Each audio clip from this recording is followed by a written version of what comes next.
Honourable Minister. Once again, I extend a warm welcome to all. I am grateful to all members of their continued support to ISA. Collaboration is our strongest virtue in overcoming global climate and energy challenges. And I am confident that at this meeting, we, as an alliance, will take decisive steps forward to advance our shared goals and accelerate the global solar transition. With this, as Vice President of ISA and Chair of the meeting, I hereby open the meeting. The meeting is in session now. Honourable members, the ISA Secretariat has circulated the provisional agenda for the meeting as working document 1. I request the members to provide your comments on the agenda.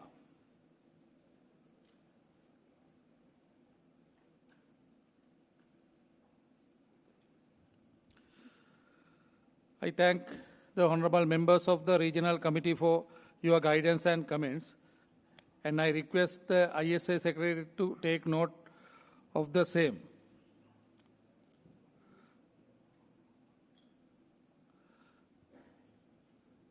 I now invite the committee to adopt the provisional agenda for the 7th meeting of the Regional Committee for Asia and the Pacific region as contained in the working document 1.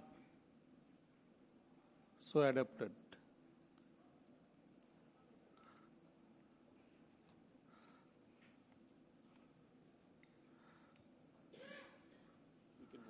Okay. The next agenda item is the action taken report of the 6th meeting of the Regional Committee of the Asia and Pacific region. The meeting was held virtually on 14th August 2024. The working document 03 provides the details of the action taken by the ISA Secretariat in addressing this committee's recommendation during its 6th meeting in 2024. The report is placed for the consideration of this committee. I would also like to invite the members of this committee provide their comments on the report.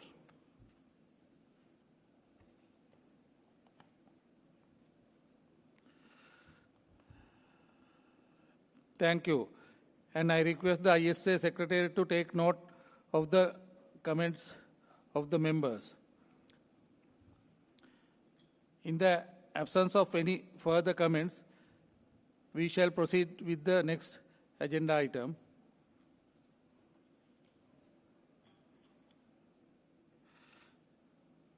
It is a strategic vision for the International Solar Alliance and updates and ISA program and activities. As contained in the working document 04, since its inception, ISA has grown into a robust platform of 124 members, and signatory countries united by a shared commitment to universal energy access, energy security, and sustainable development through solar power. The evolving vision we present today reflect ISA's evolution from ambition to action. ISA's strategy is anchored on 4 pillars: catalytic finance, exemplified by the Global Solar Facility to unlock private investment, the Global Capability Center in India, envisioned as a Silicon Valley for solar, deepen regional and country-level engagement through targeted country partnership strategies and advancing technology roadmaps and policies to foster innovation, modernize grids and storage solution. I now invite the Director General of the International Solar Alliance to present the strategic vision of ISA.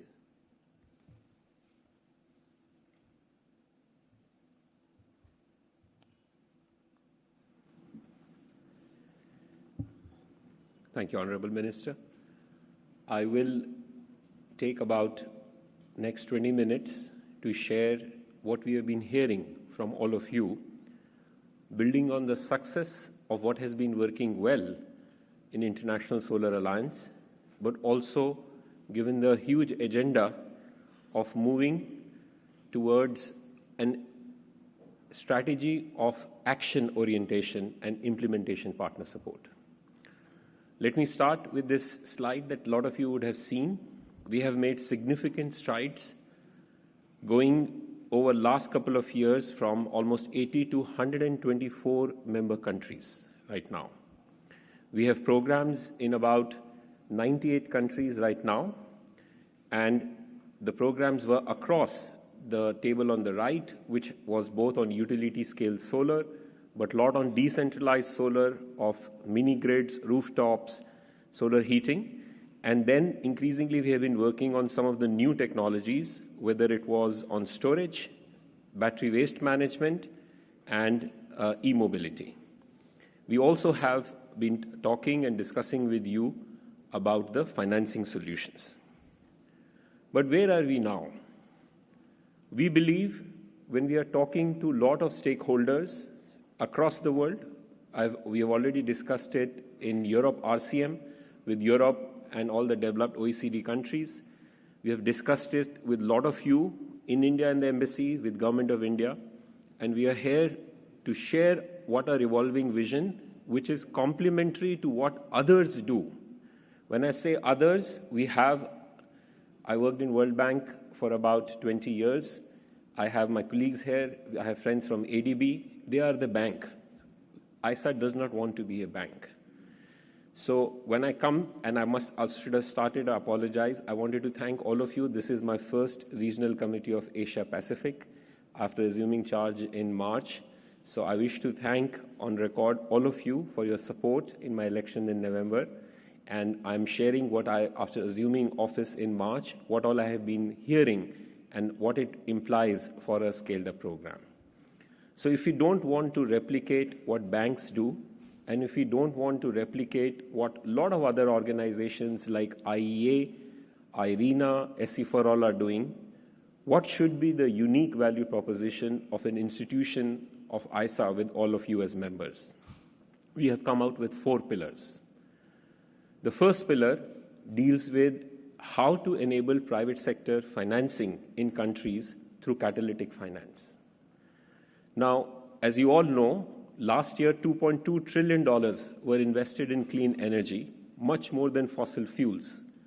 But only 15% of that happened in developing countries and only 2% in Africa. So this growth is very iniquitous, and private sector, which is sitting on more than $3 trillion of reserves, is still not investing enough in developing countries. And there are 2 main reasons for that. One is private sector believes that a credible policy and regulatory framework is essential to enable private sector. Secondly, on some of the risks that they perceive, they need some risk mitigation support or some form of a blended finance to enable them to actually invest. The pillar on catalytic financing, while talking about policy and regulatory reforms in all the member countries, is also proposing a small catalytic finance vehicle that is now Global Solar Facility set up in India with different facilities for different continents. We are beginning with Africa because that's where the energy access gap is the highest, with 600 million people without access to electricity. I will show you in the next slide what is the vehicle that we are kickstarting in Africa this year, It's about a $200 million risk mitigation facility for DRE. But by next year, we would like a vehicle for Asia Pacific. And a lot of discussions during bilaterals the next 6 months would be what kind of a vehicle would be suited for Asia Pacific, fully knowing that the continent is extremely diverse.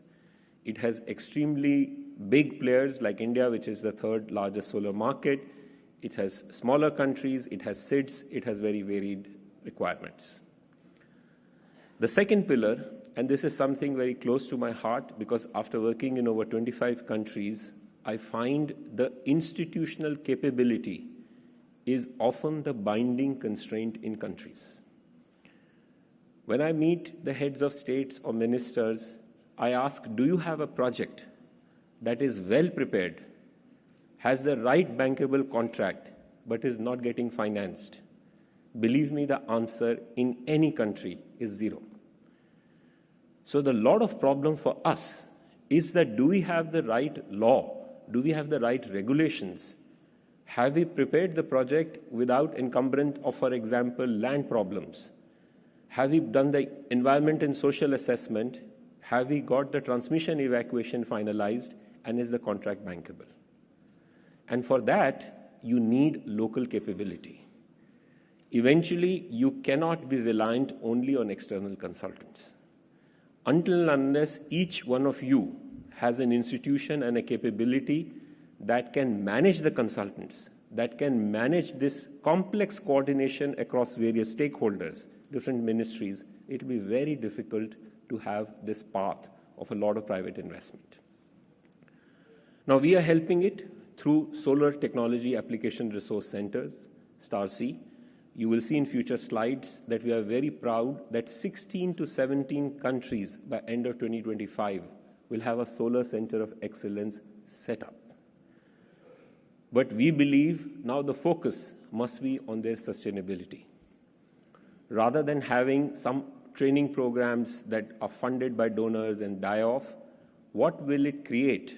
A good, financially and technically sustainable institution to work in each of your countries. So we are bringing together all the directors of 7 countries and helping them make a business plan that on the context of your each country, some countries will need a lot of support on DRE, some may need on floating solar, some may not even have a lab to test solar equipment that's coming. Some may require training on operations and maintenance for local jobs. We are bringing all of this together and we will put as a common platform. But we are now trying to go beyond that. We believe the time has come that Global South, while having sustainable energy, should also have digital leapfrogging. The world of energy in 5-10 years will radically transform of what it is today, because what you saw on online retailing through Amazon and the likes would happen 10 years from now on how energy with batteries, rooftop, DRE is all traded. We believe, as an institution anchored in Global South, we must help the entire Global South understand what is the interface of digitization and energy and how you can have digital leapfrogging, primarily because we happen to be based in India, where most of this digital innovation is happening.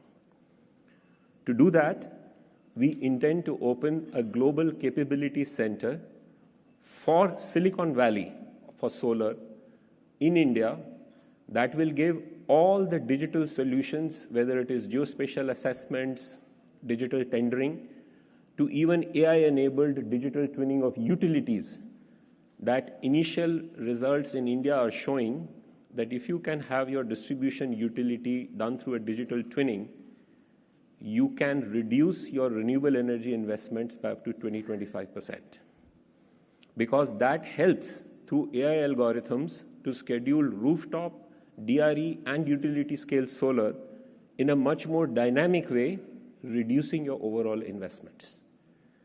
Some of the Indian utilities are not dispatching 20% of the renewable energy because the real-time dispatch mechanisms do not exist. Imagine how much of your overall investment requirement can come down if you, while developing new systems, can embrace those digital technologies. So that's our second pillar, to help you set up your centers of excellence as spokes connected to a hub of a global capability center in India. The third solution is on regional platforms. We are delighted and honored that almost all the 6 countries in Pacific are here today in Colombo. We'll be signing a declaration for aggregated platform of procurement, looking at economies of scales, building skills, and having a deeper engagement to attract private sector investment. Now, that's a platform we will really look forward for ISA's role as convening. We will do that for African island countries, and when we go to Latin America and Caribbean next month, we'll try to bring the Caribbean brothers and sisters on the same platform as well. We are also having a platform of One Sun, One World, One Grid, which is to enable regional interconnections. And there is already a set of studies that are going on. How can Asia, from East Asia to South Asia to Middle East, Africa, and Europe, could be reasonably well connected over the next 10, 15 years? This is extremely important, even though it looks very ambitious right now. It is important because as you hear countries that have done a lot of solar, the defining problem is battery and storage. But each country need not invest in batteries. In addition to other solutions like pump storage and hybrid projects of wind, if you can establish regional interconnections across continents, you can trade power because one's peak is not the same as other one's peak. So UAE and Saudi Arabia, who are here, are actively considering an undersea cable with India because their evening peak and Indian peak is off by about 2 hours. And therefore, that can alleviate the entire need for storage solutions that are there, in addition to very complementary fuels that are there. Very cheap solar power, gas, against a lot of other solar power and other forms in India. So that's our third pillar, but also we will talk about country partnership platforms. We signed with Sri Lanka. We will be signing with other Fiji and Solomon Islands. A country partnership framework will help have a 3 to 5 year very deep engagement with your countries on solutions across the solar chain, but including batteries and electric mobility as they are needed, and of course, new technologies like green hydrogen. That takes me to the fourth pillar. And the fourth pillar, which is a new pillar, as you can see, a lot of work that we do on SolarX, which is a startup program, StarSea, are all wedded into the programs that we are doing. Some of the work we do on green hydrogen and others will be now put in a separate vertical with a much larger focus on technology roadmap and policy. Why are we doing this? We are hearing from countries that whether you are small or a large country, your energy security decisions on which technology you want to embrace, whether solar PV, CSP, perovskite, battery storage, green hydrogen, is now linked to industrial policy of what is manufactured where. In addition, if you make a technology choice today, most likely you will be signing a 20-25 year contract, wedding your country to that particular technology. Countries are asking us, help us technically assess which technology is suited in our country context. Because if you place a bet, unfortunately, you may not be able to get out because you are wedded for 25 years. So we want to help look at this integration of supply chain of manufacturing with your energy security. We will be doing analytical work on what are the supply chain diversification opportunities that exist. We will be looking at technical work that for all the new technologies that may have a scope for commercialization, they look at concepts today like the building integrated PV. Imagine if this glass could be a solar PV wall. Your need for finding land may not be there, especially in a lot of countries where 70% of your urban infrastructure by 2050 is yet to be built. If the world can come with a material and glass that can become the solar absorbent, a lot of your energy needs may actually be very different. There are elements of new kind of technologies, perovskite, for example, new forms of battery storage beyond lithium batteries, sodium-ion batteries, solid-state batteries. They look experimental today, but the world of technology is such, you don't know what may happen 5 years from now. So if each of you is making a decision today, I think it's important that you have the right analytical support before deciding how much of existing and how much of new technology focus is really appropriate for your country. So that is something that we are going to do through the fourth vertical. I will quickly take you through some of the details. Let me talk to you about Catalytic Finance Hub. And this slide is a little bit about Africa, because that's where the catalytic finance needs are most. But we are very keen to hear, because each of your country is very unique, what could it mean for your country in future? So we are going to set up a $200 million catalytic finance hub, where we are pleased to report that the 74 million has actually been mobilized already. So it's not a talk. It's actually, we are hoping by September, this first fund will be commercially launched. We have selected Africa 50, which is co-owned by 33 governments of Africa as a fund manager.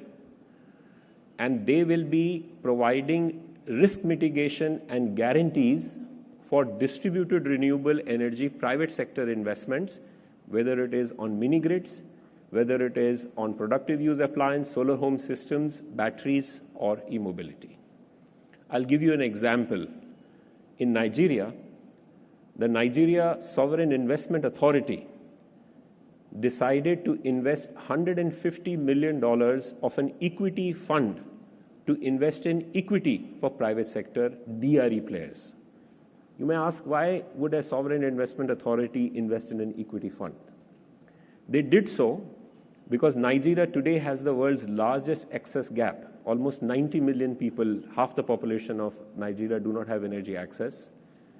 And 70% of them are going to get access through distributed renewable energy. So some of the mini grid players who are doing 200 mini grids today are hoping to do 10,000 mini grids in next 5 years. Now, when somebody moves from 200 to 10,000, they cannot do it by themselves. They can get debt from concessional finance of World Bank and others, but they need equity. So Nigeria Sovereign Investment Authority, when they decided, their board asked, what if you get a default? So ISA is giving them $15 million of junior equity of first loss to enable them to have a $150 million equity fund, which, because of the 75-25 debt equity ratio, is leveraging another $450 million of debt, having $600 million of fund. So 15 million of our money is leveraging 40 times that fund. That is just to give you an idea that we have been talking for a long time that world needs innovative solutions to attract private sector investment in renewable energy. And we believe, because of our nature of being small and nimble, we want to be very innovative in getting private sector to invest through risk mitigation. I already spoke about Global Capability Center. You have the list of countries, the 10 that are already operational, another 7 that we are really planning, and we are proud to have funding from France, Denmark, CIF, Bloomberg, MacArthur Foundation, and GIAP for this. But what I'll probably spend a minute is on the right. What kind of services are possible through Global Capability Center are, one, the digital advisory services that I talked about. But we would also like all your key professionals to come and have an international center of excellence for customized training programs for your countries.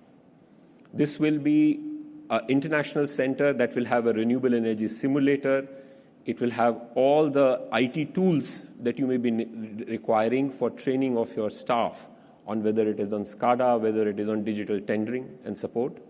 But more importantly, while the ChatGPT and others are being developed on commercial side, we are now seeing that a similar solution like ChatGPT could be customized for each country, and that's free. So you will see in our annual assembly some of those AI solutions that can sit in countries, whether it is Kiribati, Fiji, Bhutan, Sri Lanka, and they will help you based on your local knowledge rather than have all the consulting advice, what you could be doing, what are the bids, what are the issues on land, what are the issues on ESG. This is where the world is headed, and we believe we can provide those solutions. Finally, the word Khan Academy for Solar is just a mechanism. Some of you, I have a 14-year-old daughter. Her school uses Khan Academy for maths to teach. She's now in Delhi. Same Khan Academy. When she was in US, it was same Khan Academy. We believe, why shouldn't an electrician in Colombo or an electrician in Fiji not have digital learning tools to get the skills for solar? And therefore, we believe we will like to set up a e-enabled YouTube or digital learning platform where the democratization of solar knowledge needs to happen, whether it's utility scale solar, how to do tendering, how to maintain plants, what kind of civil structures are required, how to make it. These days, when you buy any appliance, you go to YouTube and see how to do it. The same thing should happen on solar through a platform. To do this, we are now setting up a new multi-donor trust fund that is going to give solutions for digital twinning of DISCOMs, energy transition planning, and digitized competitive tendering. SIDS are one institution for actually doing so. We are pleased to report that the donors have been very receptive. Global Energy Alliance for Poor and Sequoia Capital have given us about $9 million already. We hope to raise $100 million, and all of you we are seeking your interest. If you want to get digital tendering or digitization of twinning or AI support, we are welcome to look into your countries for their readiness and giving you technical assistance grant for doing so. We hope to have at least 10 countries partner and get these projects implemented on this technical assistance in the next 5 years. We were working in a lot of countries. We want to now selectively prioritize based on country partnership framework. In Asia Pacific, we have signed Sri Lanka today in presence of Honorable Prime Minister and Minister Jayakodi. We already have Bhutan country partnership agreement ongoing. We will be signing Fiji and Kiribati a little later today. And of course, we have other continents in terms of Africa and Latin America that we are signing. In these countries, if you sign a country partnership framework, we will set up a project implementation unit in your countries, because this work cannot be done by anybody sitting in central Delhi. You will have project implementation office. This will be a 3 to 5 year agenda. It will require political support at the highest level, but whether you want utility scale solar, you want DRE, you want electric mobility, you want a view on green hydrogen, floating solar, solar ferry, any new thing, we will be doing a 3 to 5 year implementation plan with associated arrangements. And finally, this is on technology policy roadmap. We will help you based on your interest on what are the technology prioritization choices for you as a country. If you decide on a particular technology, what should be your implementation roadmap? Is there a policy and a regulatory, like sometimes tax, sometimes R&D incentives that are required? And then for broader supply chain diversification and new technologies, we will be continuing to work on our global analytics and advocacy. This is what we will like. As I said, we will have now 3 funding vehicles. Till now, we were having just the core fund. We have a global solar facility, we have a catalytic finance, in which we have 74 million going to 200 million.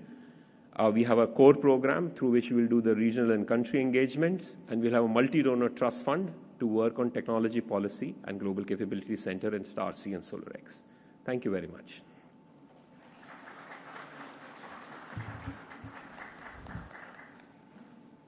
Thank you. I now invite members to share their comment on the update provided.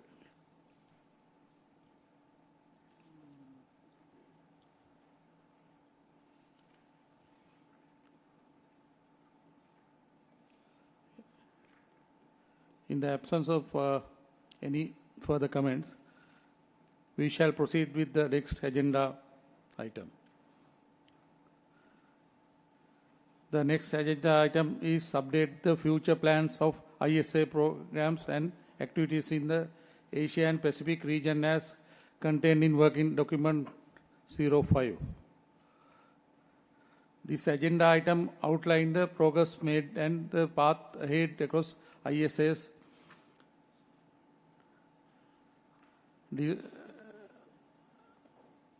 diverse initiative in our region, from launching the solar data portal and advancing flagship reports like the ease of doing solar, to operationalizing star centers and expanding the solar knowledge series. ISA has worked to strengthen analytic advocacy, capacity building and regulatory support in Asia and the Pacific. Programmatic progress spans key areas: solar water pumping assessment across South Asia, pilot projects in rooftop solar and healthcare facilities, floating solar studies, e-mobility readiness assessments, and capacity building for over 1,000 professionals. Looking ahead, ISA plan to deepen country-specific engagements, advance floating solar frameworks, and continue its targeted work on solar mini-grids, agrivoltaic, storage, e-mobility, and green hydrogen. I now invite Secretariat to present the detailed update and future plans on ISA program and initiatives in Asia and Pacific region. Thank you, Honorable Minister. I will invite, the way we are now structured is we have regional program heads for the 4 regions. One is Pacific, one is Asia, one for Africa, and one for Latin America. I'm going to request our regional program heads, Nar Bahadur for Asia and Sandeep for Pacific, to give you a brief presentation on that. Please.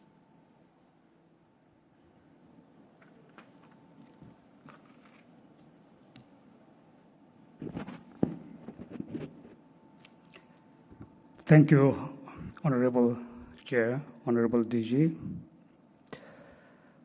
Excellencies, esteemed dignitaries, colleagues, ladies and gentlemen. Wanakam, great good morning to all. I am Nar Bahadur Khatiwada, Head of Regional Program for Asia, and my colleague Sandeep, Regional Program Head for Pacific. We will jointly guide on the update in the Asian Pacific region, a home to over 60% of our global population, and we are proud to be associated with the Asian Pacific region, as the region has been leading in terms of driving solar since 2012. And also over 60 to 70% of solar deployment happens in this region, with a great prospective growth rate of over 37 to 40%.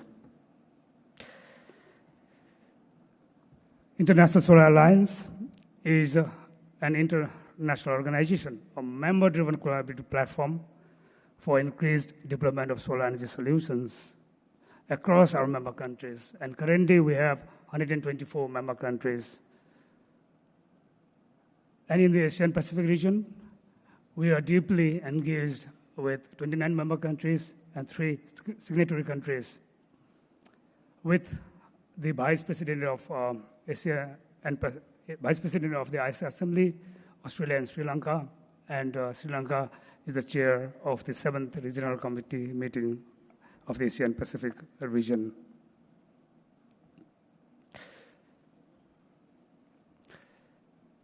Next slide, please.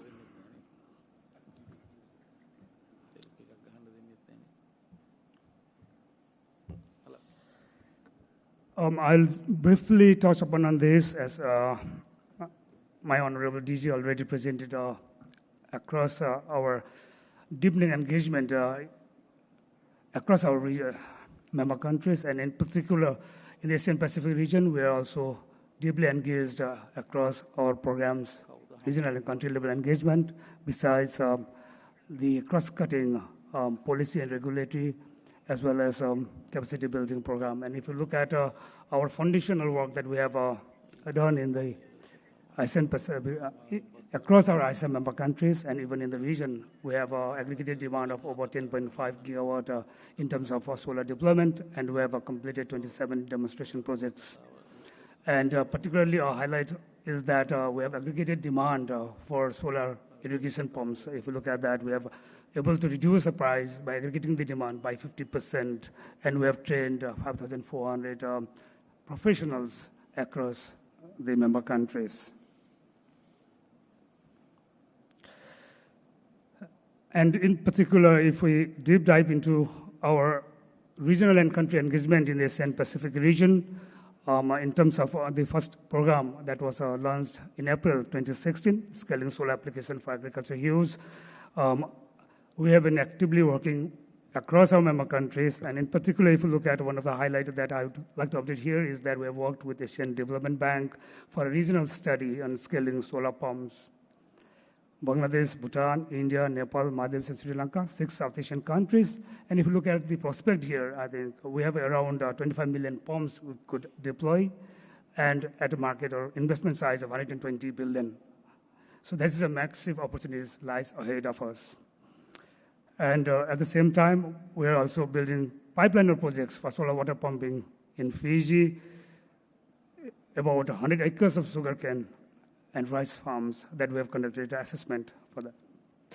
And we have trained over 680 professionals across the region in total across our program, but particularly last year alone, we have provided a training to 53 professionals in this program, program number 1, Scaling Application for Agriculture Use. And our planned activities are demo project that is on Aro for health center in Aro, and we are also already conducting the agri-PV assessment for Bhutan, and we are already in a pipeline of creating a pipeline of projects for Bhutan and Cambodia in terms of scaling solar in the application for agriculture use. And we are targeting around 6 batches of virtual training, targeting around 300 professionals this year. In terms of mini-grid, it is very, very essential to provide. Solar is a most actually versatile solutions for last mile connectivity in the remote areas, and for that we have conducted study of about 100 kilowatt peak mini-grid covering 10 remote communities in Coral Island in Fiji, and we have also trained 71 professionals last year. And we are planning to conduct again feasibility study for 3 islands in Cambodia, which will cover about 254 households. They are very, very remote islands. And again, we are planning around 6 batch of virtual training. In terms of scaling solar rooftop, we have completed DPR for Fiji, Solomon Islands, Marshall Islands, Vanuatu, with a cumulative capacity of 1.8 megawatt peak. And there is a demand aggregation possibility in the island countries. If you look at, we have done around 300 kilowatt peak in Solomon Island, 161 kilowatt peak in the hospitals in Marshall Island, and around 120 kilowatt peak in Vanuatu. And again, we have also done a regional study on scaling, particularly looking at the primary health centers to improve reliability, to provide essential health services at the doorstep of the communities. And again, there we have seen a potential of 1.1 gigawatt in 6 South Asian countries with an investment portfolio of 2 million, covering over 200,000 primary health centers. So under this program, we have trained 78 professionals, and our discussion with CELCO in solarizing health facilities is undergoing currently. And also we are undertaking program through Quad climate initiatives through Government of India support in solarization of health centers in Fiji. The e-mobility and storage is very, very critical, mainly because as we all know that solar is there as long as sun shines. How about when the solar is not there during the night or during the peak hours where there is? So therefore, we have also developed a framework for energy storage system that's short and medium-term storage, long-duration storage. Particularly for short and medium storage, we have done for 8 countries: Bahrain, Bhutan, Cambodia, Maldives, Nepal, and Sri Lanka, and Solomon Islands, Vanuatu. And for long duration, we have done for 3 countries, Bhutan, Nepal, and Sri Lanka. And in terms of readiness assessment for solar power e-mobility, we have covered 19 states and LDC countries: Bahrain, Bangladesh, Bhutan, Cambodia, Maldives, Myanmar, Nepal, Yemen, Nauru, Tonga, Vanuatu, Kiribati, Papua New Guinea, Marshall Islands, Fiji, Solomon Islands, Samoa, Tuvalu, and Palau. But one of the areas that we are now planning to take is the solar ferry assessment for Pacific Island, because commuting from one island to next, these are the hard-to-ever sector in terms of mitigating the climate change, and therefore solar could be the best solution to go forward. So a few glimpses of our work. If you see the solar water pumping, few glimpses of pictures were put there. 11.2 kilowatt peak in Tonga, solar rooftop, 13.3 kilowatt peak. And these are a few of the glimpses of our work in the Asia and Pacific region. In terms of the other 4 programs, Solar Park is, we have completed feasibility of floating solar project in Fiji, cumulative capacity close to about 50 megawatt. That's what we have is under process. And for Bangladesh, we have completed 3 floating sites, that's PFR, with a cumulative capacity of 50 megawatt again. And assessment of solar park in Papua New Guinea is ongoing. And we also have a plan for 6 batches of virtual training this year. In terms of solar heating and cooling systems, solar cold storage pilot demonstration projects completed in Bhutan. And currently, we're doing solar thermal global review report and compendium of technologies with a real project database, which will be available within our next 2 months' time. And here also, we're also doing, again, ISA and the government of India under Quad Climate Initiative, solar cold storage in Fiji. And also, we're doing ISA, UNDP, IFSA fund, solar cold storage in Tuvalu. Solar PV battery invest management, we have developed the copper regional copper strategy, particularly copper in solar, that even we concluded stakeholder consultation workshop yesterday. And we have also developed standard methodology and guidelines for solar battery recycling, which will be available for all our member countries. And basically, we have also planned a series of knowledge sharing and webinar series on building a circular solar economy. Green hydrogen is very, very critical. Again, one of the areas that we are already worked upon in terms of our knowledge products. We have done the deep dive analysis of countries, Bhutan, Nepal, Sri Lanka, Fiji, and Papua New Guinea. And also we have developed 4 toolkits and launched, and also it is available in the Green Hydrogen Innovation Center portal, which you can access and you can use it. These are great tools: country readiness tool, green hydrogen cost assessment tool, hydrogen carbon accounting tool, and project risk assessment tool. These tools are available and can be accessed. And we have trained over 87 professionals across 27 countries, of which 56 professionals, more than 50% of them are from the Asian Pacific region in green hydrogen. And we have also planned now Green Hydrogen Startup Challenge, an assessment of solar green hydrogen demonstration project, particularly for Bhutan, we are planning to undertake. With this, again, a few glimpses of our work under these 4 programs. The proposed floating solar at Kusarga Lake, that's Bangladesh. That is actually pilot demonstration. We have estimated around 5 megawatt. And solar cold storage, 2 projects, 5 metric ton, that is at the National Post Harvest Center in Bhutan. And also proposed floating solar at Batura Dam in Fiji, that's on the right side. With this, now I'd like to hand over to my colleague, in terms of bringing all of this. We have done the foundational work in terms of project demonstrations and as presented by my DG, the vision, evolving vision. We are now deepening our engagement in member countries through a dedicated program by signing the country partnership framework and developing a country partnership strategy, which my colleague will take forward from here on.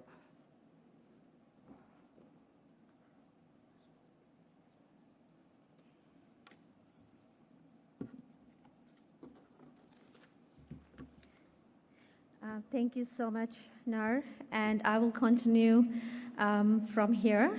And my name is Sandeep. I'm the program head for SIDS.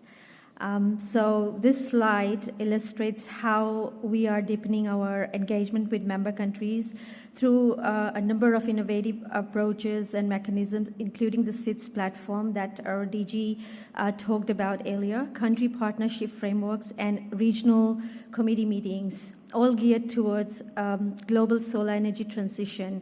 So far in the APEC region, we have signed or will be signing 6 country partnership frameworks. We already have signed with Bangladesh, Bhutan, and Fiji and Sri Lanka this morning, and we will be signing with Solomon Islands, Kiribati, and of course Fiji. With regards to the country partnership strategy, we are progressing quite well with Bhutan, and we're planning in the coming months to complete or finalize a country partnership strategy with Fiji, Kiribati, Sri Lanka, and Solomon Islands. The country partnership framework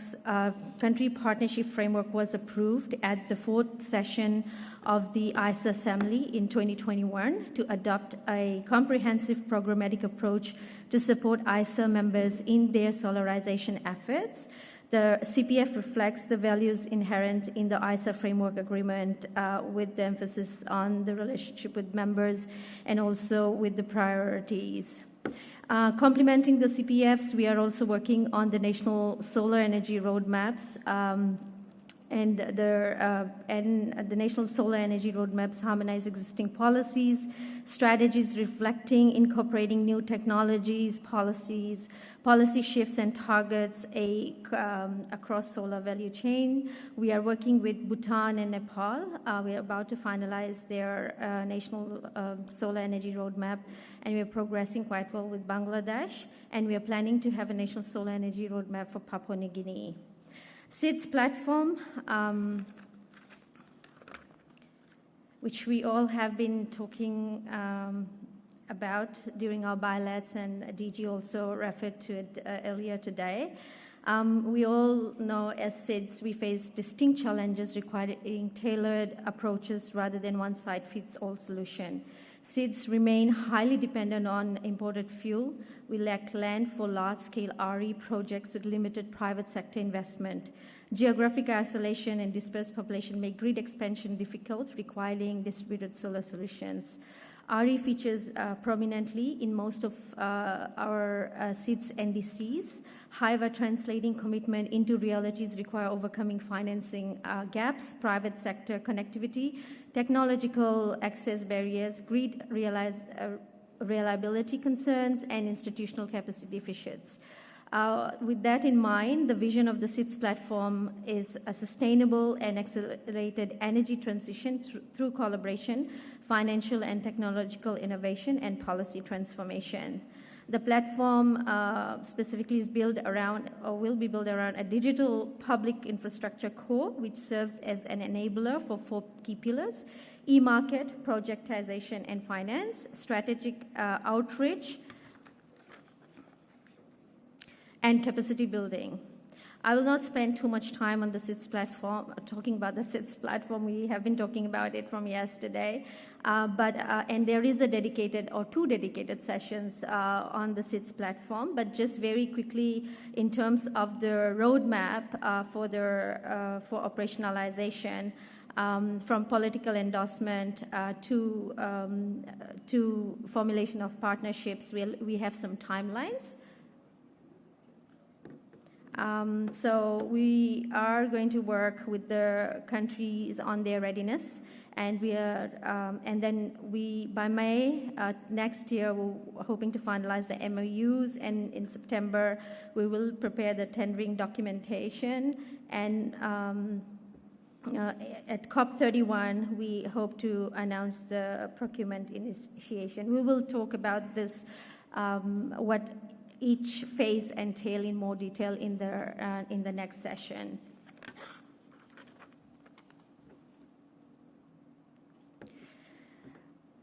This is a very important slide, and this slide highlights our strategy to build a global network of solar technology and resource centers to serve as a vital hub for excellence, knowledge, capacity building in solar energy. If you can see on the slide, the STAR-C performs several critical functions, and we have listed the 4 there. They are fundamental for capacity building, ensuring a skilled workforce for solar projects. They facilitate knowledge management. They drive enterprise and innovation, fostering new ideas and business models. They ensure are involved in testing and standardization, ensuring quality and reliability of solar technologies. We have made a lot of progress in the APAC region. We have operationalized 3 STAR centers, one in Bangladesh, Bhutan, and Kiribati, and we have trained more than 200 professionals in these STAR centers. We are currently working with Fiji, Papua New Guinea, and Sri Lanka, and have done some assessment in Vanuatu as well to set up the STAR centers there. To ensure continued success and expansion of the STAR centers, STAR-C networks, we will implement a consistent training calendar across all STAR centers.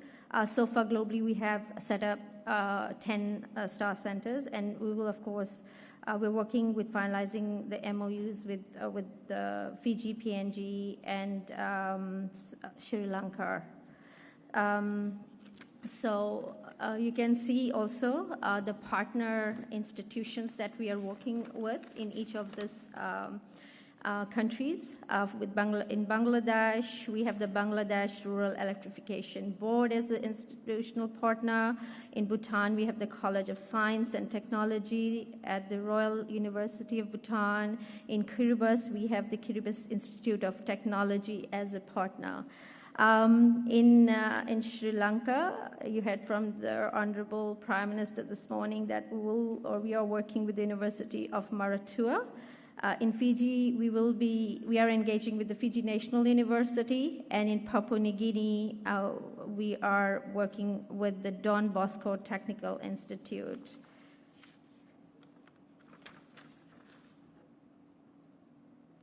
So we wanted to show the 2 STAR centers that is already operational, and one on the left is Kiribati, and on the right is at the Royal University of Bhutan.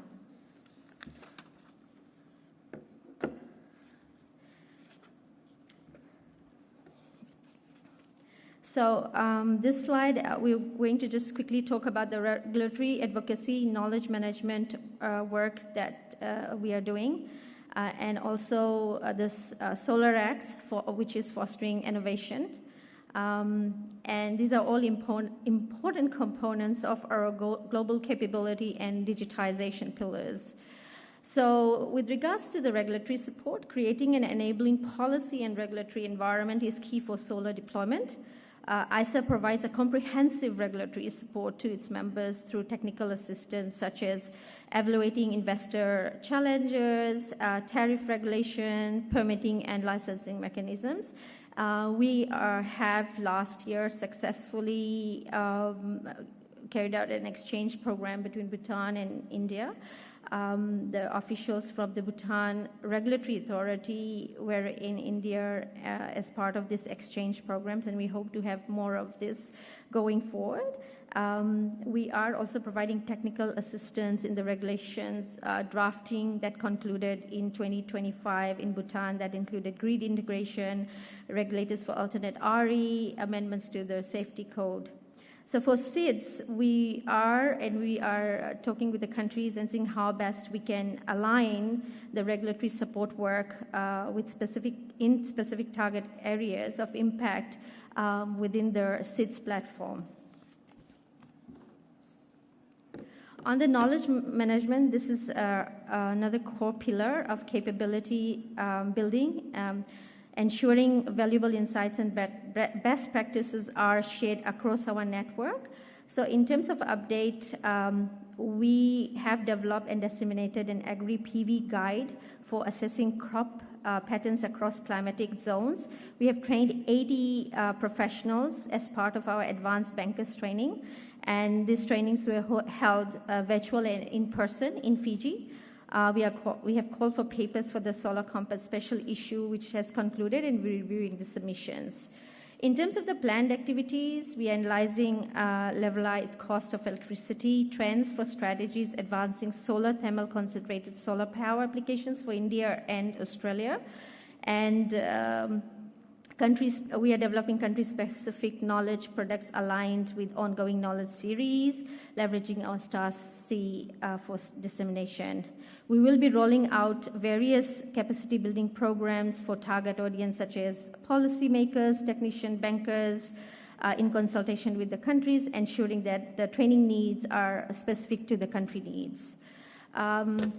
With regards to the Solar X challenge, it is another of our flagship initiative to foster entrepreneurship and cutting-edge solutions in the solar space. Through this challenge, we aim to accelerate investment in solar by creating a pool of entrepreneurs and startups in member countries. The APEC challenge was launched in 2023. We received about 250 applications, from which 30 applications were selected as winners.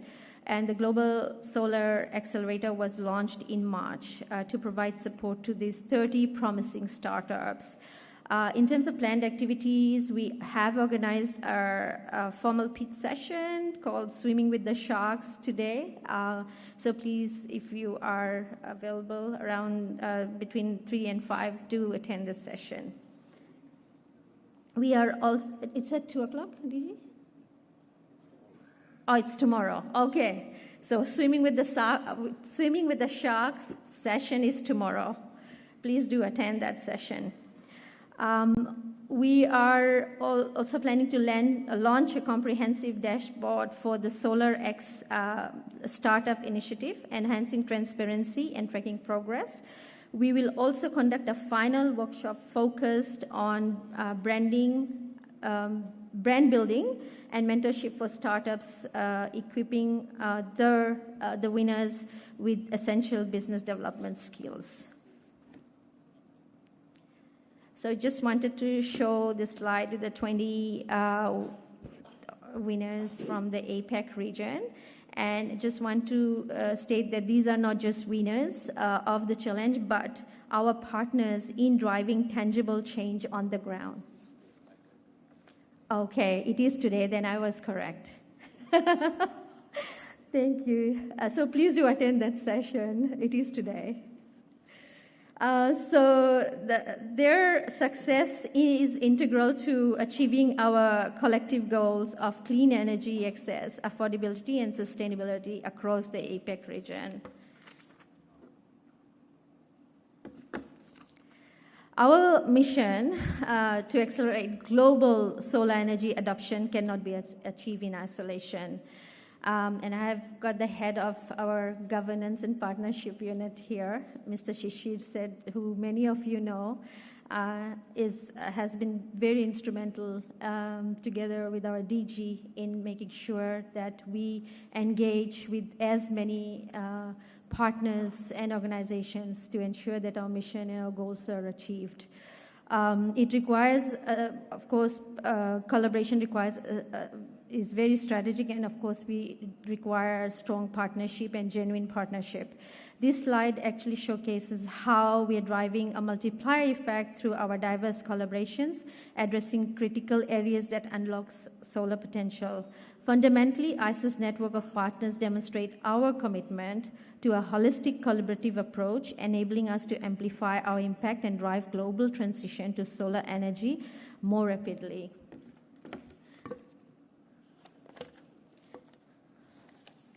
So if delegates want to read about all our programs and get a little bit more in terms of the details, please do refer to the working document number 5. We are here today and tomorrow. We are happy to answer any questions that you may have with regards to the various programs and initiatives that we are implementing in the member countries. Thank you. I will hand back to the chair, and thank you, DG.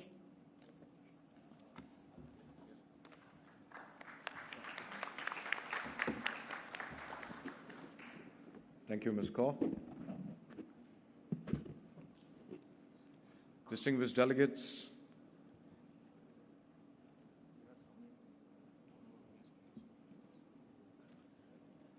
Thank you. I would like to request the members to comment on the update as presented by the Secretariat.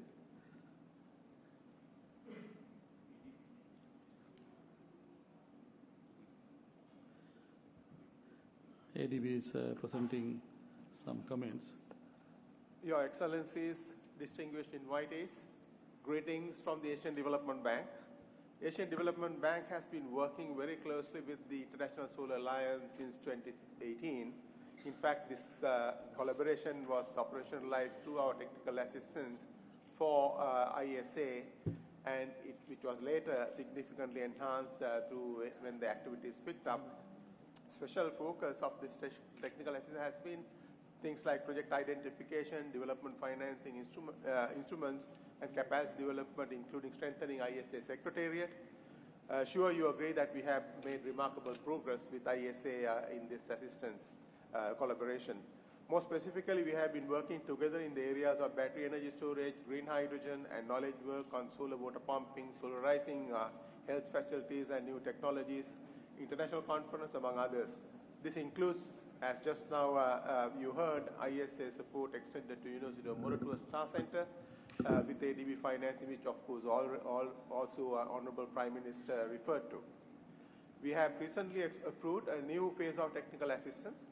As discussed yesterday during our bilateral meeting with ISA, we are exploring the avenues to expand this support to further strengthen ISA's capacity to expand into new areas. We just heard from His Excellency Ashish Khanna as outlined during his presentation. We congratulate ISA for the excellent progress it has made and reiterate ADB's strong support and commitment.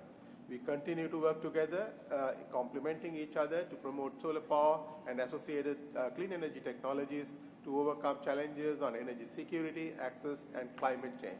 Thank you very much.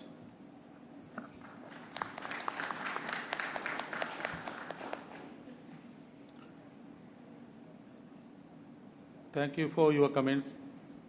I request the Secretary to take note of all member comments and recommendations. Distinguished delegates, we now move to agenda item 6. Honorable Minister, if I may kindly seek your indulgence. Esteemed delegates, at this auspicious occasion and gathering, we shall now witness the exchange of partnership memorandums of understanding and exchange of country partnership frameworks. I request the International Center for Integrated Mountain Development to kindly come forward for the exchange of the partnership memorandum of understanding with the ISA. May I request the Chair and the Director General to join them for the exchange ceremony. I also request the Chief of Unit Governance and Partnerships International Solar Alliance, to please join them in the ceremony.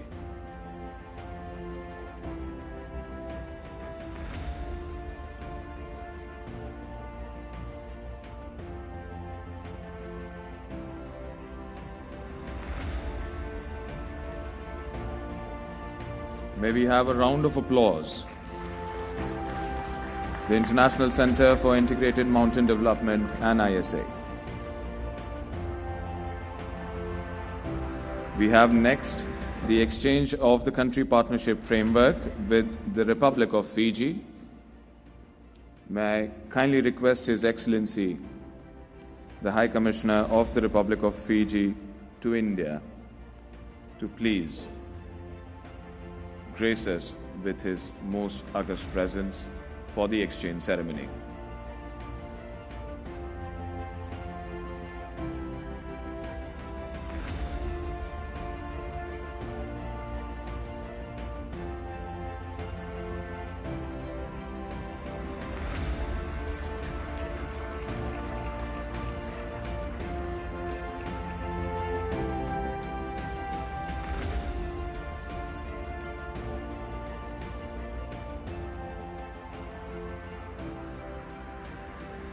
I would now like to invite the Republic of Kiribati for the exchange of the country partnership framework.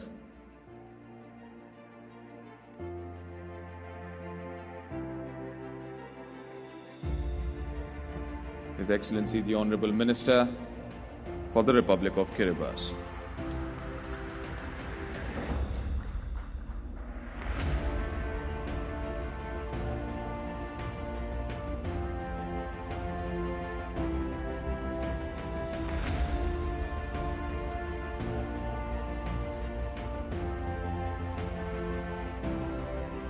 May I now invite the Solomon Islands.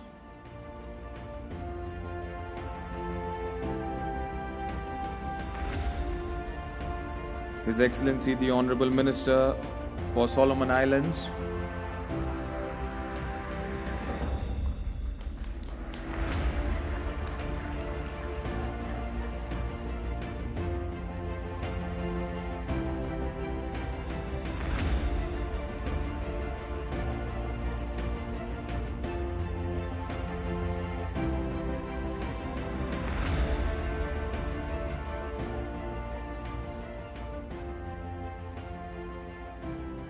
Honorable Chair, Director General, you may kindly take your seats.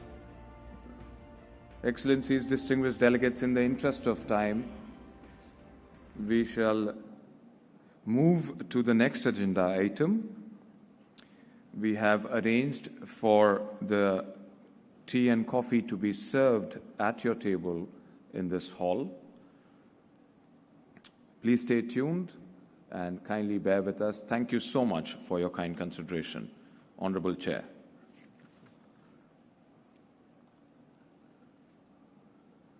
Now we move to agenda items number 6. Sustainable island through digital solutions. Amplifying energy transition in small islands powered by digital transformation. Small island developing state, SIDS, face unique energy challenges, limited grid infrastructure, high dependence on imported fuel, and vulnerability to climate change. Yet these islands also offer tremendous opportunities to leapfrog into clean energy future using digital innovation. ISA is advancing the SIDS platform, a sectional e-marketplace currently under development, to address investment and procurement challenges through demand aggregation, digital tools, and regional collaboration. This platform will support the development of cost-effective, scalable solar technologies tailored for island contexts. To guide this important discussion, I now invite the Director General of International Solar Alliance to moderate the session. Thank you, Chair. I'm going to request Karan Mangotra from International Solar Alliance to kindly moderate this discussion. He has been working closely with the World Bank Group and Sandeep and all the SIDS countries. So, Karan, over to you.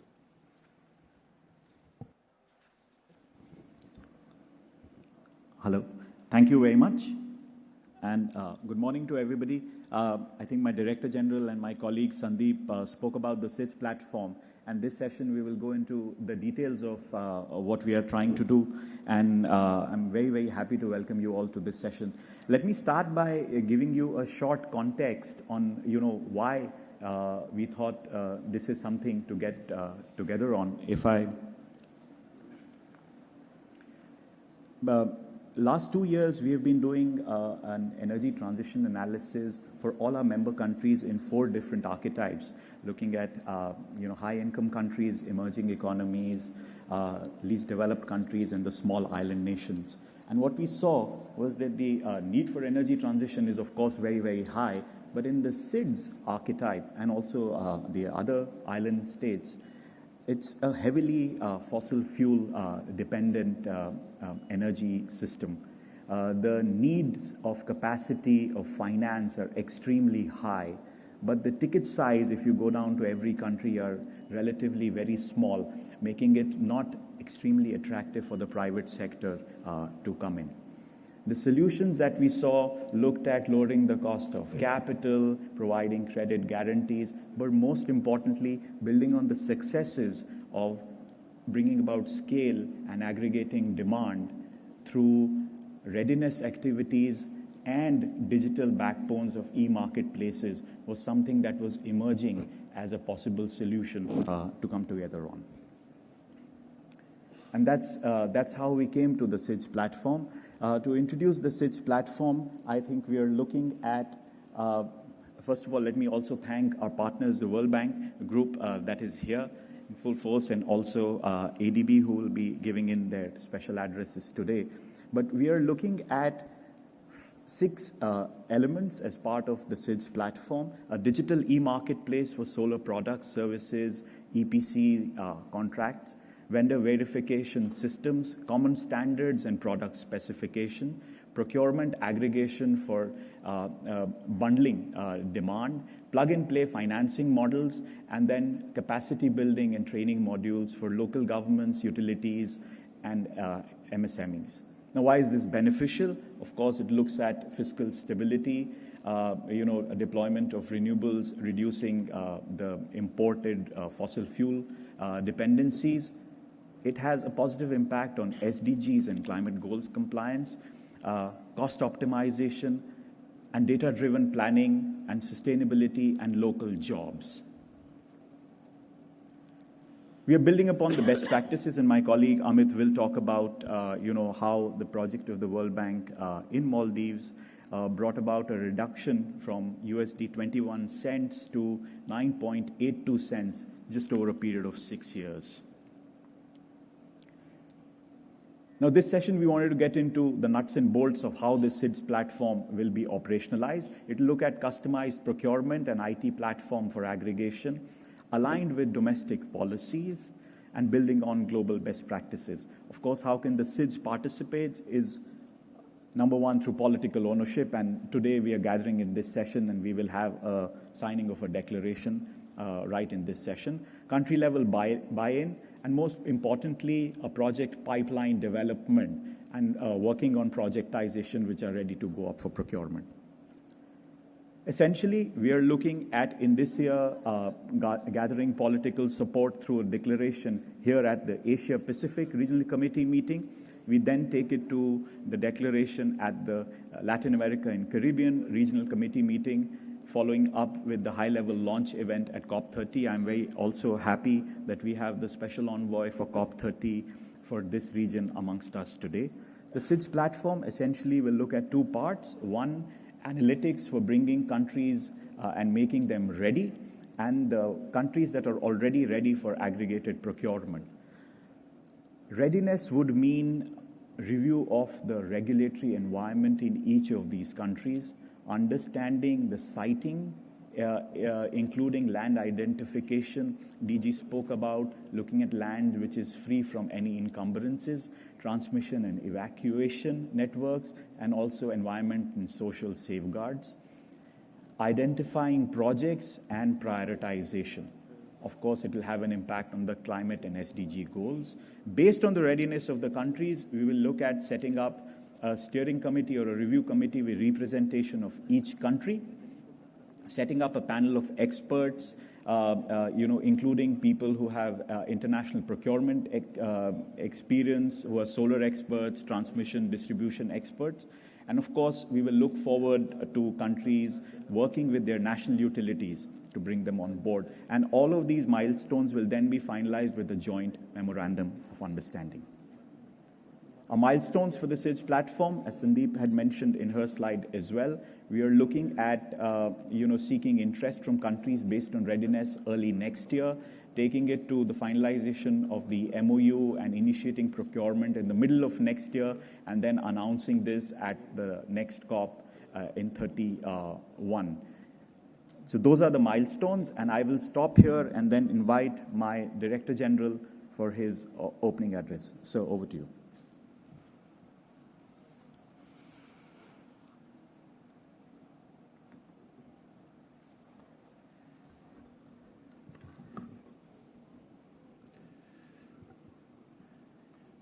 Thank you, everyone. It is my pleasure today to welcome you all on this agenda on SIDS. What I want to start by saying is the economic rationale for doing it is a no-brainer. Countries are spending almost 30 cents in SIDS on some of the diesel procurement. As we heard from all the honorable ministers yesterday, they have some of the highest tariffs in the world. And that is bleeding the fiscal side so much that obviously it comes at the cost of girls' education, social empowerment, and other things. So that we believe the timing for putting together a SIDS platform, for doing an aggregation of procurement, for e-marketplace, helping you build the policy and regulatory environment has come. This is also not the first time. I must relate a personal experience when 4 African countries in my previous job at World Bank, when I was looking after Sub-Saharan Africa, approached me that can we do an aggregated procurement? And I was trying to look for where to find. The answer came from Pacific Islands. There was a previous World Bank transport project in which 4 countries had come together and done an aggregate procurement. We ended up using the same model, and the countries of Sierra Leone, Chad, Togo, and Liberia received a competitive bid of solar of 4 cents with battery storage. That is the power of aggregate procurement, done well, integrating different elements of contractual structures, policies, and regulations. So we are really hopeful that the start of all of this is political ownership. Therefore, we are starting today with the declaration of intent from the honorable ministers, but then this has to translate into action. The time is not only announcements. Looking at the minister, he told me when he goes back, he's answerable to the parliament. What did you come back with? I think our support and our endeavor, along with partnership with all of you, is to quickly move into implementation modalities. There will be difficult decisions on the way. Sometimes you will not have land. Sometimes you will find difficulties of some of the existing interests that are benefiting. But I believe we must come together and move forward this solution, because once you demonstrate a very competitive solar price first time, then you would have set the template for all future solar contracts. So that's something, a unique economic and growth opportunity. I welcome you all in this journey. Thank you very much.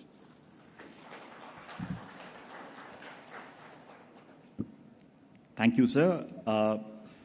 Moving on, let me invite Mr. Imad Fakouri, the Regional Director for South Asia, IFC, for a special address. Sir.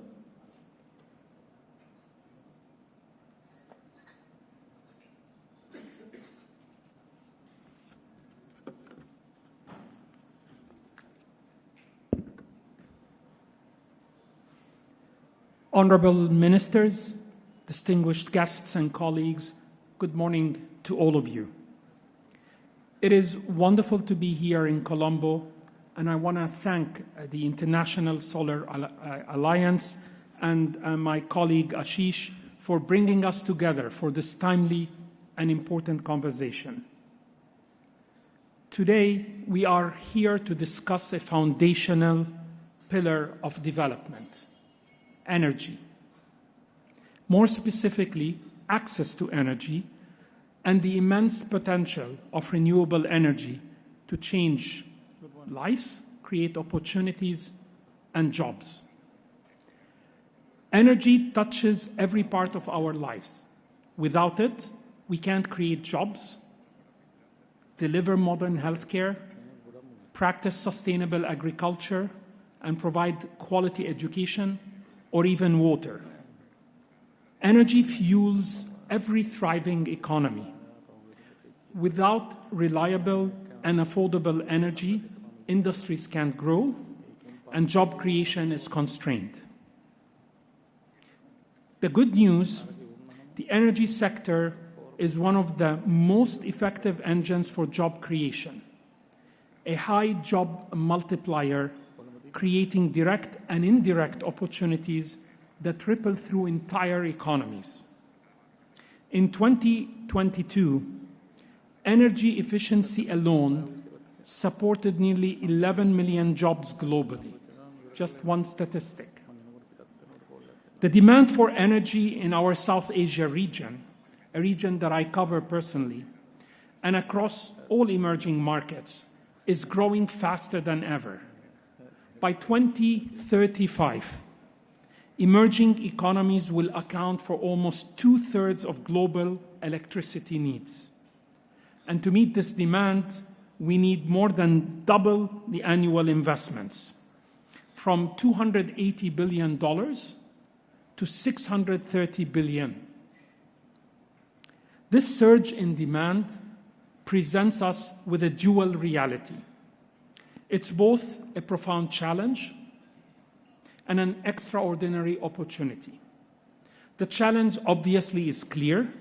We must meet this demand sustainably and build resilience on a livable planet. But the opportunity is even more compelling. For the first time, we actually have the tools and the economic case, as my colleague Ashish has said, to power this growth with clean, affordable, and reliable energy. Take energy efficiency, for example. Every dollar invested can yield to $3 to $5 in return, while driving job creation and economic growth. For small island developing states, the stakes are even higher. SIDS are, as has been mentioned, heavily reliant on imported fossil fuels, spending anywhere from 5% up to 25% of their GDP on fuel imports. In the Pacific Islands, this averages 10 to 15%, actually. This isn't just an economic burden. It is a structural vulnerability. It translates directly to extremely high electricity tariffs. Diesel-based electricity can cost $30 to $60 per kilowatt hours. Compare that to solar plus storage solutions, which can deliver power between $8 to $15 per kilowatt hour. The economic argument for switching is clear and compelling. And yes, SIDS face an uphill battle in securing the financing. Upfront costs for renewable energy projects can be 2 to 3 times higher in SIDS, largely due to perceived risks. As a result, private capital flows into renewables for SIDS remain shockingly low, but about $500 million annually, which is a fraction of the $5.7 billion needed each year. This is a gap that we must work together to close. At the World Bank Group, we are actively working to resolve these issues. So in addition, for example, the support we're providing and the partnership we're working with the International Solar Alliance on the SIDS platform that was presented, we actually are offering a comprehensive support. We offer guarantees and insurance. Think of these as financial safety nets that actually reduce risk and attract private investment. For example, since 2020, these tools have mobilized $1.2 billion for SIDS, while actually cutting the project costs by 40 to 60%. We also use blended finance to make projects viable. By combining affordable long-term loans like the IDA credits at just 0.75% interest with commercial funding, we help make essential renewable energy projects financially attractive and viable. And we tackle currency risks by offering tools that protect against foreign exchange fluctuations and provide financing in local currencies, making long-term investments more stable and appealing. Let me share an example from my region that I covered, the Maldives. The World Bank Group is actively supporting the Maldives in its transition to clean energy, mobilizing private investments for renewable energy projects. By supporting solar and battery storage projects, we've made them commercially viable, reduced the import bills, and we're cutting the carbon emissions. Our risk mitigation framework, including a 3-tier risk mitigation structure of the World Bank Group guarantees, a payment security mechanism, and a currency convertibility clause, has given the private sector companies the confidence to invest in these projects. And through the Aspire program, we helped actually bring electricity prices down to about 9.8 cents per kilowatt hour in dollar terms. And this is proof that reducing risks will very much lead to better outcomes for everyone. Further, the Aspire and the Arise programs are also providing a strong foundation for the International Financial Corporation, the private sector arm of the World Bank Group, to actively explore co-financing opportunities with potential clients to increase the private sector participation in the country's renewable energy space. Today, endorsement of the SIDS platform through this historic support letter signed by the honorable ministers across the Pacific, African, and Asian island nations is a turning point. With the International Solar Alliance and the World Bank Group, we now have a unified framework to deliver solar solutions at scale. This is a powerful partnership, and the numbers speak for themselves. For every dollar of public guarantees, SIDS can actually attract $8 in private capital. It's a multiplier of 8 times. Let's turn this opportunity and commitment into action. By leveraging the platform's digital tools, blended finance, and shared knowledge, we can empower every island nation to build a resilient future for its people. The time to act is now. Thank you.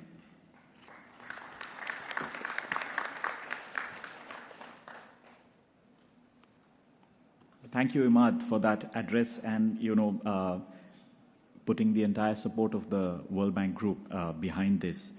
Let me now invite Mr. Rahul Kichlu, Practice Manager for Energy South Asia region, for his address, please. Rahul.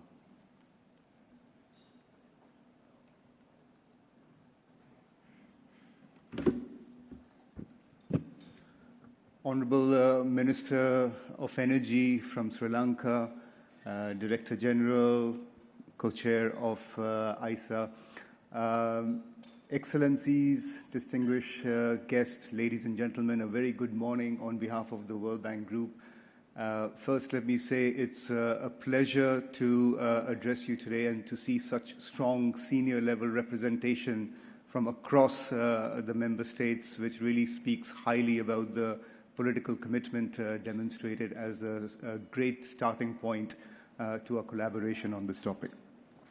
As Imad was already mentioning, colleagues, a lot has been said about the challenges that the small island and coastal developing economies face in providing modern energy services, in handling climate change, and handling the poly-crisis that these economies are facing. And these challenges are real and they are existential, whether it is about rising sea level, whether it is about handling extreme weather events, the impact on the economies, the marine economies, as well as on education, on job, on health service delivery is quite often catastrophic and, in many cases, one more crisis away from the economy coming back to multiple-digit impact to the GDP. But I wanted to focus on the opportunities as well that lie ahead, particularly in terms of provision of an energy system that is modern, that is reliable, that is resilient, and can really propel these economies into modern job creation engines, as well as provision of public services, whether it's health and education, manufacturing. Any of those services are not possible without modern energy services, and that remains the lifeblood of the economies in any part of the world, including in the small island developing states. But what is preventing a lot of these modern energy services from coming to reality? And Imad talked about a lot of the financial challenges in the economic case, but let me throw some light on that as well. As an aggregate, small island developing nations are importing anywhere between 200 to 250 million barrels of oil annually to provide for power sector needs. And that is about, over the coming decade, nearly $40 billion of import bill that these economies are facing. Compare that to almost $20 billion that are needed to invest in renewable system and the need for transition into these economies, right? So the financial case, more than the economic case, is there as well, but why is this not happening? Why is this not happening is because it requires a fundamental shift in the financing model of the power systems as well, from one that is dependent on an ongoing expenditure, operating expenditure, to one that is based on upfront capital cost deployment, right? And that is easier said than done, even in the large economies, let alone in the small island developing states, where access to large volume financing, the cost of financing, even the technology as well as the capabilities are quite challenged, right? So our experience and lesson around the world in working in these markets really come down to three very simple rules of thumb, right? The three S's to us are scale, scope, and standardization. So first on the scale, our colleague Sandeep mentioned already the session about swimming with the sharks. The best way to swim with the sharks is for all the other fishes to come together and create a market large enough that can attract the largest balance sheets and financing and volume discounts and wholesale pricing that can be attractive for private sector to come and invest in these economies at an aggregate level. Second, on scope. This is very important, colleagues. I think while we focus a lot on private investment and mobilization, all the great points that have been mentioned all this morning, including my colleague's address just before me from Imad, the scope also has to include what we need to do to create the conditions domestically for attracting investments from private sector. That includes investing in the grid capacity, the public side of the power system to be able to absorb the renewable investment that's coming in, to invest in the regulatory and the legal frameworks, investing in capacity and standardization of contracting. I think those are equal and important elements to include in the scope as we go forward. And then finally, standardization. This is critical as we create and look at markets at an aggregate. These are simple tools in terms of creating template documents, in terms of creating predictable contracting regimes, in terms of creating an attractive long-term demand that can be then mobilized through innovations such as the digital marketplace and common procurement frameworks that have been proposed this morning. So from our side, we've really very much support and encourage countries to participate in this platform.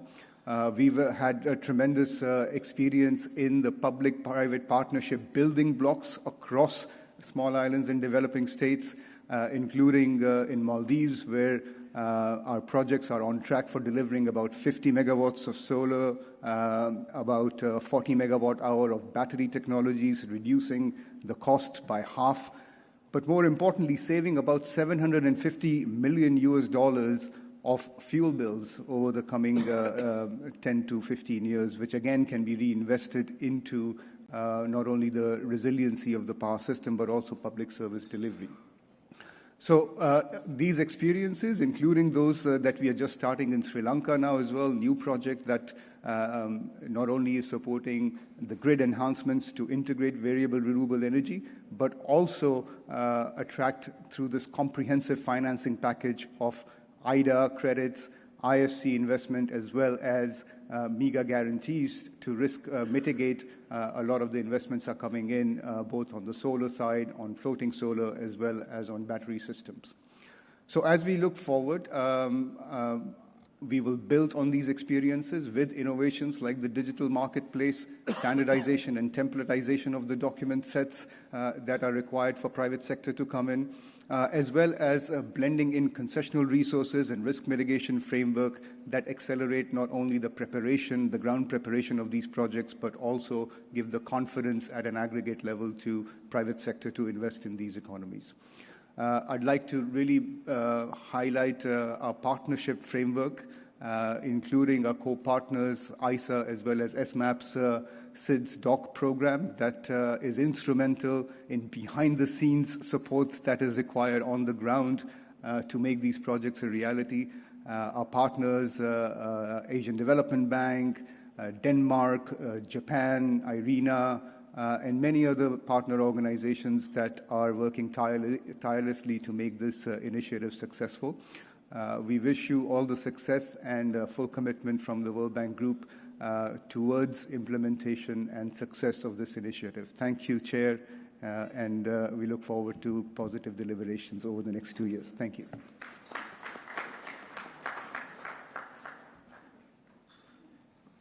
Thank you, Rahul. And I think, as you would have all noticed, we need a lot of partners to come together to make this a success. We spoke about guarantees. Dr. Junaid Ahmed, Vice President of MEGA, has provided his support for this initiative, but is unable to join because of the time difference of where he's located right now. So moving on, let me now invite Dr. Priyantha Vijayatunga, Senior Director, Energy Sector at the ADB, for his address. Sir.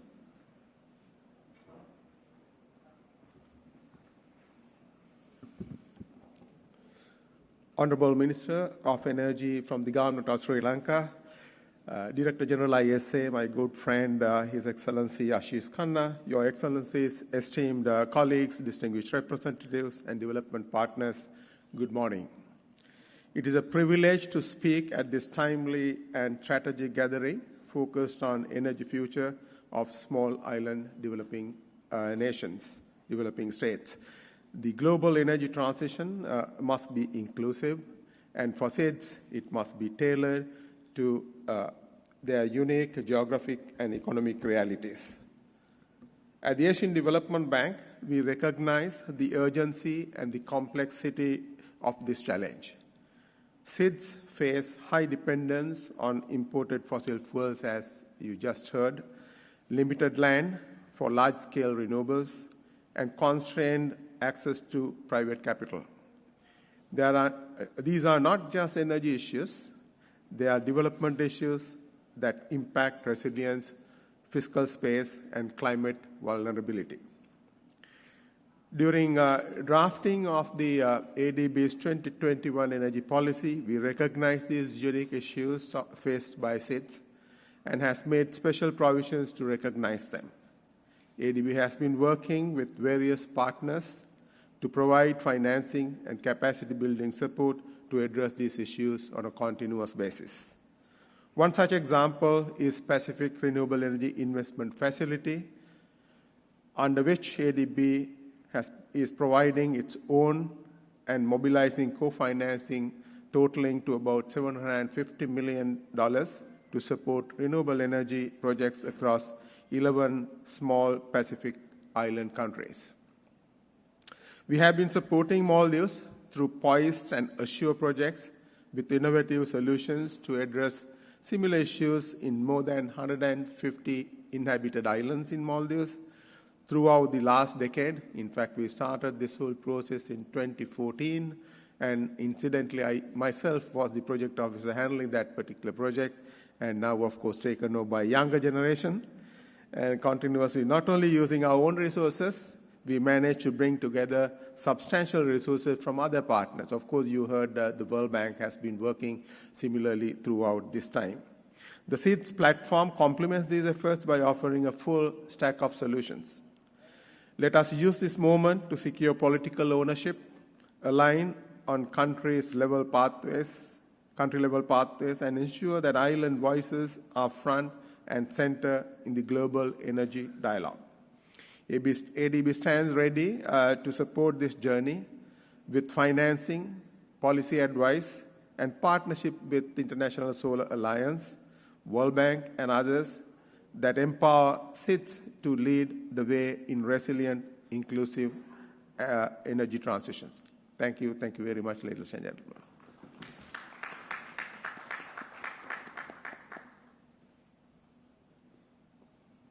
Thank you, sir. I would now like to call upon Dr. Arunabha Ghosh, who's the COP30 Special Envoy and also the founder CEO for Council on Energy, Environment and Water. This is an initiative that we are taking from the Asia Pacific to the Latin America and Caribbean, and then raising its profile through a high-level event with the COP presidency in Belém later this year. Sir, over to you.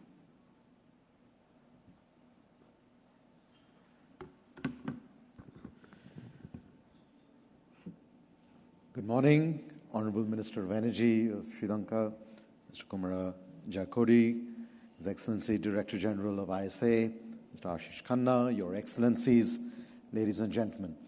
I'm delighted to be back here in Colombo just about 13 months after I last visited, and I can't wait to come back again.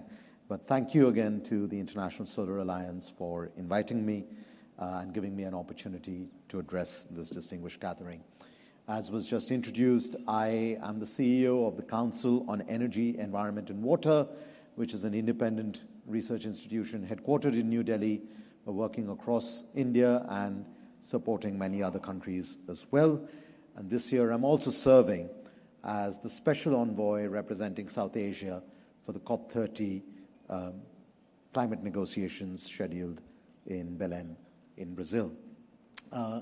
As it happens, I have also until recently served as the vice chair of the UN Committee for Development Policy, which also oversees a lot of the concerns that the SIDS countries have. What we've already heard so far clearly outlines both the challenges, but also the opportunities.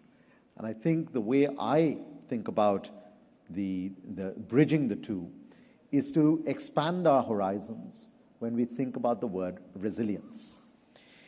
As the small island developing states are buffeted by a worsening climate crisis, we think about resilience in response to disasters. But we also need to think about resilience about the infrastructure, the hard and the soft infrastructure that you'll put in place to drive the sustainable development of your countries. So resilience then is a combination of disaster preparedness, of building energy systems, of ensuring that the supply chains deliver on time, and to leverage the digital infrastructure that can help countries leapfrog. So for me, the solutions for SIDS cannot be an afterthought, cannot be the marginal play to something else we are designing. In fact, SIDS need sui generis solutions that enable a leapfrog. And it is in that vein that I want to congratulate the International Solar Alliance for driving the SIDS platform, and I hope that it only goes strength to strength. The roadmap that has been outlined for the regional consultations, the announcements at the COP meetings are extremely encouraging. I believe that the islands, nations can also be innovation labs for this energy transition. From Tokelau's 100% solar-powered grid to the Solar Energy Corporation of India's hybrid solar storage systems in our islands of Lakshadweep, they've demonstrated the viability of bridging clean energy transitions powered by digital tools. With the right institutional support and digital infrastructure, islands can demonstrate models that are viable, that are clean, that are resilient. In 2024-25 alone, the Solar Energy Corporation of India commissioned solar photovoltaic projects and battery energy storage systems across multiple islands in the Lakshadweep Islands. But I want to bring to the table what the importance of multiple different institutions working in sync. In India, for instance, the Solar Energy Corporation of India has developed these hybrid models of solar and storage, but the Indian Renewable Energy Development Agency also specializes in unlocking capital flows. And we also have something called the Energy Efficiency Services Limited, which helps to aggregate demand models and ensure that there's digital procurement that has been done for light bulbs and appliances and can be done to enable the SIDS e-marketplace. Now, where digital infrastructure comes in is as a critical enabler, not just for transparency and kicking off the market, but also ensuring operational resilience.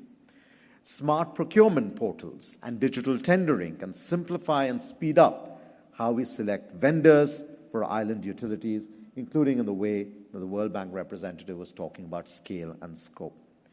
IoT-based asset management, real-time energy monitoring, and AI-based forecasting can also improve reliability and reduce operations and maintenance costs. My organization, CEW, has been working on looking at how the digital public infrastructure can be leveraged for energy transitions, not just with the hardware, but also the software of open protocols, data governance, and capacity building in digital adoption. Now, to make all of this happen, we need an adaptive and inclusive institutional design. SIDS operate in highly diverse regulatory, geographic, and market contexts, and their governance models, therefore, must be regionally anchored. They have to be collaboratively governed, with joint ownership of the SIDS representatives, the ISA, and of course the regional institutions, to build legitimacy and trust in the process. And of course, they have to be technically enabled. These solutions also need to be people-centered. While we get enamored by the digital opportunities, we can't forget for whom we are working. I'll just give two examples. A program we've been running in India called Powering Livelihoods has helped to demonstrate that bringing digital and decentralized energy solutions can massively open up opportunities for productive users of energy systems in rural areas, creating tens of thousands of entrepreneurs or micro-entrepreneurs, many of which, or rather more than half of which, are women.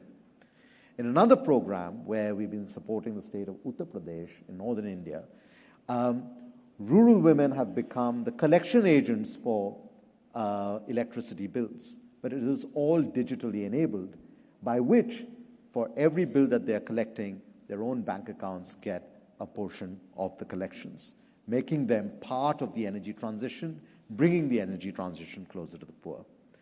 So, as I conclude, I would simply suggest a few recommendations. One, building on the SIDS platform, ISA Digital Islands Initiative can combine pilot projects deploying solar, battery energy storage systems, energy management systems in some key priority islands. Second, we can build local digital and energy capacity through the regional training centers that we've heard about, and building the capacity building partnerships between utilities in SIDS countries and those in India and elsewhere. Third, supporting innovation and financing mechanisms. And again, here we've heard from the ADB and World Bank representatives, we need to develop the blended finance tools that work at the scale of the SIDS. And finally, a virtual island-to-island peer learning network, which serves as an open access repository of use cases, impact assessments, and toolkits. As I close, I simply want to say that as the CEO of CEEW, we would be very happy to support in designing policies and markets, in undertaking trainings, in designing and opening up opportunities for using distributed energy for livelihood activities. As the special envoy for COP30, I would say that the focus has to be not just on ambition, but implementation, implementation, implementation. I believe that the future will be decentralized, will be digitalized, and will be decarbonized. But the only way to predict the future is to shape it. Thank you very much for your attention.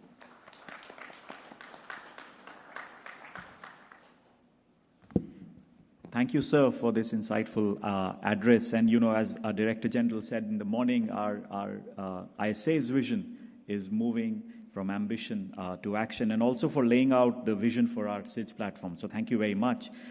Moving on, and before I invite the country representatives from the Pacific Island nations and the SIDS from Africa, let me invite my colleague Amit Jain, the Senior Energy Specialist in the South Asia region of the World Bank, to give a presentation of, you know, the success that their project has had in Maldives and how that is the success that we are wanting to build upon as we move ahead on the SIDS platform. So, Amit, over to you.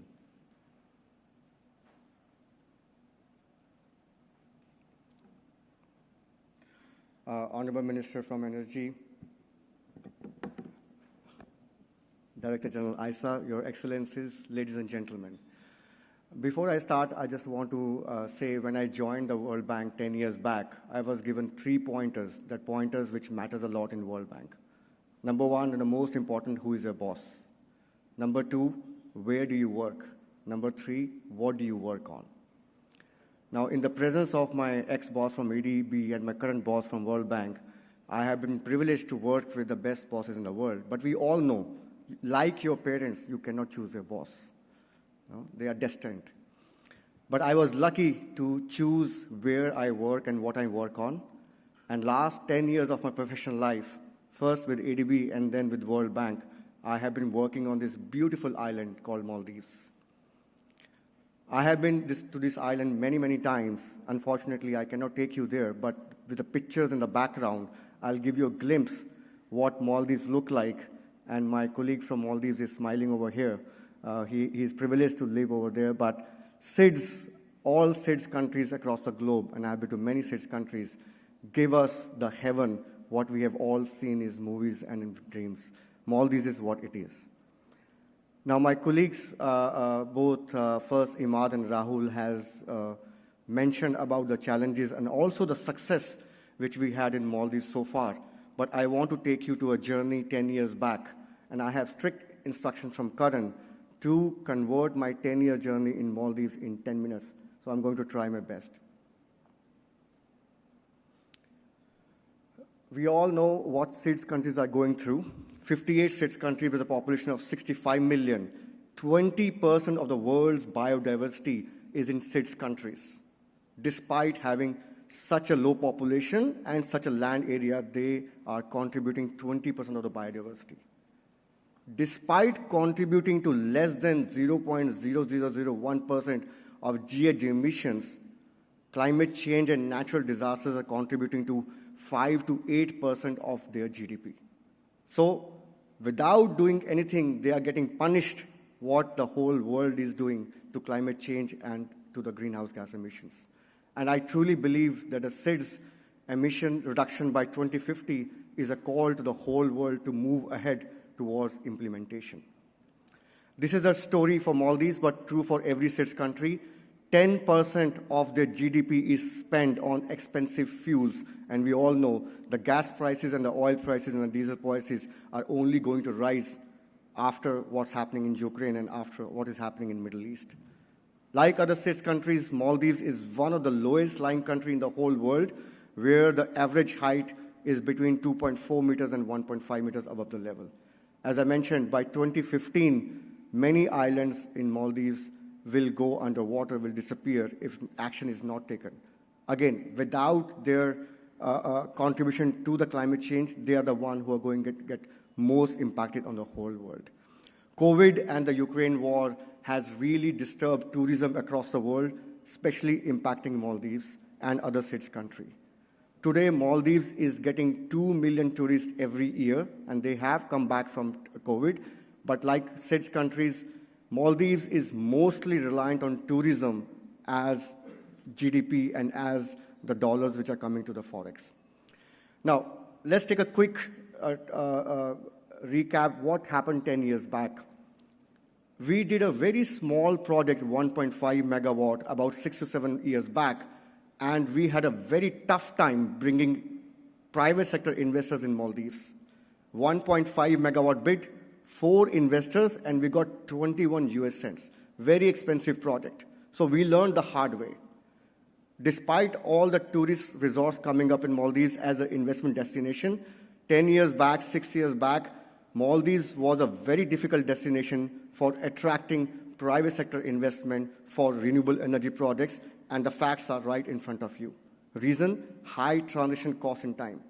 You can very well imagine if an investor has to come and he has an option to go to Nepal, Bangladesh, India, or Sri Lanka, why would they go to Maldives for a 1 megawatt, 2 megawatt project? They are looking for scale.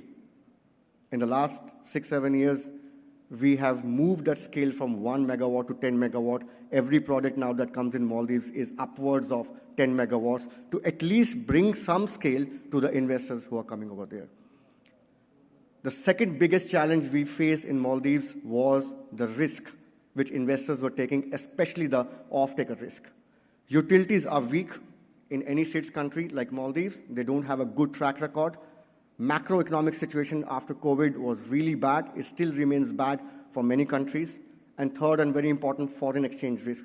Many SIDS countries do not allow dollars to go back to the country, the hard-earned dollars which they have from tourism. So, as I mentioned, we learned the hard way in the 1.5 megawatt. What are the risks? Why we were not able to attract the investors despite the World Bank brand coming for the 1.5 megawatt. Taking this into account, we tried to mitigate these two risks. One, by doing the demand aggregation. As I mentioned, now every project coming up in Maldives, including a technically challenging project of floating solar in SIDS, is 10 megawatt. Maldives is currently bidding a 10 megawatt floating solar project, which is the largest for any SIDS country.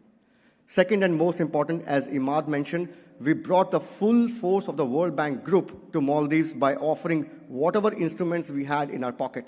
First, we had a funded escrow account sitting with the Bank of Maldives, providing a comfort to the investors. If there are payment delays for 6 months, we will pay you back. Please note the important word, funded escrow accounts. Dollars were sitting right in the Bank of Maldives, giving comfort to the investors. Secondly, we designed the PPA with the government of Maldives and include several clauses to make the PPA bankable, specifically getting an undertaking from the Bank of Maldives, Reserve Bank of Maldives, by saying foreign exchange will be allowed to go back as a PPA payments, again providing comfort to the investors. Third, and the most important, we said if everything goes wrong, World Bank Group will stand behind you.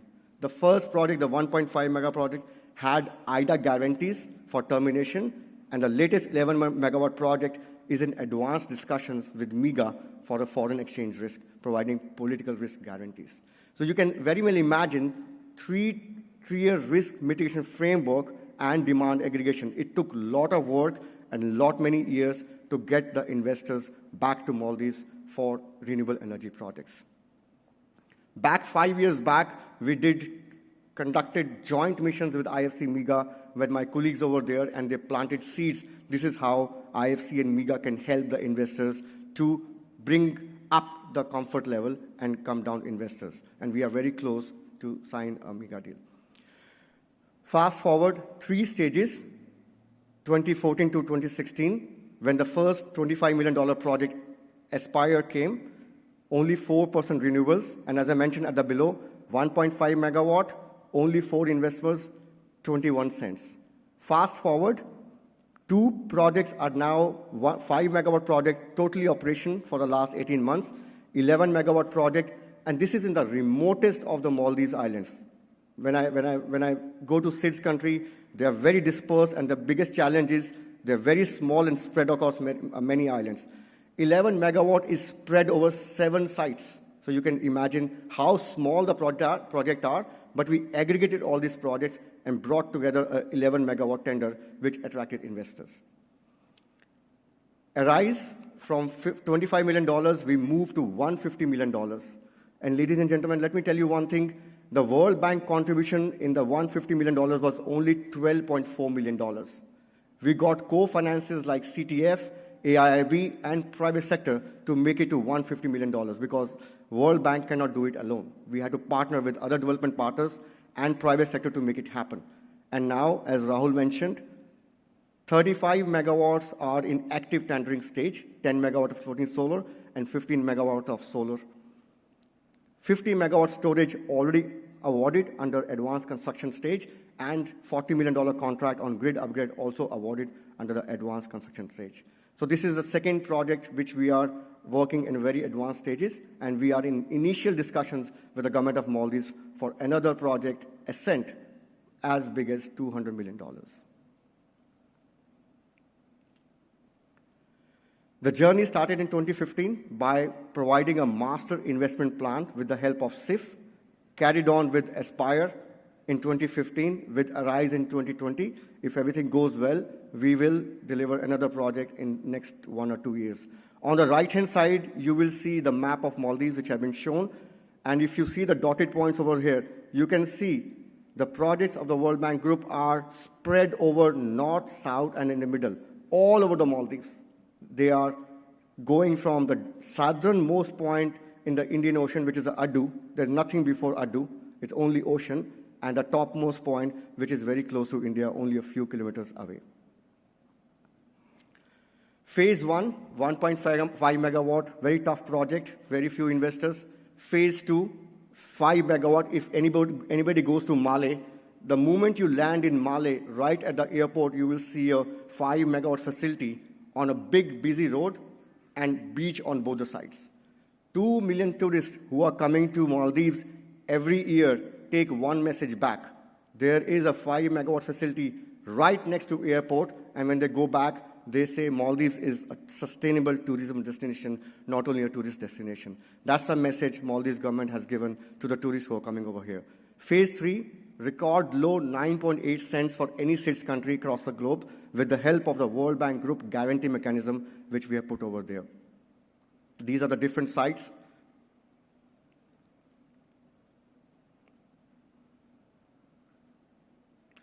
This part has already been covered by Karan.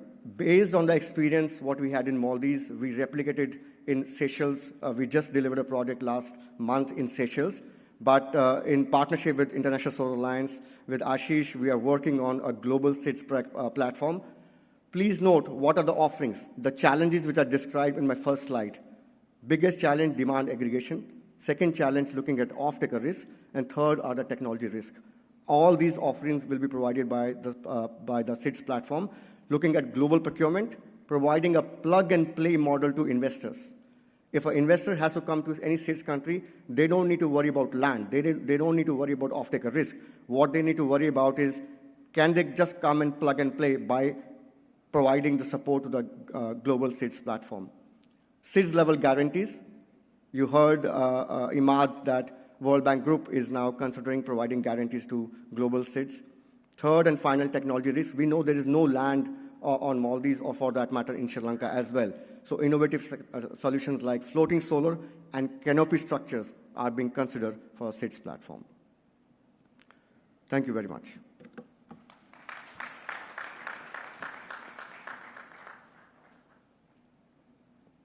Thank you, Amit. And this is a great segue to move to our country representatives for their statements in support of the SIDS platform. I'll go in alphabetical order and invite the Representative Excellency Jagannath Sami from the Republic of Fiji. If I could request all representatives to limit their address to up to 5 minutes in the interest of time, that will be great. So, Excellency Sami, over to you. Thank you.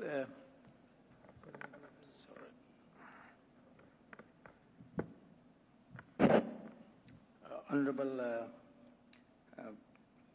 Kumara Jayakoddy, Minister of Energy and the Chair, the Director General of ISA, Mr. Ashish Khanna, Excellencies, distinguished guests, ladies and gentlemen.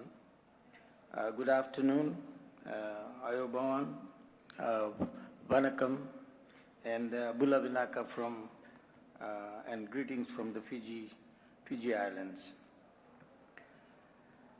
At the outset, I wish to thank and congratulate the Director General and his hardworking and dedicated team for organizing our attendance and participation in this important meeting. Secondly, I would also like to thank the Government of Sri Lanka for hosting the 7th meeting of the Regional Committee for Asia and the Pacific, and for accepting and welcoming us into your beautiful country, and of course, the breathtaking panoramic location that you have selected for this meeting. Our presence here today is a testament of our collective commitment and effort to achieve a sustainable, just and inclusive energy transition.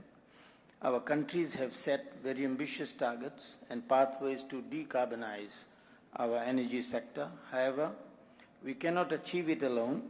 We need the participation of the private sector, financial institutions, academic institutions, civil society, regional and multinational partners.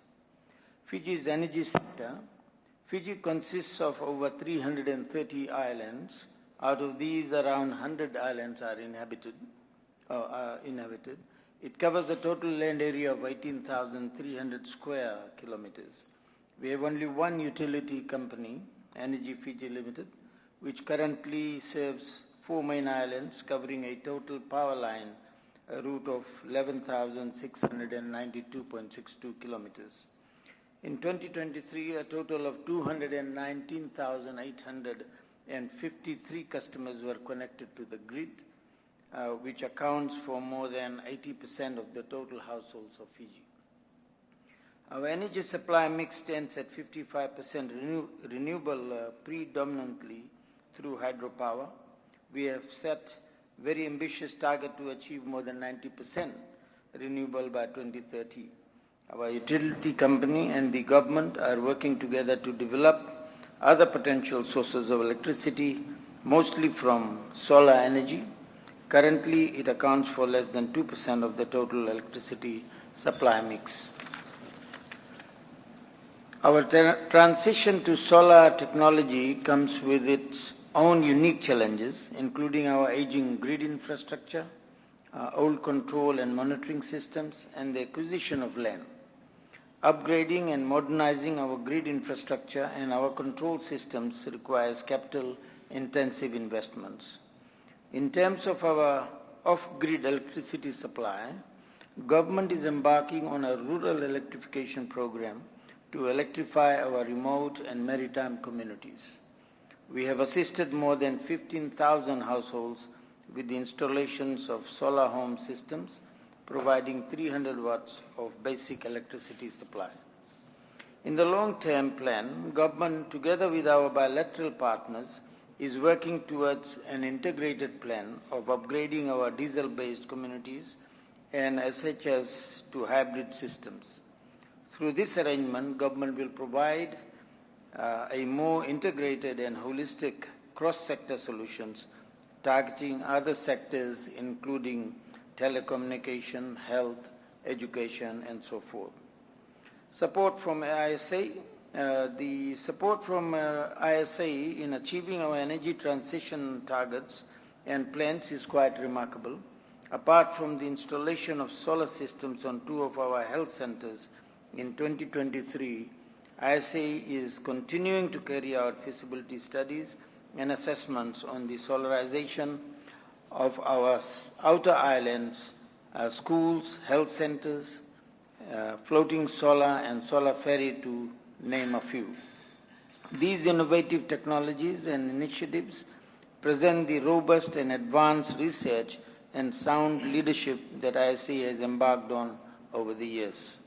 In addition to the above, early this month, our Cabinet has endorsed the setting up of the Solar Technology Application Resource Center, STAR-C, as was earlier mentioned, at the Fiji National University. The formal signing of the MOU is expected to take place in early August 2025. Furthermore, in March 2025, Government has endorsed the agreement with the ISA on the Quad Climate Initiative, aimed to enhance energy access, improve agricultural productivity, and strengthen cold storage infrastructure. In conclusion, we are looking forward to an ongoing partnership and collaborations with all member countries, and in particular with the International Solar Alliance moving into the future. Thanking you all for your patience this evening. Thank you this afternoon. Thank you, sir. Let me now invite the Honorable Minister of Infrastructure and Sustainable Energy from the Republic of Kiribati, His Excellency Tarati, for his address, please. Thank you very much. Thank you very much, MC, for the opportunity. On behalf of my delegation from the Republic of Kiribati and our people, I would like to bring you warm greetings and the general tropical breeze from our highlands. Honorable Chair, Excellencies, Director General of International Solar Alliance, distinguished guests, delegates, it is my privilege to greet you in our language, Kamnapen and Maori. Good afternoon, all. On behalf of the government and people of Kiribati, of 130,000+ people, I want to extend our deep appreciation to the International Solar Alliance and the World Bank for the SEED platform, a timely, bold, and visionary initiative that speaks directly to the unique development, realities, and aspirations of small island developing states. The SEED platform represents a transformative step forward in the way we conceive and operationalize clean energy solutions for island nations. Its full-stack approach planning, digital e-marketplaces, standardized procurement, plug-and-play financing, and tailored training modules addresses the structural barriers we face in scaling renewable energy, from limited institutional capacity to fragmented project development and constrained access to finance. Excellencies, for countries like Kiribati, the platform offers not only a practical pathway to reduce our dependence on imported fossil fuels, but also a strategic tool to build long-term energy resilience, economic opportunity, and climate security. Kiribati kindly supports the rollout of the SEED platform across the region and looks forward to engaging further with the ISA to identify priority project, access technical and financial instruments, and align national effort with this corrective regional mechanism. We believe that the SEED platform offers a powerful opportunity to deepen partnership, foster regional solidarity, and ensure that no island is left behind in the global energy transition. Excellencies, we also take this opportunity to commend the ISA Pacific team for their close, consistent, and meaningful engagement with Kiribati. Their technical guidance and hands-on support have been instrumental in delivering impactful projects on the ground, including the successful solarization of schools and the commissioning of the Solar Technology Application Resource Center, STAR-C, a key facility now driving skills development and local innovation in solar technology. Thank you very much. Now I reaffirm our country keep its commitment to the shared vision of a solar powered future for all. Ambassador Daba, and thank you very much.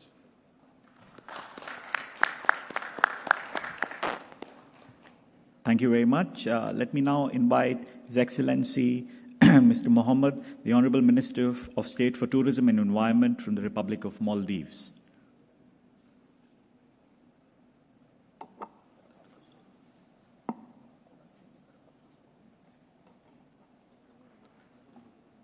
Director General of International Solar Alliance, Excellencies, ladies and gentlemen, and a very good morning. I thank International Solar Alliance for inviting our delegation from Maldives, and also I would like to thank the government of Sri Lanka for the warm hospitality. I think we have seen very good presentation on Maldives just a few minutes back. Thank you for the very encouraging words from our donor agencies. Going to our energy sector, Maldives has a universal electricity access to all our inhabited islands, and we have been achieved this in early 2000s. But our resilient, though we are very resilient, still is challenging to manage with fossil fuel. The 78% of our electricity or energy sources is from diesel fuel, which costs 13% of our GDP. And we are spending 8% of our national budget on fuel subsidies. This is for power generation and transportation. Electricity subsidies exceed over $200 million annually. Rising oil prices, growing demand makes this economic burden unsustainable. As a climate-vulnerable island nation contributing insignificant global emissions, we aim to be part of the solution, targeting 33% of our electricity from renewable energy sources by 2028. We have already installed over 100 megawatt of solar PV and are planning additional 320 megawatt in the coming years. With solar is our main focus, we also have pilot projects on wind and other ocean-based technologies and hydrogen. These technologies face feasibility and cost challenges. It's our request to ISA support in advancing pilot projects in Maldives, especially in the new technologies. We are grateful for the continued support from the International Solar Alliance and other donor agencies, and for the government of India for the contribution to the developments in Maldives, especially in the energy sector. We look forward to strengthening this collaboration. And thank you again. Thank you.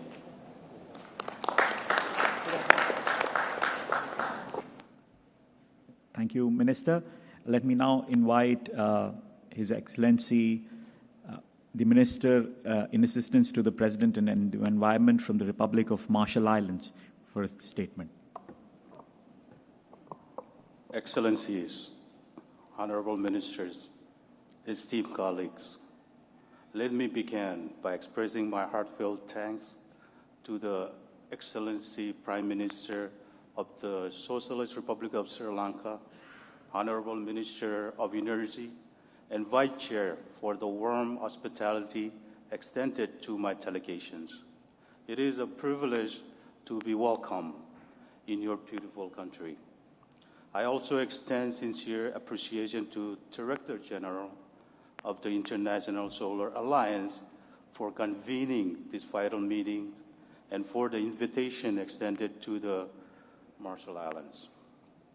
Excellencies, this year, the Republic of the Marshall Islands proudly submitted its third nationally determined contributions, becoming one of the first countries to do so under the current Paris Agreement cycle.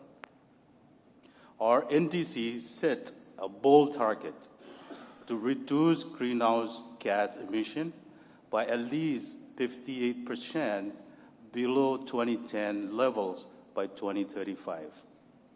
We are also committed to tripling renewable energy, doubling energy efficiency, and phasing out fossil fuel subsidies. Excellencies, these are not just numbers, they are lifelines.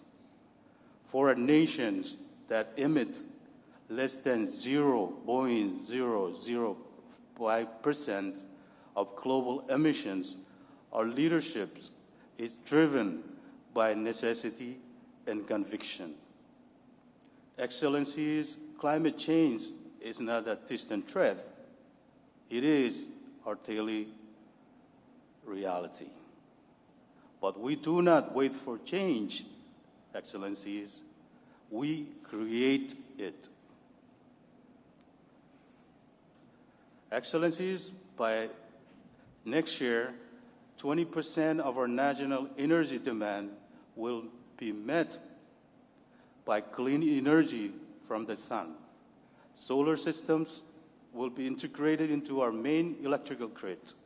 Yet, Excellency, we face critical challenges. We lack the trained human power to operate and integrate these systems. That's why we are calling for ISA to help us establish a START Center in the Marshall Islands, a hub for solar innovations, training, and regional capacity building. We are also embedding solar engineering into our education system, starting as early as high schools. With ESA support, we can develop and tailor curriculums, train educators, and inspire the next generations of clean energy leaders. Excellency, we will not leave anyone behind. We are eager to implement the Solar for Sea initiative, empowering Marshallese women through solar entrepreneurship and technical training. Excellencies, when women rise in energy leadership, communities rise with them. Our third NDC is not just a document, Excellencies. It is a declaration of hope, ambition, and action. With ISHA partnership, we can turn these communities into reality. Let the classroom be our launch pad, and the stars our destination. Komol Dada, and thank you very much.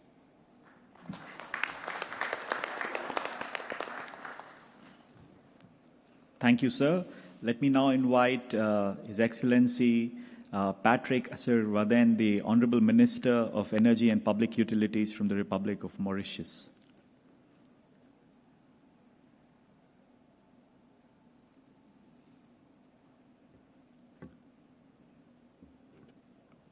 Okay, so moving on. Moving to the next representative, Excellency Api, the Honorable Minister for the Ministry of Climate Change and National Resilience, Republic of Nauru. Minister, over to you. Excellencies, colleagues, DG, Minister, good afternoon. Oh, you said still morning. Good morning. We're 2 minutes away. At the outset, let me begin by thanking the Vice President and the Director General for convening this meeting to discuss a fundamental resource that contributes to enhancing the quality of life for our future. The Republic of Nauru is pleased to participate in this important regional dialogue as a small island developing state on the front lines of climate change. Nauru is acutely aware of the need to accelerate our transition away from fossil fuels. As a founding member of the Alliance, Nauru reiterates our steadfast commitment to advancing solar energy and realizing our wider climate change objectives. We have committed to reaching 50% renewable energy by 2025 and aspire to achieve 100% by 2050. Solar energy, combined with battery energy storage, will be the backbone of this transition. While we are making progress with the support of development partners, major financing gaps remain, particularly in battery storage, transport electrification, and grid modernization.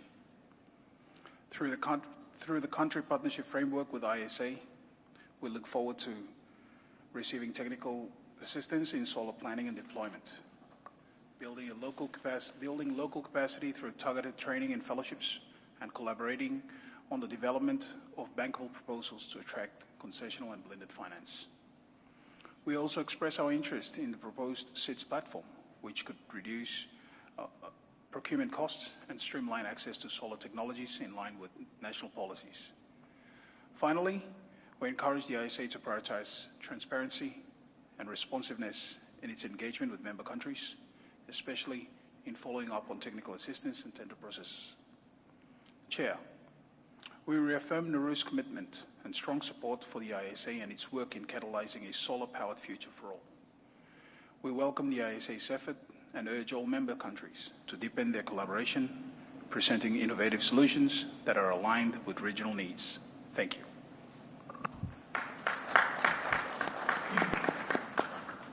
Thank you very much. His Excellency Flavian Hubert, Honorable Minister for Agriculture, Climate Change and Energy from the Republic of Seychelles, please.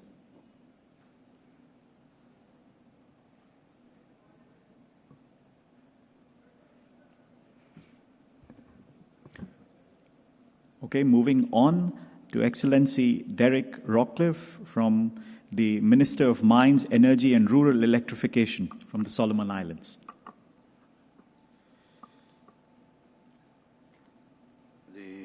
Minister for Energy of the Republic and Democratic and Socialist Republic of Sri Lanka, the Director General of International Solar Alliance, Excellencies, Honorable Ministers and colleagues, distinguished delegates, partners and friends.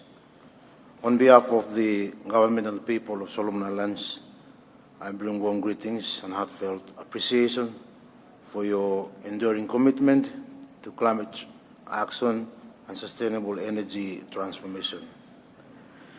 On that note, I would like to sincerely thank the Office of the Director General of the ISA for your kind invitation for us to attend this important conference, and also for the warm hospitality of the people and government of Sri Lanka.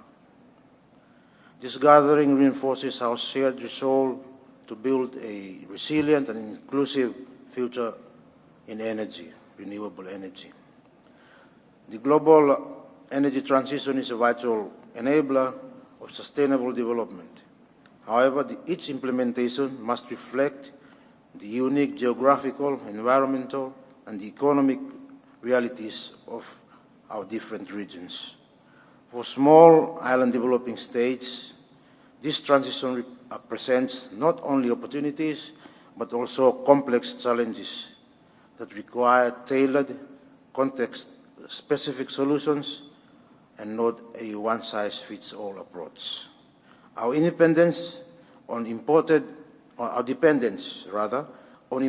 fossil fuels, limited land for large-scale renewables, unrestricted access to private capital hinder our energy ambitions. The dispersed nature of our archipelagic communities renders conventional grid expansion technically and financially unfeasible. Therefore, our strategy must center on modular, decentralized solar solutions that are locally appropriate and economically sustainable. Addressing these structural challenges will require modern technology. It will require targeted international support, innovative financing models, and collaborative implementation to unlock the transformative potential of renewable energy in our island context. Only then can we ensure that no island is left behind in the global energy transition. As a nation on the front line of climate change and the climate crisis, Solomon Islands remains fully committed to its national determined contributions under the Paris Agreement. A key pillar of our NDC is the acceleration of solar energy development, both grid-connected and off-grid, to achieve energy resilience, equitable development, and meaningful emissions reductions. The Solomon Islands government have launched a range of renewable energy initiatives designed to replace diesel-based power generation. In Honiara, our capital, we are targeting 100% renewable energy generation by 2030. This goal is underpinned by major infrastructure projects, including the 15 megawatt Stina Hydro power project, grid-connected solar farms, rooftop installations, and a 9 megawatts to 24 megawatts battery storage facility. These investments will strengthen grid reliability, enhance solar integration, and reduce electricity costs for our people. In our rural and provincial areas, home to more than 80% of our population, we are targeting 100% renewable electrification by 2050.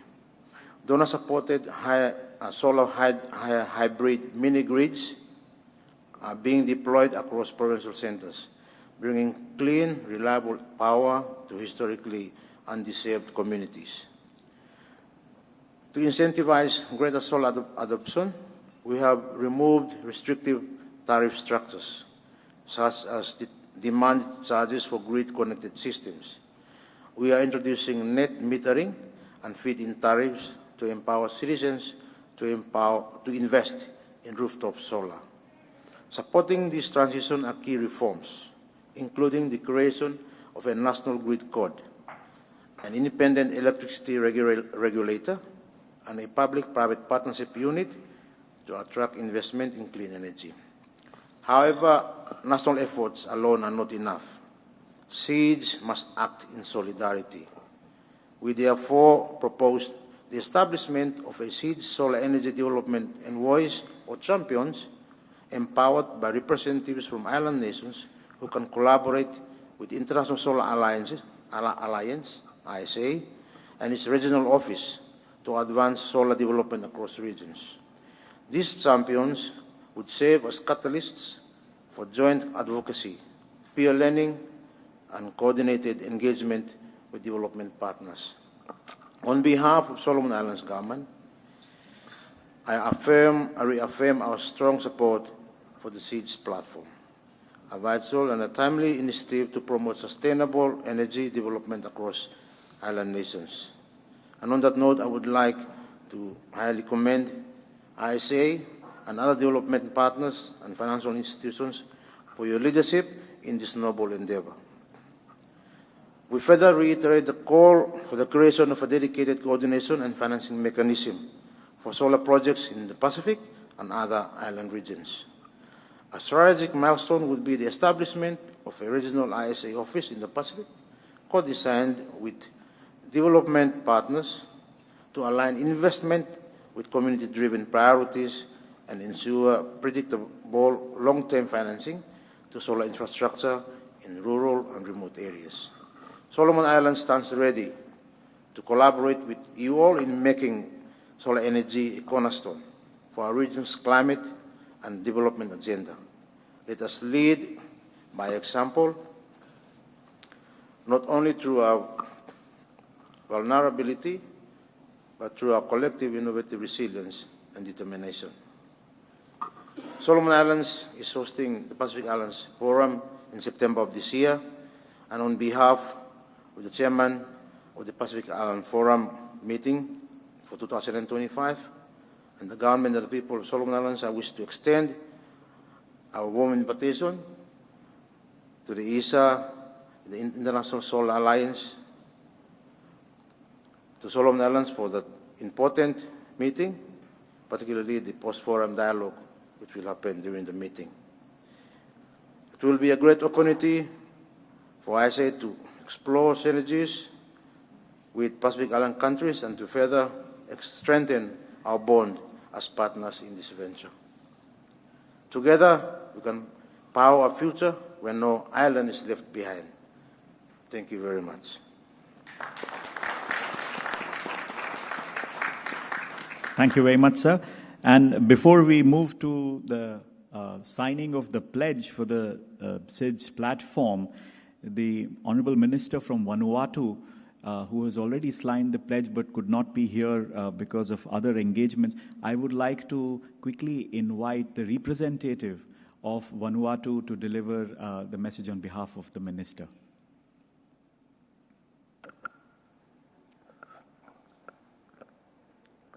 Okay, thank you. Excellencies, esteemed senior officials, respective partners, ladies and gentlemen, on behalf of the Minister and the Director responsible for the energy sector in Vanuatu, we would like to acknowledge receiving the esteemed invitation by ISA through the Director, Mr. Ashikana, to be part of the 7th meeting of the ISA Regional Committee for the Asia and the Pacific region. May I also convey, on behalf of the Minister, his sincere apologies for not being able to attend this meeting. With regards to the energy sector in Vanuatu, and in addition to the support from respective donors in assisting Vanuatu in achieving its named targets, we would like to deeply acknowledge the support that ISA has provided to Vanuatu to date, especially with the technical scoping of the scale-up of RE generation in Saratamata Ambai, with the proposed design PV capacity of 120 kilowatt peak and a 350 kilowatt hour battery capacity. Similarly, we would like to also acknowledge ISA to support towards the establishment of the STAR-C Center at the Vanuatu Institute of Technology, fostering innovative technology and upskilling opportunities in the RE space in Vanuatu. We extend our sincere appreciation for the invaluable technical support that has been offered by ISA, and in light of the project's importance, we respectfully urge ISA to sustain its engagement by facilitating the mobilization of financial resources for concrete investments and by supporting the timely and effective implementations of projects' activities. In doing so, we will strengthen the partnership by remaining committed to the working closely with ISA and other stakeholders to foster a spirit of shared ownership, mutual accountability, and long-term sustainability. Therefore, we respectfully urge ISA to consider our proposal put forward today and to lend your invaluable support to this partnership. The success of these initiatives hinges on our unwavering commitment to progress and together we will continue to build a stronger relationship and a sustainable future.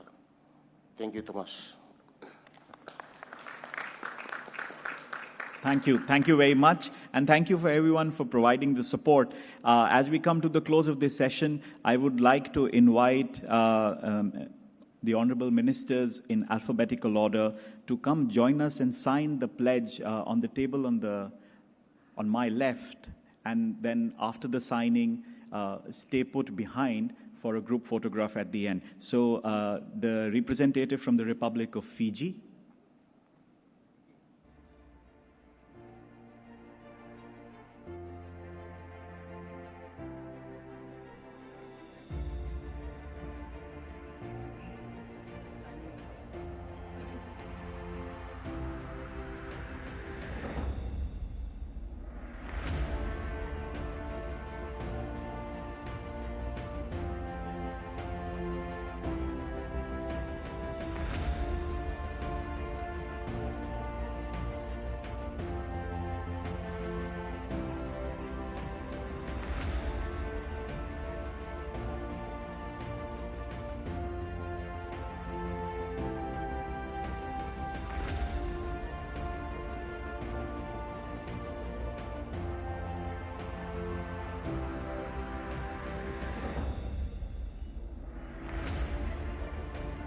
The Minister of Kiribati.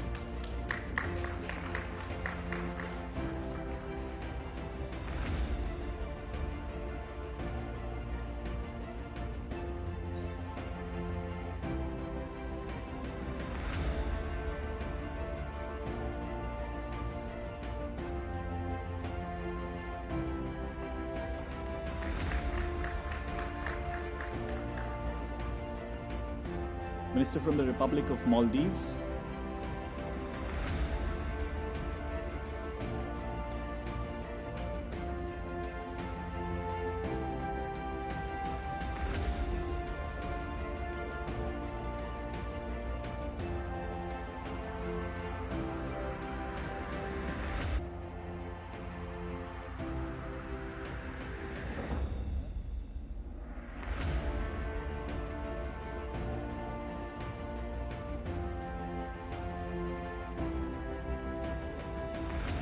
Minister from the Republic of Marshall Islands.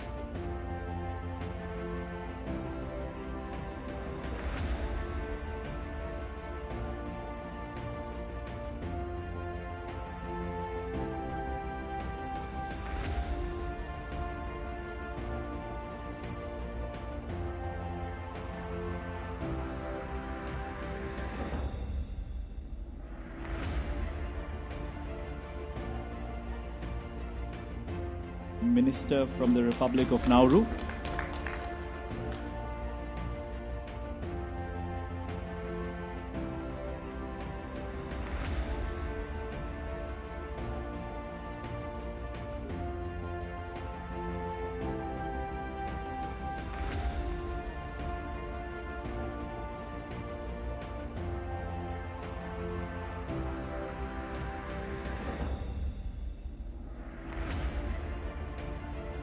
Minister from the Solomon Islands.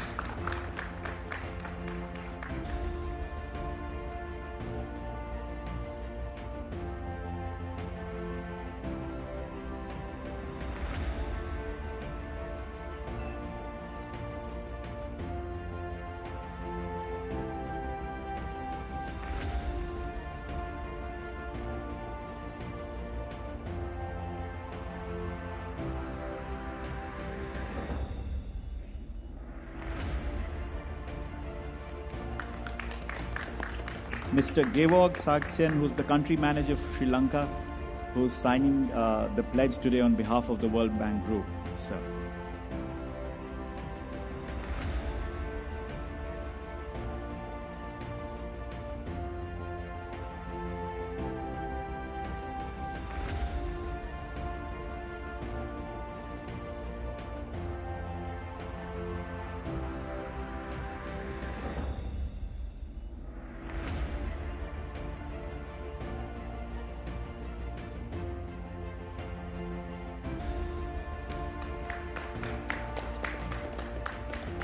Finally, Mr. Ashish Khanna, Director General of the International Solar Alliance.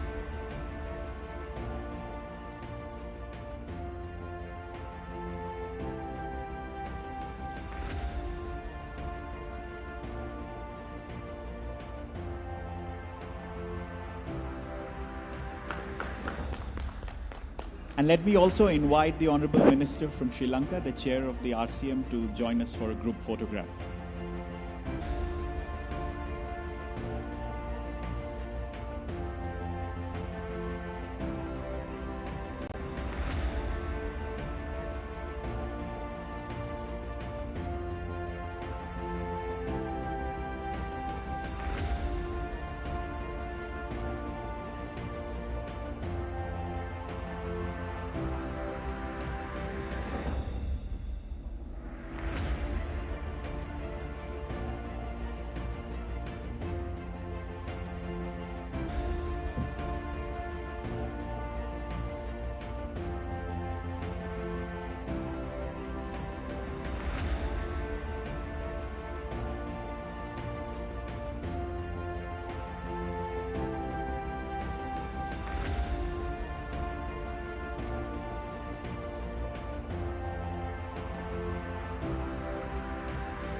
Thank you very much, and let me now invite my colleague Sandeep to deliver the formal vote of thanks.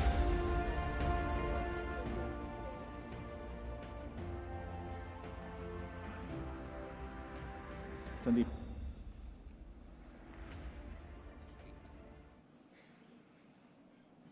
We have to continue.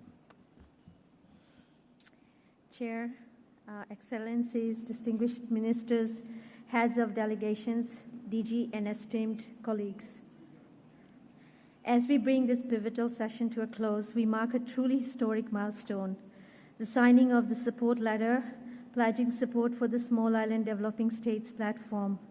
This momentous act, undertaken by the Honorable Ministers, their representatives, the World Bank Group, and the ISA Director General, right here in Colombo, Sri Lanka, signifies a profound leap towards a sustainable and resilient future for our island nations. To the ministers and heads of delegations of the SIDS we have signed this pledge, we extend our deepest gratitude.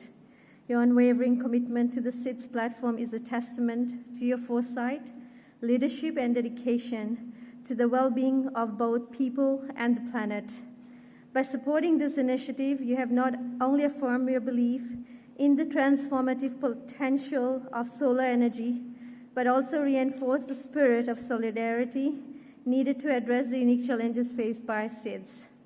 We also express our profound appreciation to the World Bank Group for working with us from the beginning, from developing and to advancing the SIDS platform.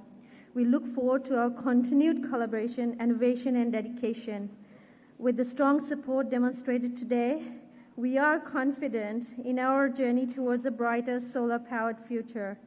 Thank you, each and every one and every country, the ministers and the World Bank Group, for your invaluable contribution and for making this pledge a reality. I'd like to just take a few seconds also to take this opportunity to thank our Director General for his vision for the SIDS and for his commitment and guidance. Thank you so much, sir.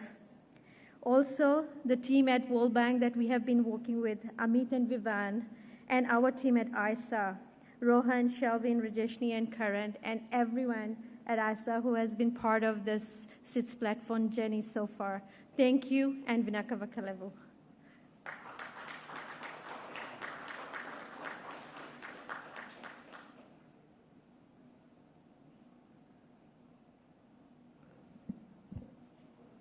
Now we shall proceed with the next agenda item. It is the preparation for the 8th meeting of the ISA Regional Committee for Asia and the Pacific region. The regional committee meeting serve as valuable platform for member countries to align their sustainable development goals with the focus on advocating regional priorities for the clean energy transition. I encourage all members to see this as an opportunity to strengthen our collective clean energy agenda and to extend their support to the Secretariat in organizing future regional committee meetings. I invite comments and input from members for the 8th meeting of the ISA Regional Committee for Asia and the Pacific region to be convened in 2026.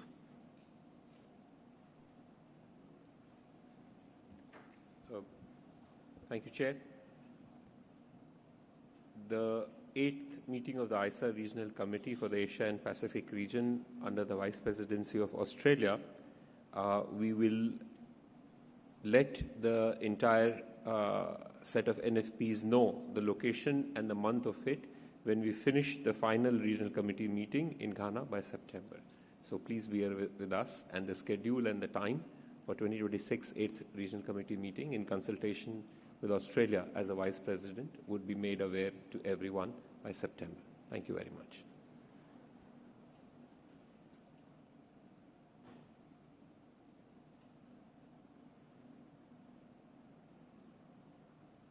Shall we proceed with the next agenda item?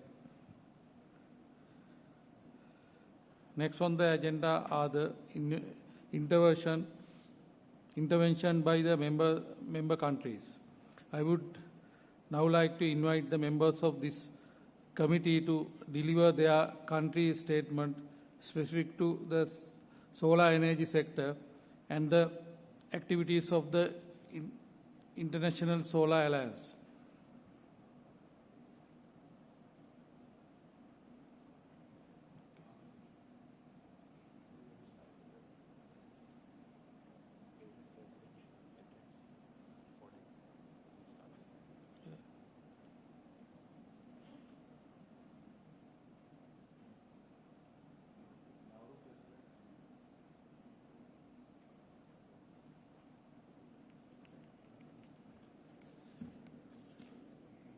Excellencies, we have a very special video message from His Excellency, the President of Nauru.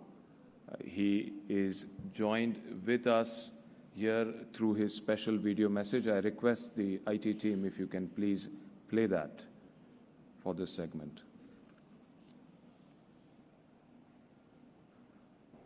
Kamuvuramo and warm greetings from the Republic of Nauru.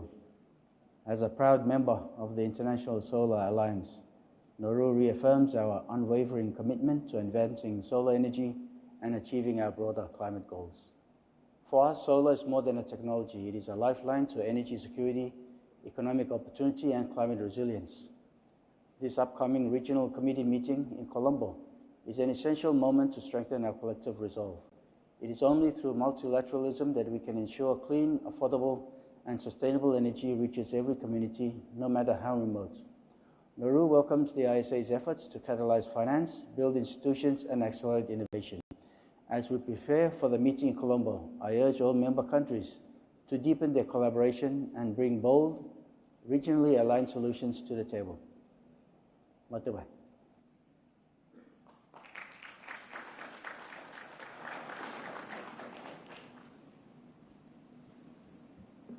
You can complete.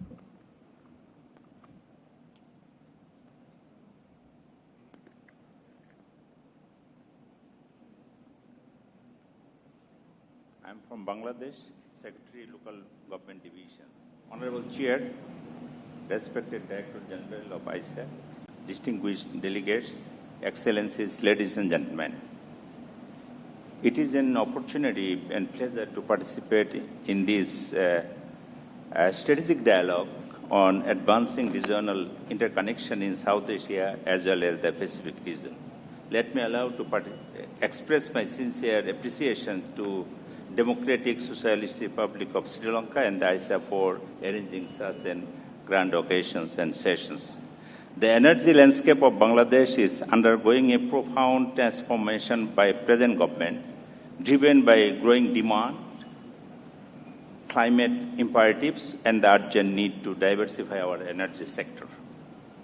For Bangladesh, this is not just a technical and economic priority, it is both a national and regional cooperation imperative. We are committed to playing a greater role in a more connected South Asia. Our demand continues to grow.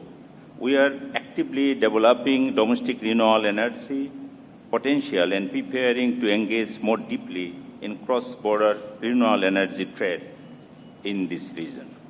To achieve this shared vision into action, we must collaborate across, and Bangladesh take some innovative initiative to accelerate renewable energy, especially rooftop solar policy and projects. We are aligning and modifying our policy, regulation, and grid course to across countries.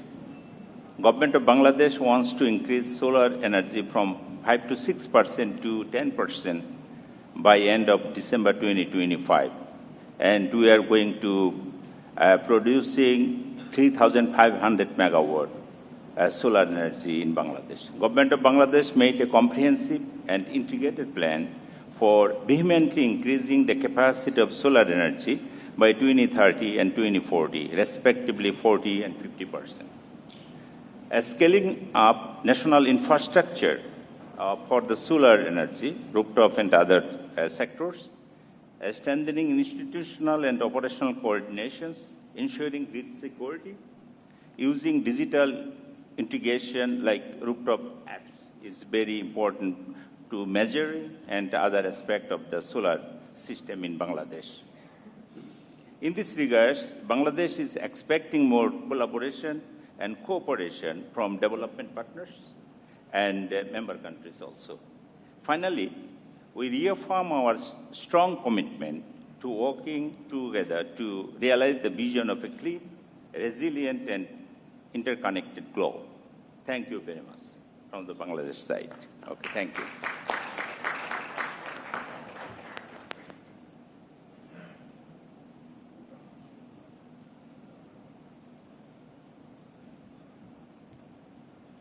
Okay, continue.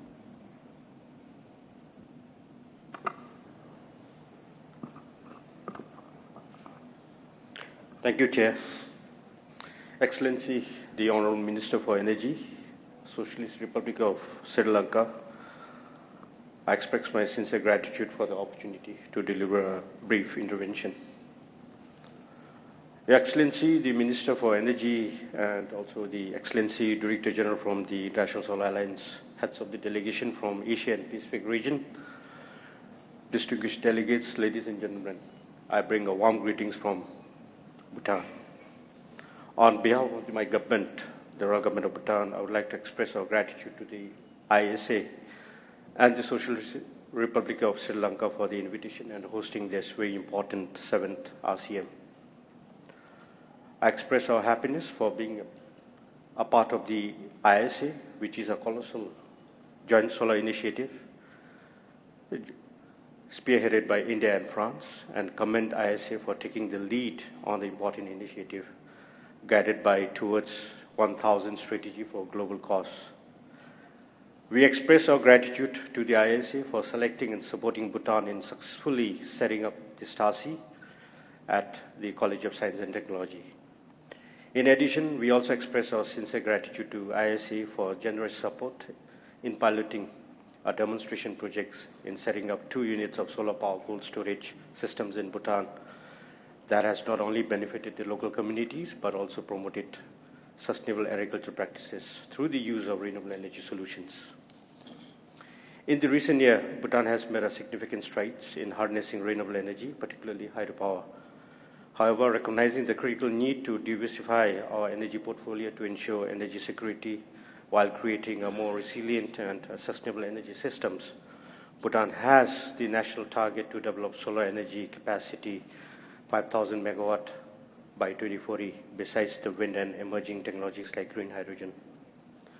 To achieve this ambitious target, we look forward to continued support of the ISA in terms of preparation of strategic solar roadmap, which is currently underway, that will serve as a strategic guidance for accelerating solar energy development, capacity building, access to affordable financing, to engage and promote domestic private sectors.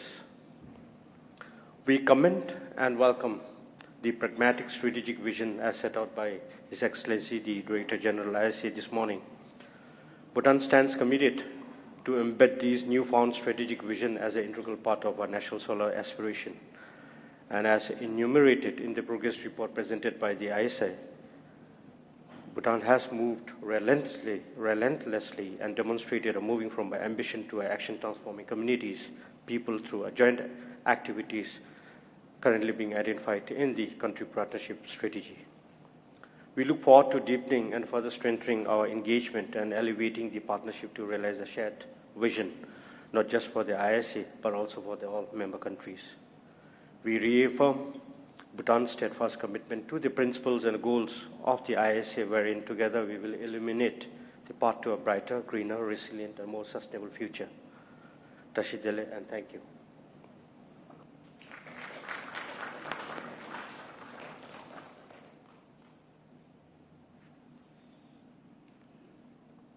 Honorable Kumara Jiakodi, Minister of Energy and Chair of the meeting, Mr. Ashok Khanna, Director General of the International Solar Alliance, Honorable Minister, distinguished delegate, ladies and gentlemen. It is my distinct honor to participate in the 7th meeting of the ISA Regional Committee for Asia and the Pacific region, representing His Excellency Dr. Ieng Sophalat, Minister of Environment of the Kingdom of Cambodia, who is regrettably unable to attend due to prior commitment. At the outset, allow me to extend my sincere appreciation to the International Solar Alliance Secretariat and the government of the Democratic Socialist Republic of Sri Lanka for the warm hospitality and for the excellent arrangement made for this important gathering. I would also like to acknowledge the leadership of Mr. Ashok Khanna, Director General of ISA, and commend the Secretary for its continued dedication and tireless effort in promoting solar energy solutions across the region. In particular, we are grateful for the valuable support provided to Cambodia, especially through the implementation of the solar rooftop demonstration project in Koh Rong City, Sihanouk Province. This meeting provides a timely and valuable platform to reflect on our collective progress, deepen regional cooperation, and strategize on practical steps toward a more sustainable and resilient energy futures. Cambodia remains firmly committed to its climate goal and aims to achieve carbon neutrality by 2050, and solar energy alongside other renewable sources play an important role in our national strategy. In this regard, we look forward to the ISA continued support in addressing the growing need of member countries and in facilitating access to affordable, reliable, and sustainable solar technologies. I wish all Honorable Minister, distinguished delegate, and participants a productive meeting and enjoyable stay in Colombia. Thank you.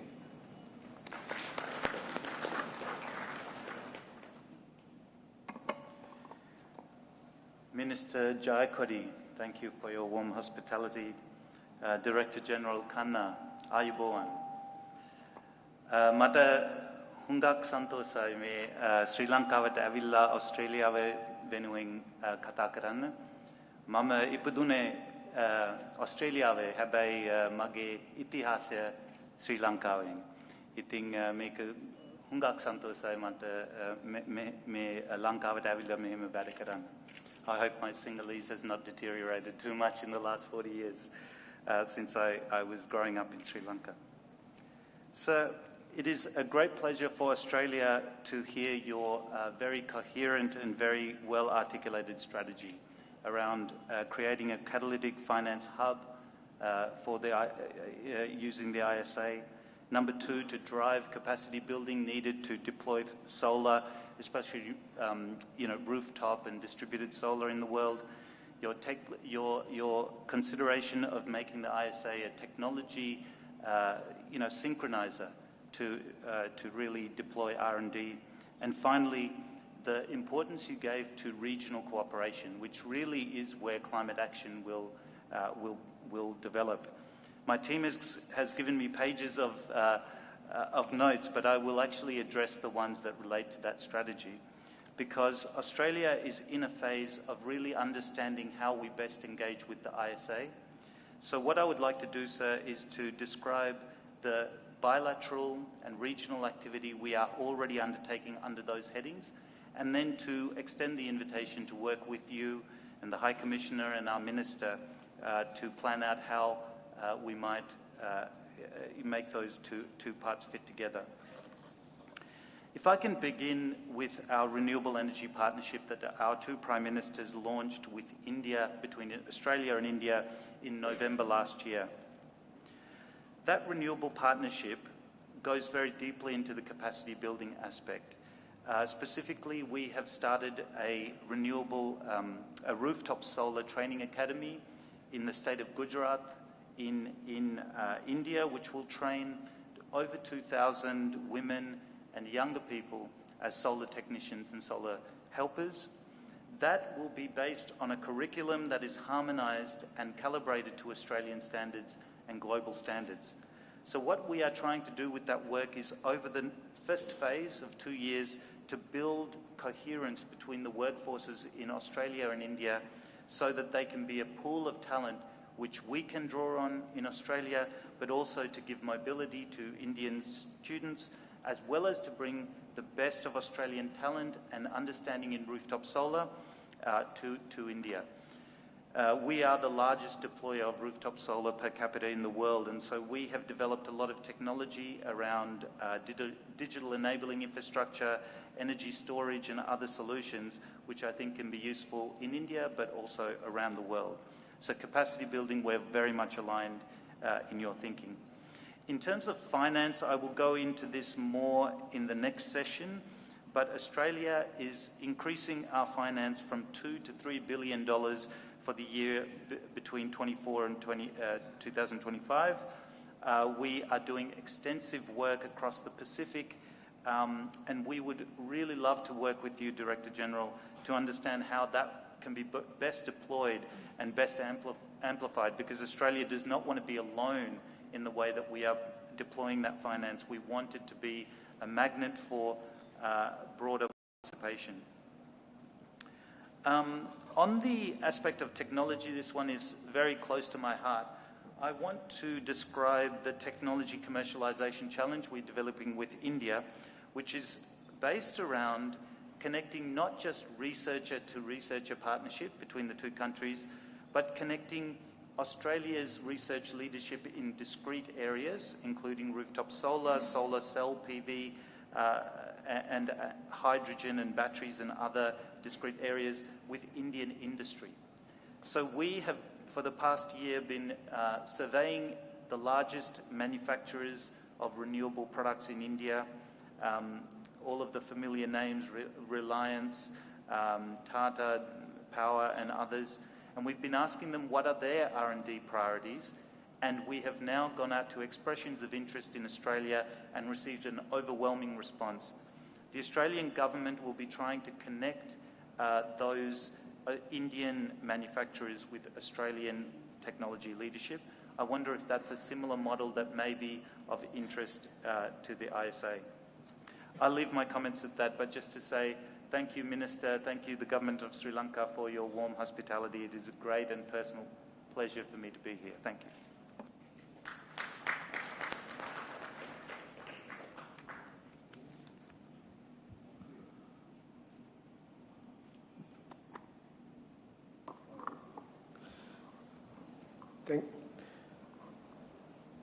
Thank you, Mr. President and Honorable Minister, Head of the Delegation, ladies and gentlemen.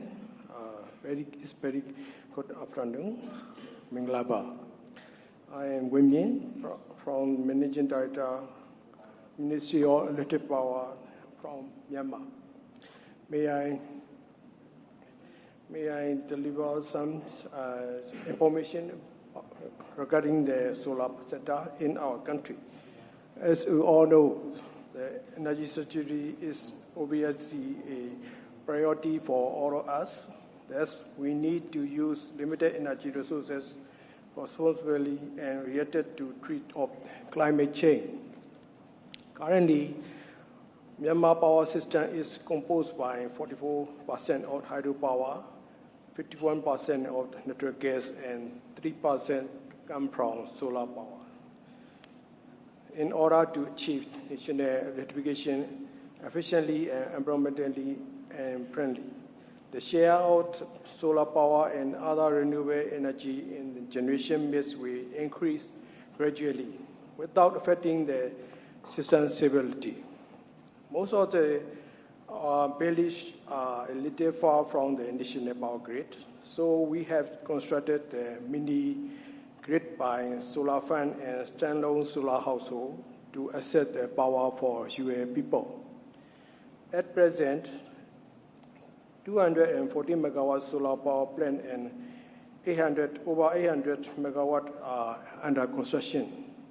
On the other hand, Myanmar is laid down by policy and regulation for the rooftop solar for self-consumption and exported excess power to the grid. Surplus electricity is being purchased from 3 solar power plants installed in Naypyidaw, and other 2 projects are being discussed in Mandalay and Yangon region. Last year, ISA, International Solar Alliance, asked to submit the project proposal under the viability gap funding mechanism. As Myanmar participation, installation of solar pumping system for long-term sustainable rural power supply project and some irrigation plant project were submitted in January 2025. Excellency, ladies and gentlemen, I am sure that our meeting today will help in enhancing cooperation toward overcoming the challenging facing the new energy, renewable energy, and strengthen cooperation between our countries. Thank you very much, and thank you, Honorable Minister of Energy for Sri Lanka, for your hospitality, and Mr. Director General for your managing as a first regional meeting and 7th meeting for the ISA regional meeting. Thank you very much.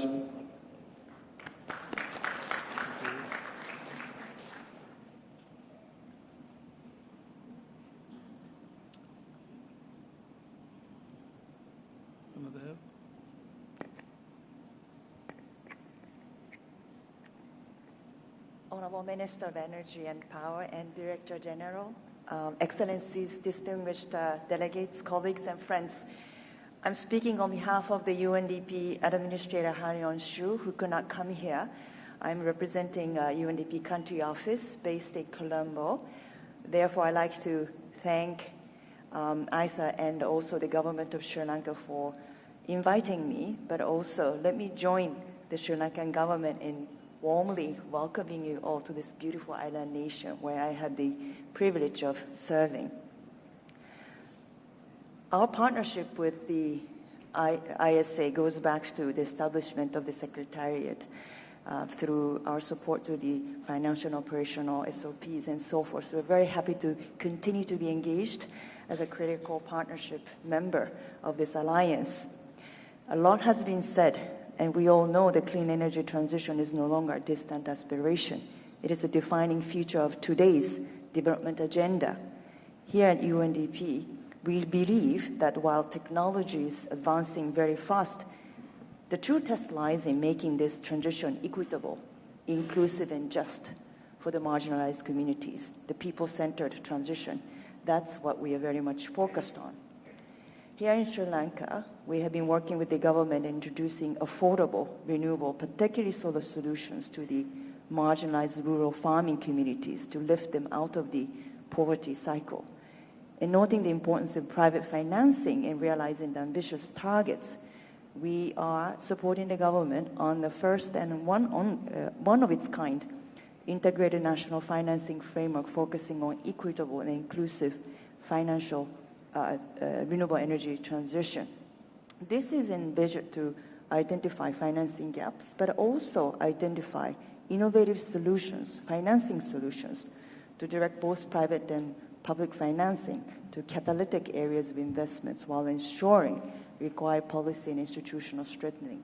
And I hope this very innovative mechanism will be replicated in other countries to catalyze partnership and financing around a platform for nations that are aspiring to accelerate renewable transition.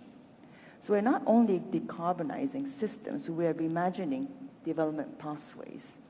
At UNDP, we're committed to ensuring that clean energy interventions translate into lasting development gains, reaching the last mile, empowering local communities, especially rural farming communities, and creating green jobs, particularly for women and young people. So let me share 3 ways we are working with governments around the world and partners to turn this ambition into action. First, scaling decentralized energy solutions to power rural clinics, schools, and livelihoods. Not just improving energy access, but transforming health education and economic opportunities for everyone.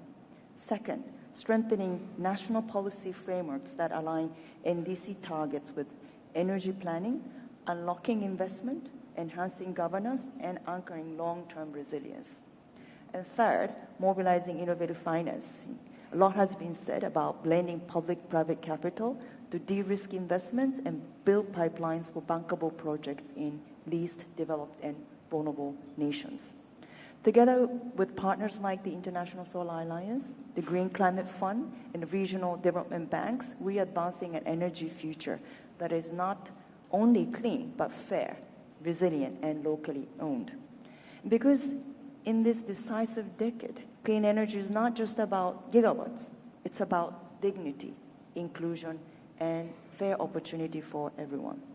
So let me come back to the first point. Clean energy investments must go beyond infrastructure. They must generate jobs, boost incomes, and support sustainable livelihoods and the achievement of SDGs ultimately. In 2023, green energy jobs globally reached 16 million, with nearly 5 million in solar in China alone. But beyond those numbers lie a deeper imperative. These jobs must create prosperity in the communities still living without electricity. That's where distributed, people-centered solutions must matter most. Off-grid solar remains the most cost-effective way to electrify 45% of people globally still without access by 2030. Yet only 22% of those households can afford even basic solar kit. This is where inclusive investment matters.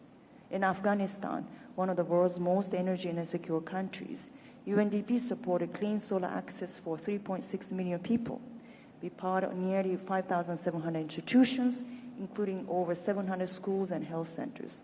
And these investments are transforming education, healthcare, and resilience in the face of conflict and climate shocks. So this is more than electrification. It is a foundation for peace, lasting peace, development, and dignity, and human security. Second, digitalization, data, and AI, much has been talked about, and they are transforming how we manage and plan our energy systems, but only if we act decisively with people at the heart of our policy prerogative. In 2025, the global AI and energy market reached $8.75 billion and expected to generate $1.3 trillion in value by 2030. Smart grids, predictive analytics, and climate intelligence can help countries optimize renewable integration, reduce losses, and increase system resilience. Yet this transition also presents new challenges. Electricity demand from data centers is projected to more than double by 2030. Without targeted policies, digital gains risk deepening energy poverty and exclusion and divide. This is why UNDP is supporting countries to ensure this is just digital transition, building on our support to DPI and digital transformation in many countries. Looking ahead, electricity could account for over 50% of physical energy use by 2050, up from just 25% today. In this future, robust energy policies grounded in data and inclusion will be essential to stability and sustainability. And third, we must turn the energy transition into a platform for structural transformation. Solar must do more than lighting houses. It must drive industrial growth, build value change, and power economic transformation. Africa offers a clear example. In 2024, the continent imported $1.6 billion in solar modules, a sign of external dependence. But with targeted investments in local manufacturing, the continent could create 14 million jobs and grow GDP by over 6% within a decade. And this is something we can learn and also replicate in the Asia-Pacific region. UNDP is supporting this shift from importing solutions to owning solutions. Today, UNDP's energy portfolio spans 392 projects across 135 countries, supporting not just energy access, but food systems transformation that links electricity to livelihoods, value change, and national development. The Director General talked about the complementary roles that ISA could play vis-à-vis banks, development banks. And as the United Nations, our strength lies in our presence in countries where we are deeply embedded in national institutions to help design policies, but also help accelerate implementation. Therefore, we very much look forward to discussing with you, Director General, how we could complement each other, join the strong alliance you already have with IFIs as the United Nations, working hand in hand with local communities and national governments. And in over 100 countries, UNDP, together with the UN system, is supporting governments to update their NDCs towards the next COP, placing the energy sector at the heart of their climate ambition. To ensure these commitments translate into actual investments, we are also assisting countries to develop climate finance strategies that identify resource gaps and leverage innovative financing tools. So in conclusion, UNDP very much committed to working with all the member states and ISA in advancing this ambitious renewable transition agenda, which is just, fair, and equitable. Thank you.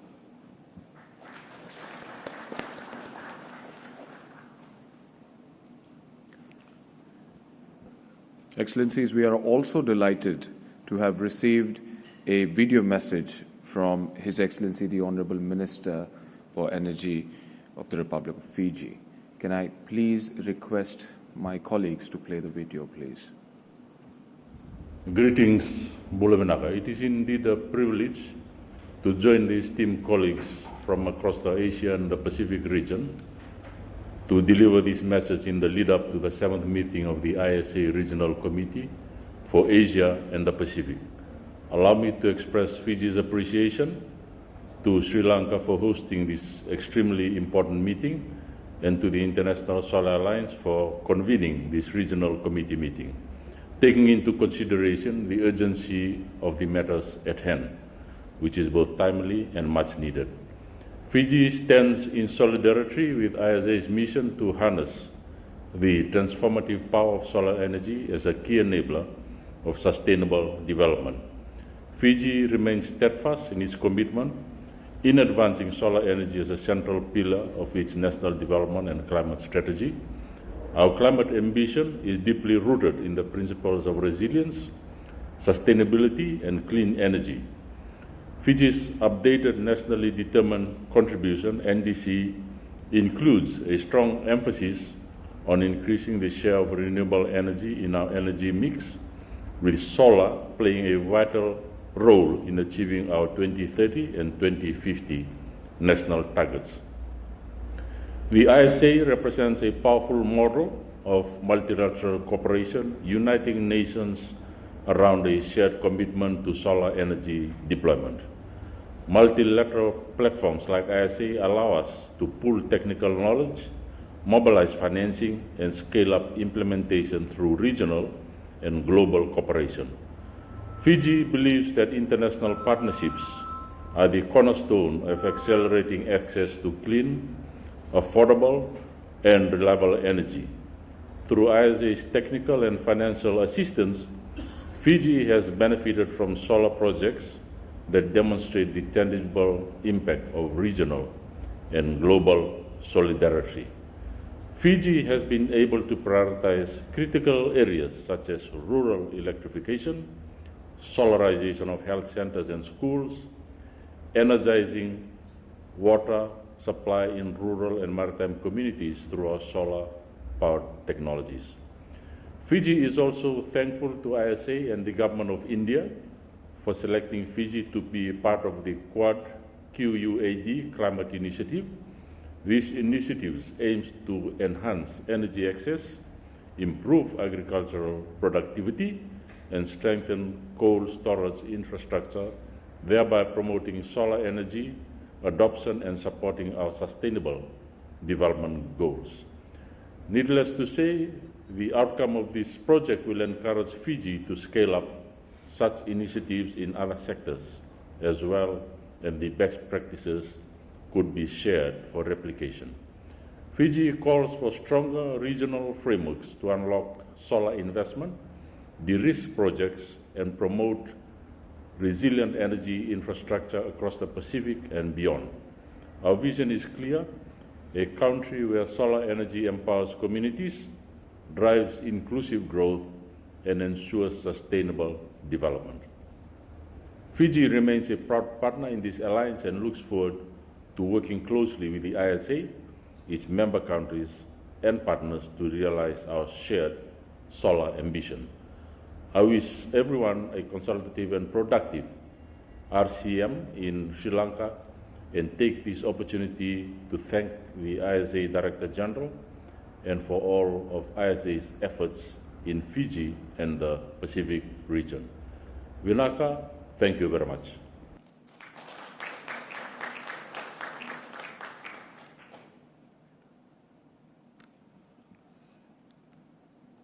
We thank all delegation for their thoughtful remarks, which will inform ISA's continued engagement.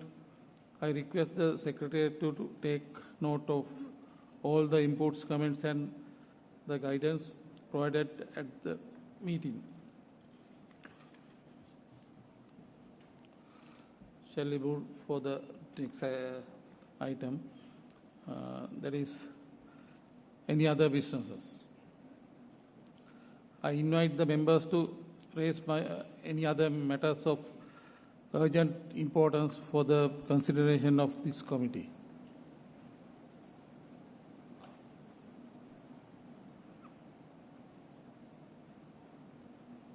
Thank you. Excellencies, distinguished delegates, thank you for your valuable contribution and active engagement throughout today's proceedings. It has been a privilege to chair the discussions alongside such a delegated group of representatives committed to advancing the solar agenda in Asia and the Pacific region. I would like to express sincere appreciation to the Director General of the International Solar Alliance for his thoughtful intervention and commitment to supporting member countries in achieving their energy transition goals. The Secretariat comprehensive updates on ISA's program and strategic version provided a strong foundation for today's deliberations. The discussion highlighted the region's shared priorities, from mobilizing catalytic finance and strengthening institutional capacities to embracing digital innovation for sustainable island development. Several member countries shared representatives that helped identify both opportunities and remaining challenges that we must collectively address to accelerate the development of solar energy. I encourage all delegates to actively participate in tomorrow's session as we continue the convocation session will include operationalizing the SIDS platform, deepening partnerships, and exploring the integration of green hydrogen and energy storage into national strategies. Thank you once again for your presence and continued participation. I look forward to another productive day tomorrow. Thank you.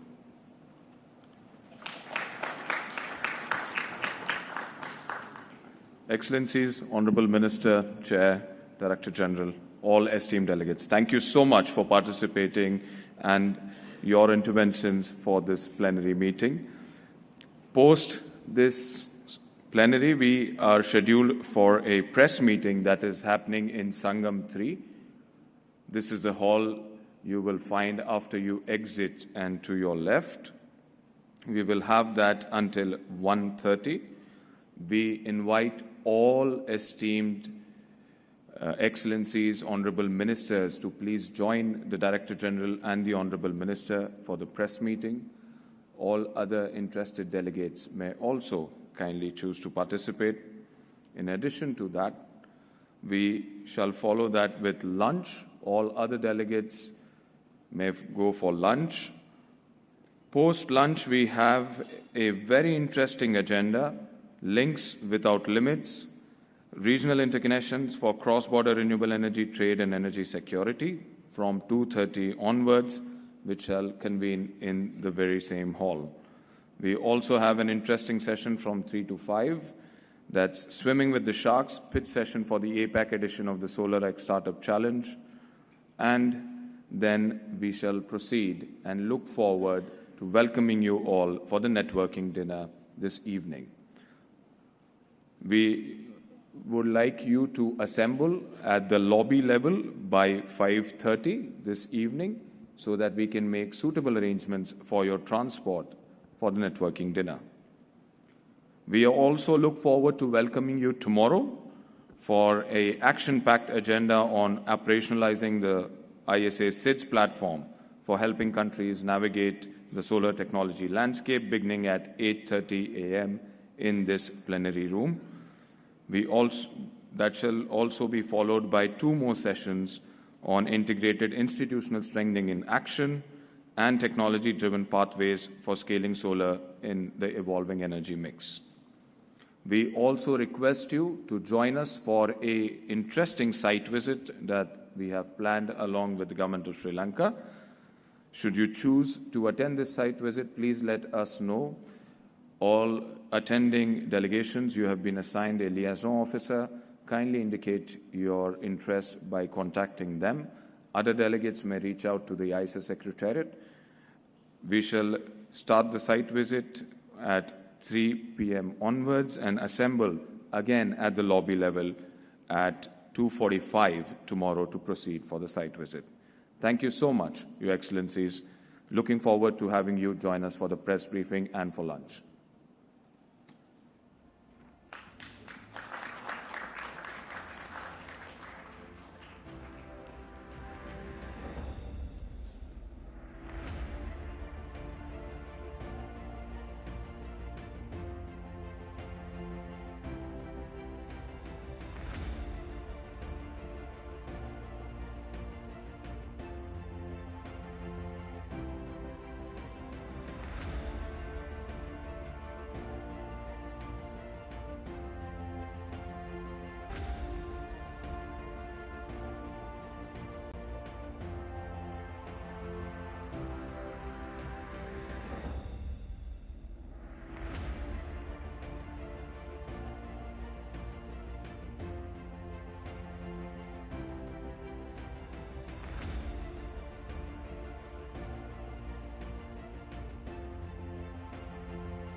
Check.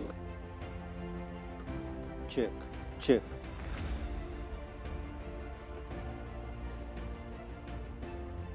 Check. Check. Check. Check. Check. Check.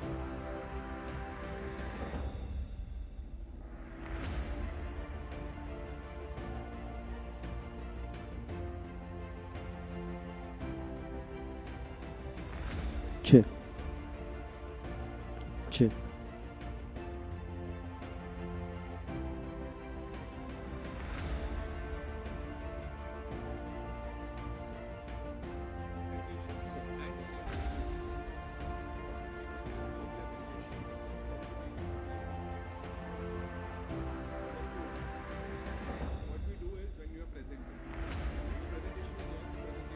Sure.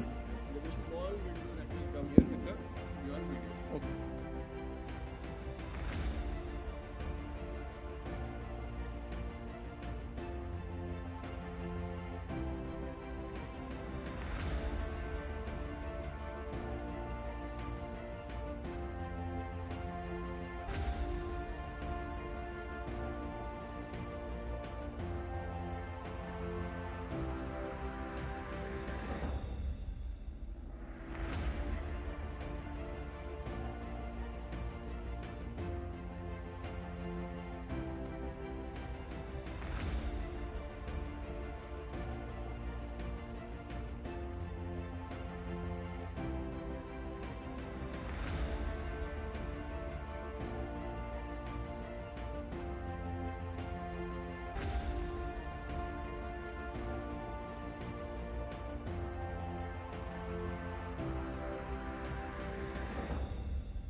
Now it is working.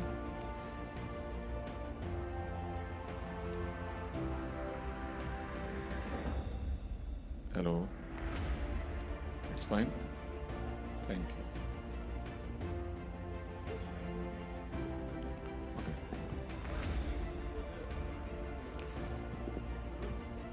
Okay. Try to take the mic towards you. Now you can speak. And not far away also. No, not far. Try to be close. Excellencies, ladies and gentlemen, good afternoon. I am Pankaj Khurana from International Solar Alliance Secretariat. I welcome you all to this important session on regional interconnections. We are honored to have with us distinguished group of leaders, experts, and partners sharing common vision of sustainable development. So this is a good opportunity to listen, learn, and lead together. I request our Director General to give the welcome address, please.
check, test.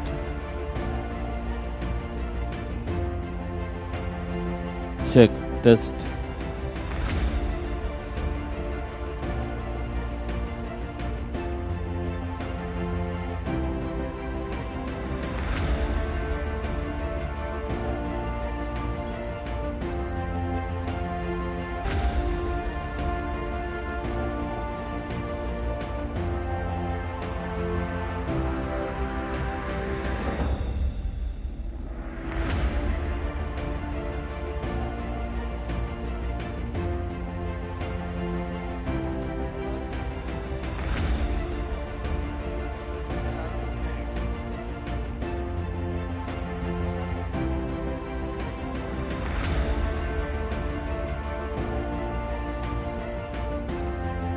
Check, check, 1, 2, testing, 1, 2, check, check, test, testing, 1, 2, check, check,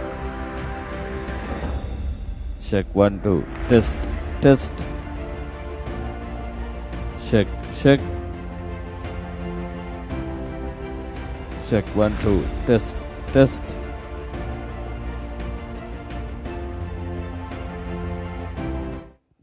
check, 1, 2, test, test. Check, check, test. Check, check, test, test. Check, check, test, test.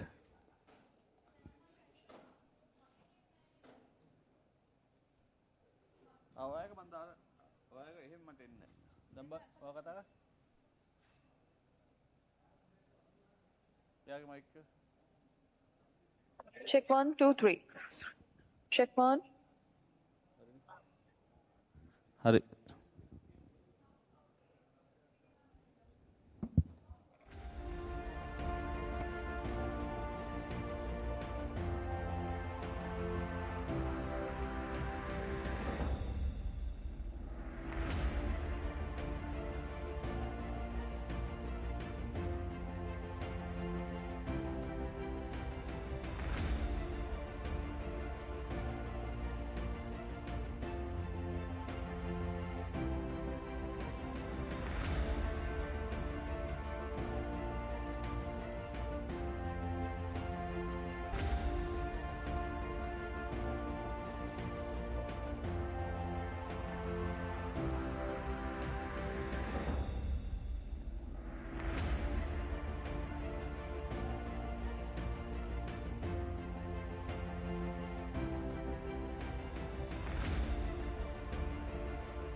Good afternoon, ladies and gentlemen. I request you to take your seats. We'll be starting in after 5 minutes or so. Thank you.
In a world where sustainable energy is the key to our future, the International Solar Alliance presents a beacon of hope, uniting nations under one common goal, harnessing the power of the sun with a mission to revolutionize the global energy landscape. ISA brings together governments, businesses, and communities to embrace solar energy solutions.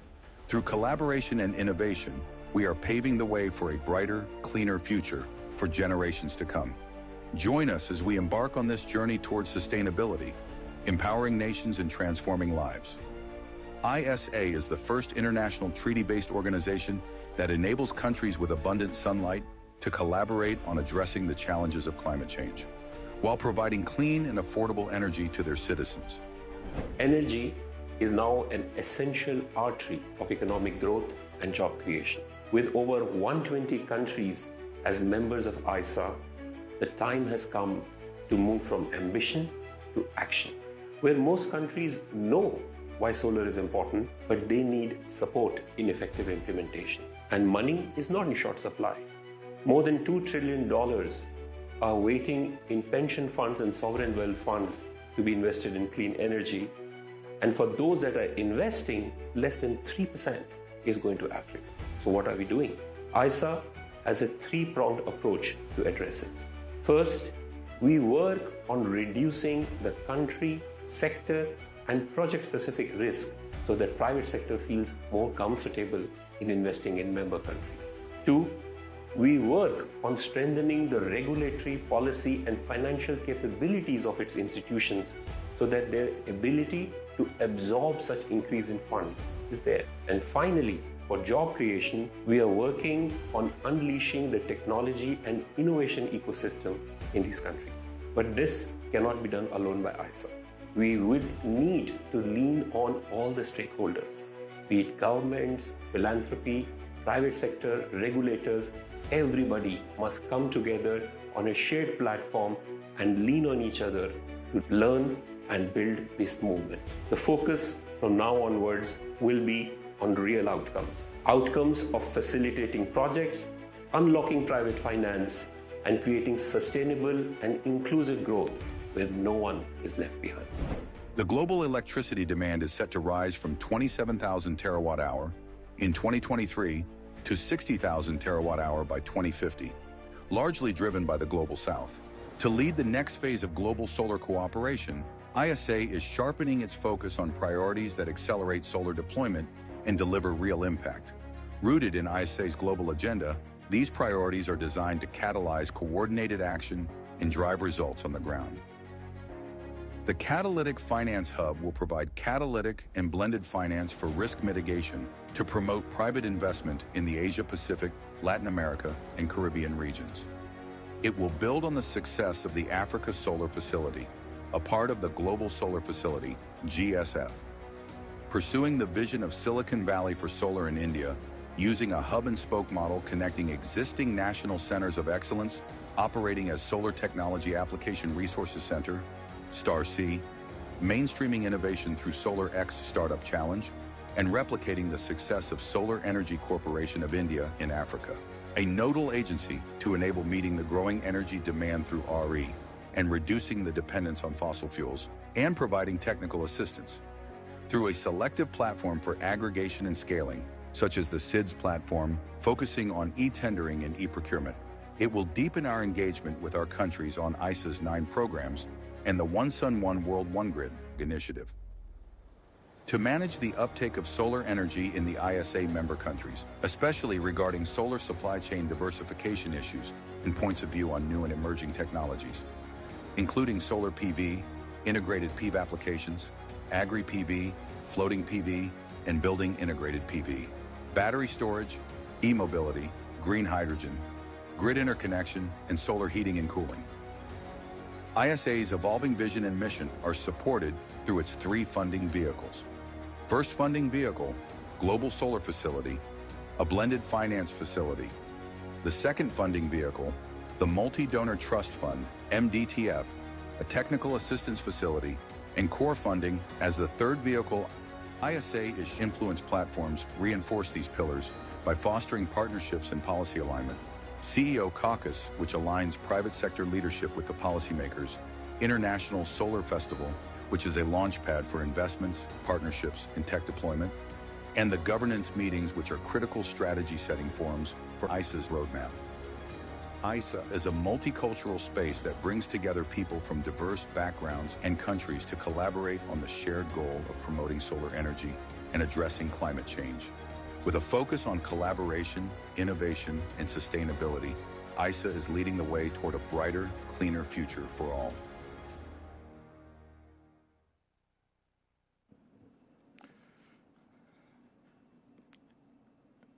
Excellencies, ladies and gentlemen, good afternoon. It is my privilege to welcome you all in this important session on regional interconnections.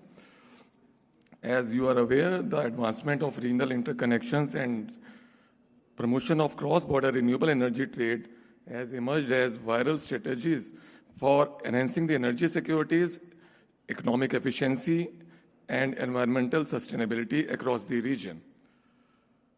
We are honored to have with us a distinguished group of leaders, experts, and partners sharing common vision of sustainable development So this is a good opportunity to listen, learn, and lead together on this topic.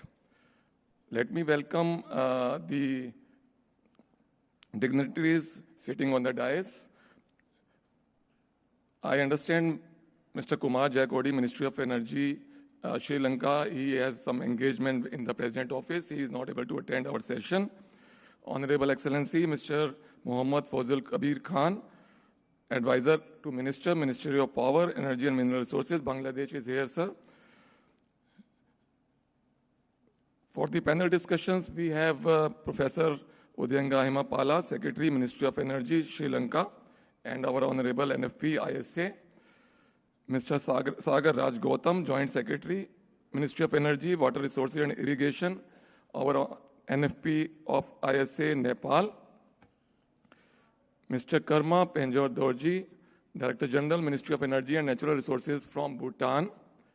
Mr. Ghanshyam Prasad, Chairperson, CEA, India.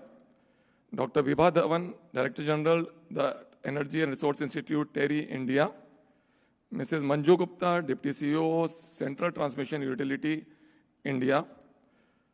And virtual joining by Mr. Shivindu Bose, Advisor, Ministry of Energy and Infrastructure, United Arab Emirates. Now I request Honorable Excellency Mr. Khan, Advisor to Minister, Bangladesh, to give the keynote address, please. Thank you, sir.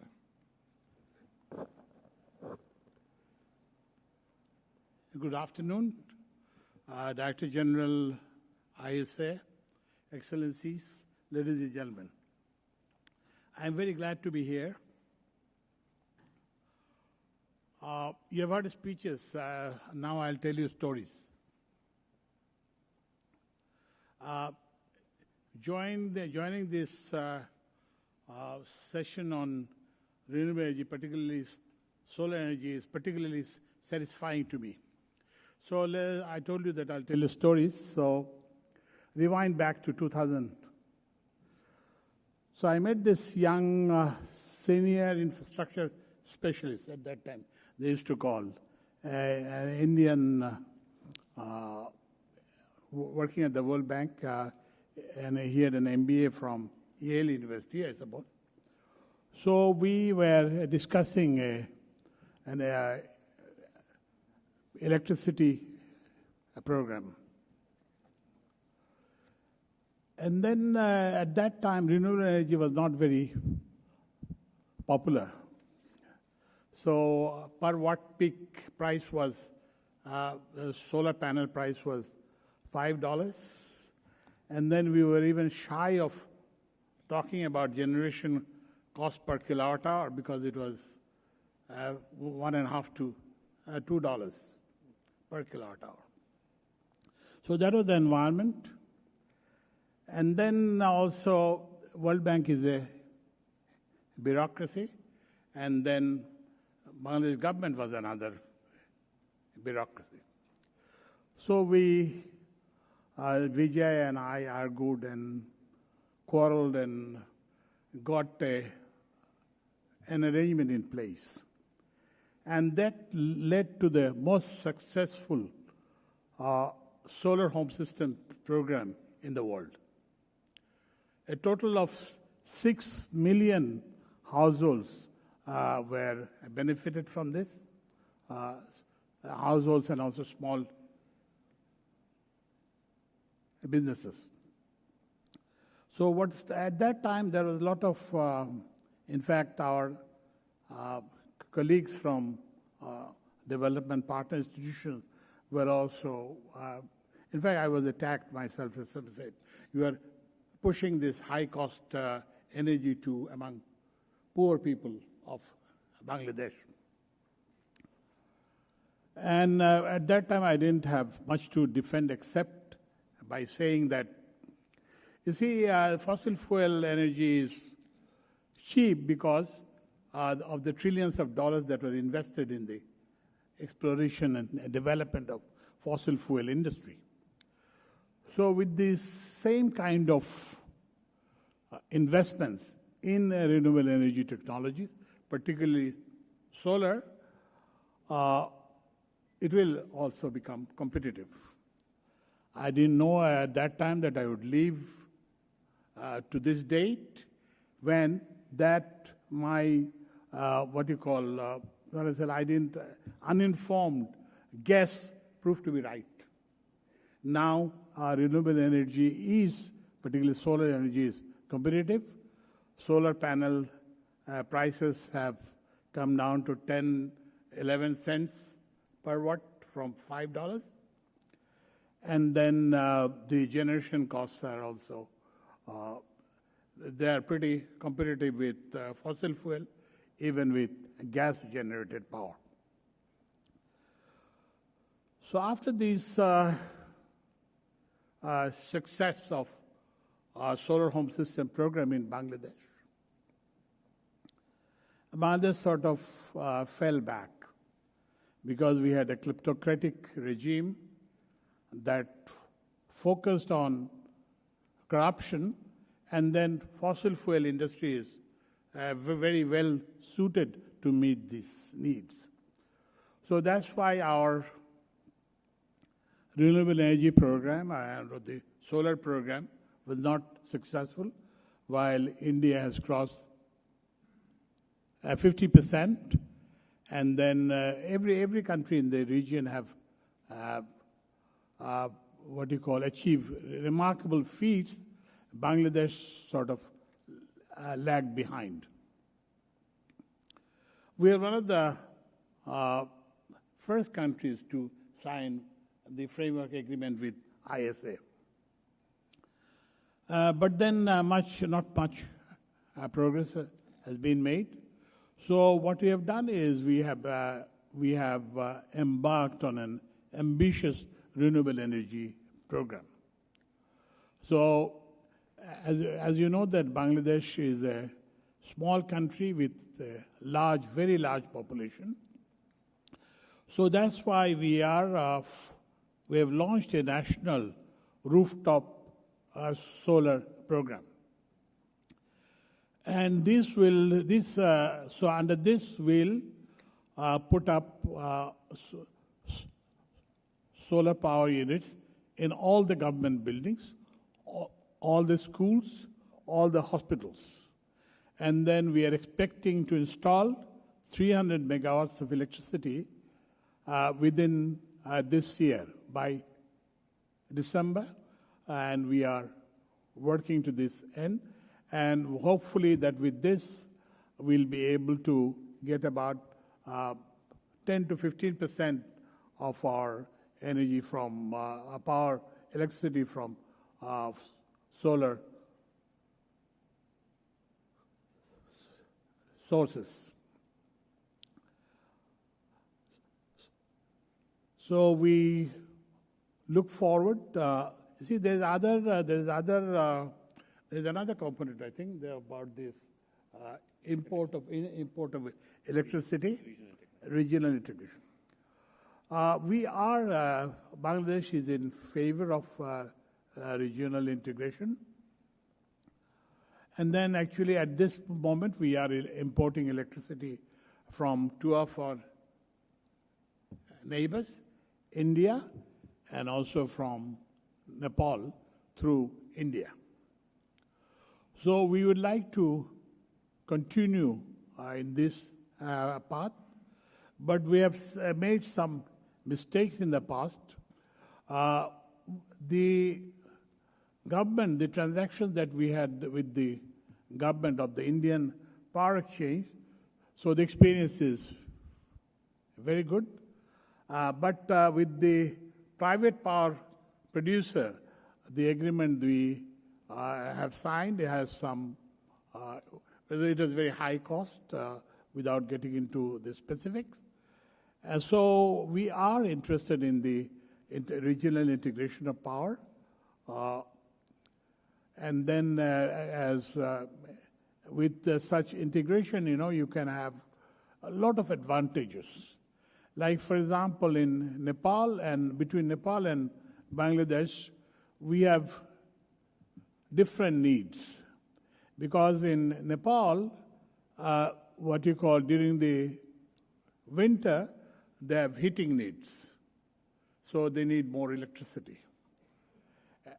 But on the other hand, in Bangladesh, during winter, because our electricity demand goes down by about 1/3, 20% to 1/3.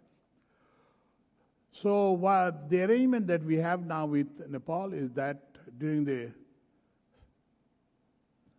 summer, they export electricity to us, and then we look forward to discussion with the Nepalese government regarding export of electricity from Bangladesh during the winter months when they need it. So regional integration has this advantage of what you call different climate conditions, and also there are this lot of other advantage about storage, because as has been mentioned, that storage cost is a major stumbling block, as I said, in the spread of renewable energy in developing countries. So this is how we can, by connecting to this regional grid and also to national grid, we can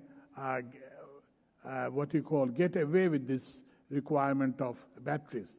For example, in the National Rooftop Solar Program, this will be all without batteries, and then this will be connected to the grid, and then they will, when they have oversupply of electricity, they'll supply to the grid, and when they need electricity, they will import from the grid. And then we have net metering system in place. So after every 3 months, the bills will be reconciled, then how much electricity has been supplied to the grid, and then how much electricity was consumed from the grid. So the bills will be adjusted, giving relief to those who install a solar power system in their institution.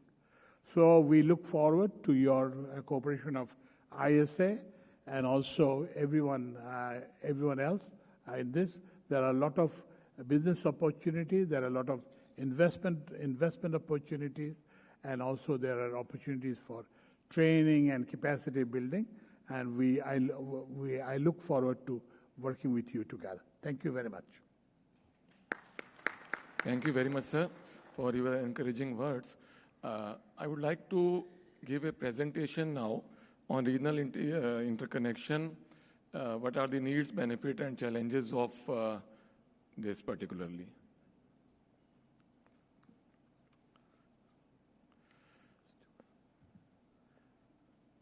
I'll start with the One Sun, One World, One Grid flagship initiative.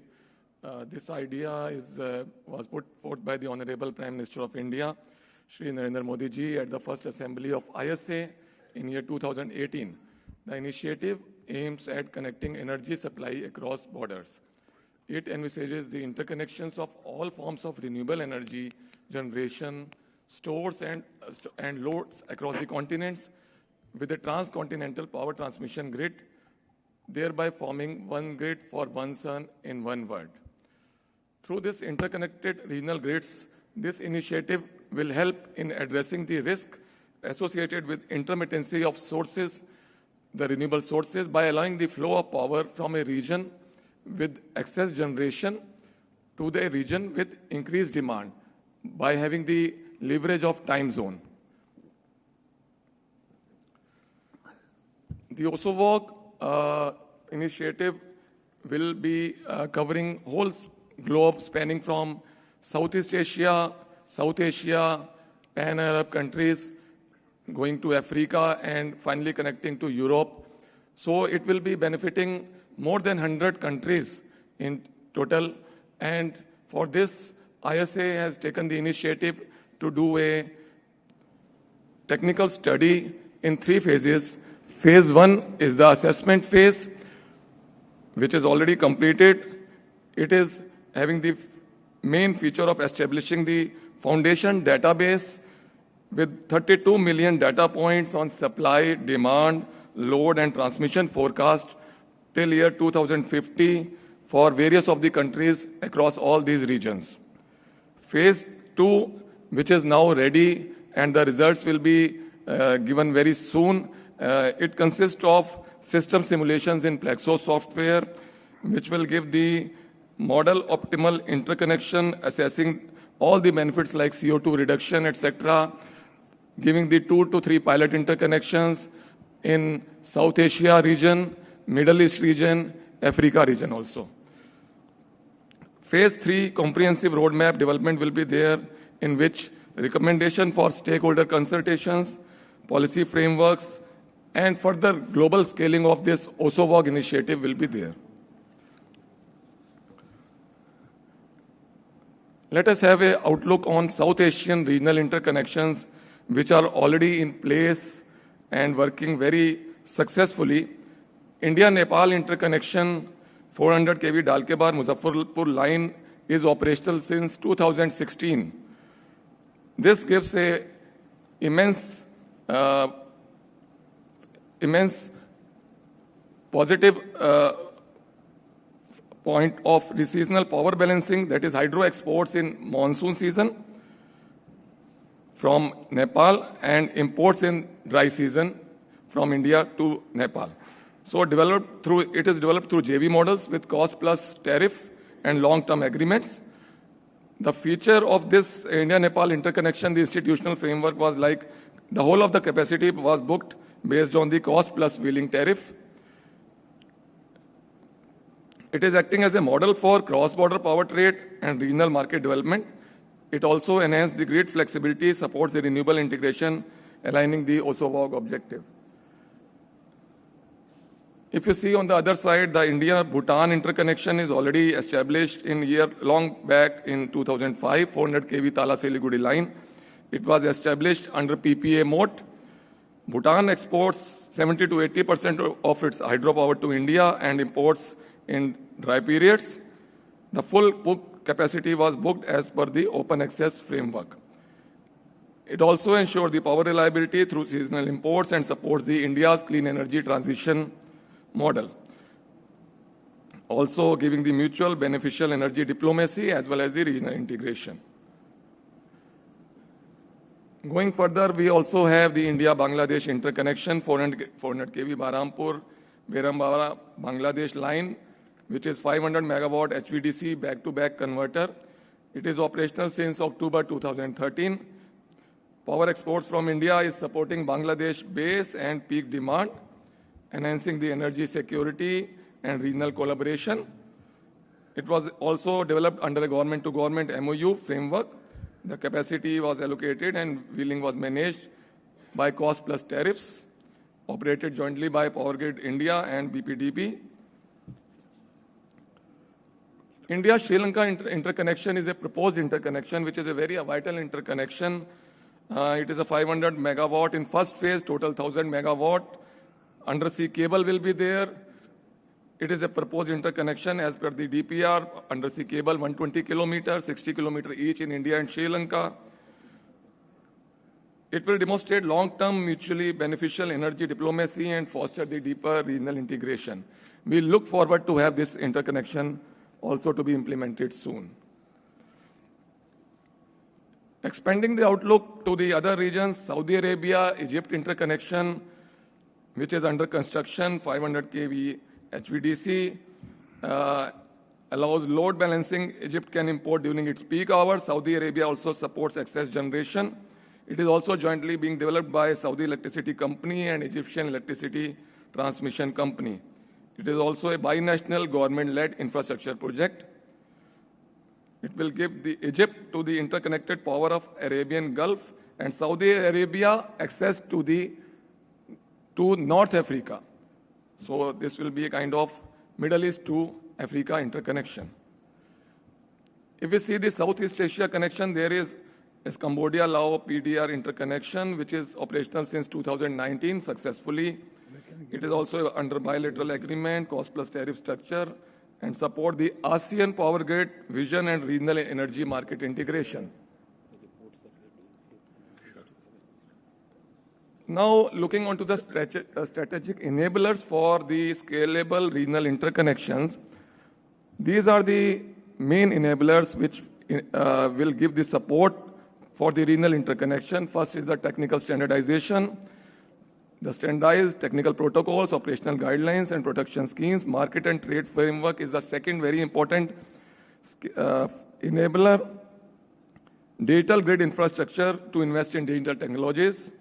Institutional strengthening, it is the most important, I feel, is the enabler, and our regional institutions like BIMSTEC, SAARC Energy Center also help to have this institutional strengthening framework. Capacity building and knowledge sharing to facilitate the technical training, knowledge exchange. Institutional capacity building is also very important. Financing mechanism is also an important aspect. Mobilize the blended financing through MDBs, sovereign guarantees, and PPPs are important. Regional planning alignment is to align with the long-term regional generation and transmission master plans of the participating countries. The benefits of regional interconnection are so many, like leverages geographic diversity, as I told you earlier. It also enables the optimal deployment of renewables by connecting the generation-rich zones with the demand centers. Enhances the collective energy security through shared balancing capacity and redundancy. Supports decarbonization by enabling high renewable energy penetration. Reduces the overall system investment by cost-sharing method. Improving the system resilience through climate-induced disruption or unplanned outages. It also strengthens the geopolitical and economic cooperation through energy diplomacy. Now coming to the strategic issues. As we know, under regional integration, there could be different kind of strategic issues, like geopolitical and governance challenges are there, which have to be tackled.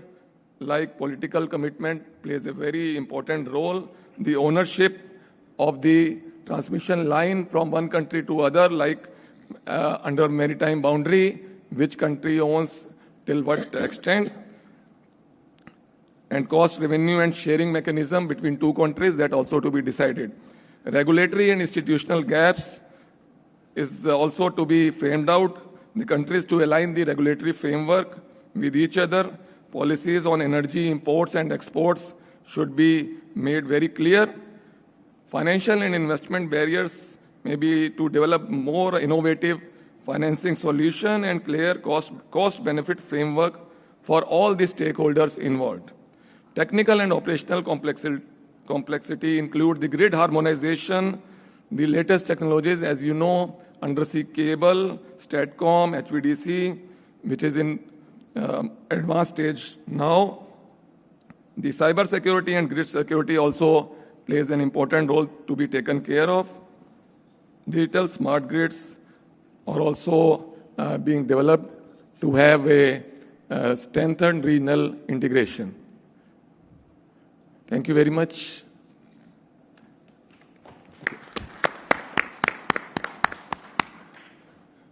Now I request Director General ISA to moderate the power-packed panel discussion. Thank you, sir. Power-packed. We'll have a lot of energy flow on regional interconnections with all the borders here. Thank you, Pankaj. I will probably have one or two questions to each of the panel members. Let's start with the first, and depending on how far we go, I will start with you, Professor Hempala.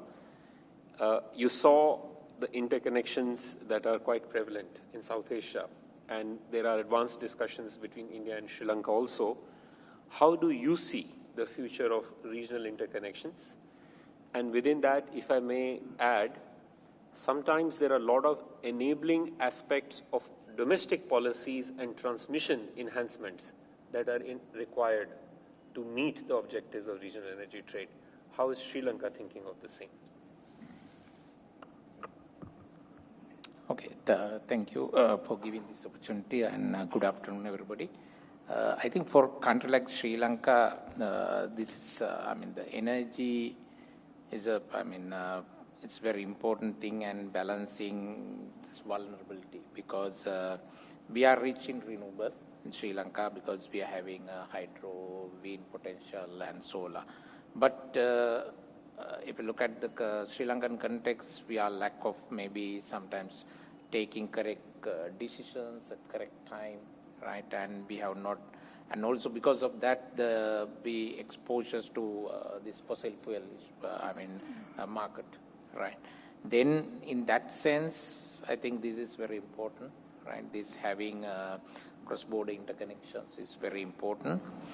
And also Sri Lanka is also now, because actually this discussion we started sometimes back, I think more than 10 years ago, right? But with this new government, and we have taken a decision that we need to do it quickly, because if it take time again, it's the same thing as I previously told, like not taking correct decisions at the correct time, right? With that, we have signed the new MOU, and we are now discussing with the technical team with the India and Sri Lanka, and we have given even the timeline for them to come up with their decisions like within 6 months. Right now it's almost 3 months finished, and Sri Lankan technical team already visited India, and basically they are working with the technical part as well as basically financial parts. And then the government, two governments take the policy decisions, how we are going to funding, right? And who the financing, who is going to do the finance, whether 50-50 or whatever the way, right? That part will come after the technical thing. And therefore, Sri Lanka thinks that this is very important, but at the same time we think, alone we cannot do anything, right? For any country we cannot do this. Therefore, we need kind of proper financing methods, then regulations important, because harmonized regulations in between the countries, and also importantly regional trust, right? Because finally connected everything, right? Then the security, right? All these things will become. Therefore, the trust is very important. I hope there's no issue. Within the region, the trust will build up, and therefore, finally, these interconnections without any limits, and finally, importantly, because what is our target? Target should be like, my personal view is it should be like having more cleaner, fairer, and more connected energy future for the people of the countries, right? It cannot be like only for the people who have money, right? Because as government, we have to look after the people who have like poor people of the country, right? Therefore, it should be affordable finally. Therefore, how we can use these interconnections to make have the affordable, clean energy is very important. Right? That's my point. Thank you. If you don't mind, the second part of the question was on domestic transmission roadmap that may be required to take advantage of interconnection. Is there a thinking? Because in every country, the interconnection will come up to a point, but then there has to be a transmission plan. Any reflections on that? Yeah, definitely that's correct. it should be work parallelly, right? And as a country, Sri Lanka, we have already identified the required development in the transmission network, and we have already developed a 5-year plan as well. And also we have developed an integrated plan with the generation plus transmission, and we have estimated that around $10 billion investment is necessary for the next few years. Few years means basically 10-year period, right? For the transmission development. $10 billion, right? But it's depend on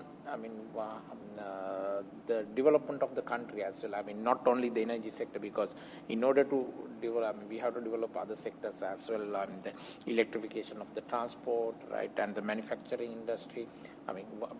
With all these things, if you go in a proper way, we need to build the transmission line as well as this interconnection is also needed. Yeah. Thank you. Thank you so much. May I then move on to Mr. Sagarraj Gautam on the Nepal side. You also saw a big history of the interconnections. What has been Nepal's experience on the impact of the interconnections that exist? Are there any technical and operational challenges? And what is your vision for the way forward?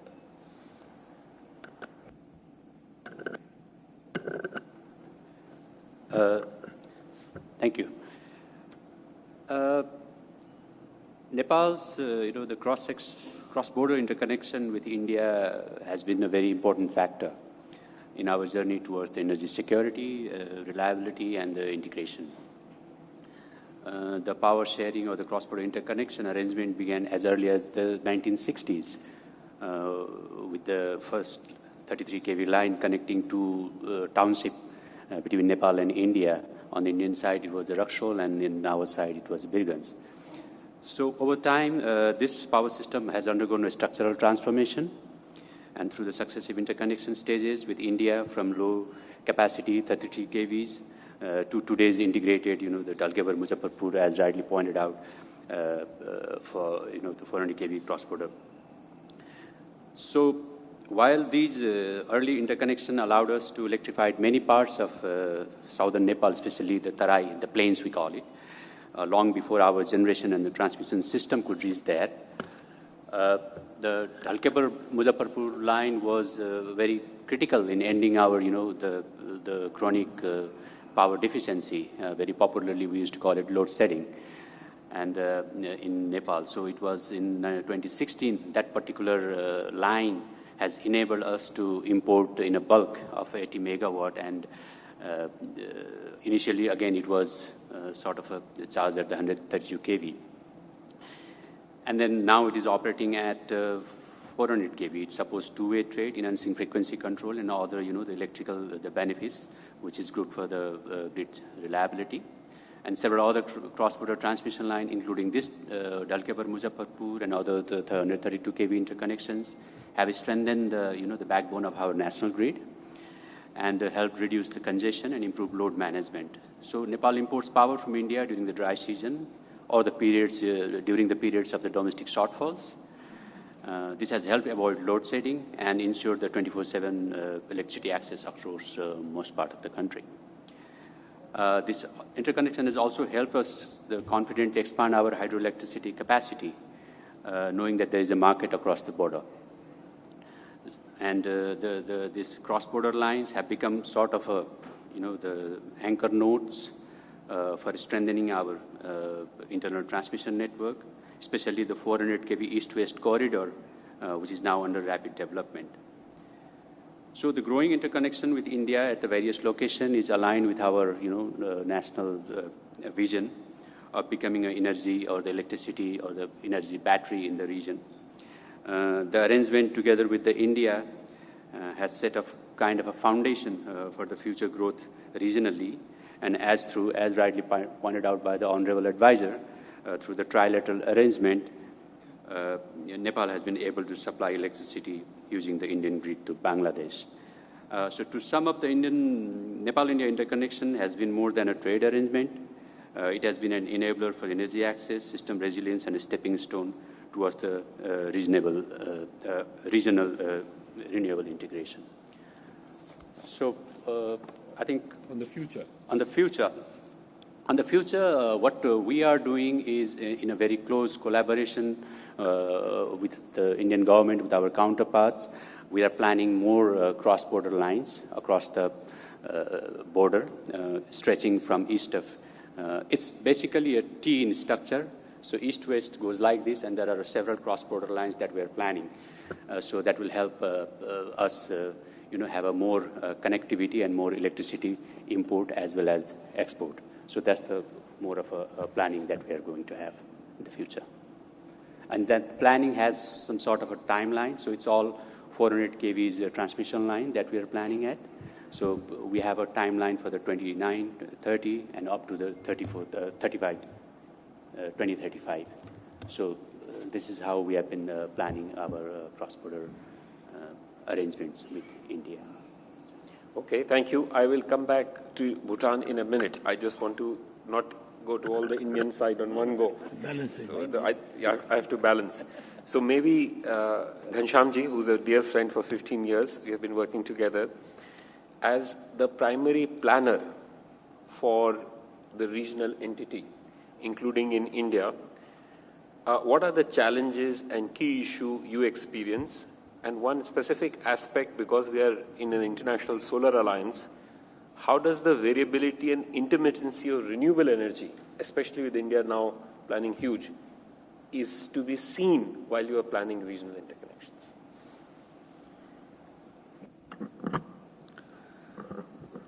Thank you, Ashish.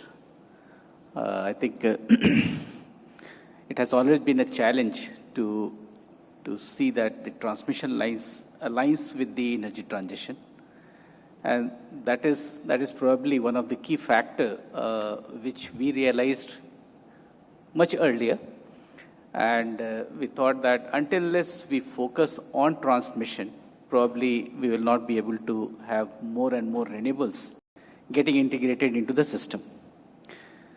The challenge was the earlier times we used to plan in a different manner. We used to see the resources, and then when the resources progress, we used to plan transmission line so that both of them aligns together at the end of the day, which cannot happen if you really want to integrate renewables.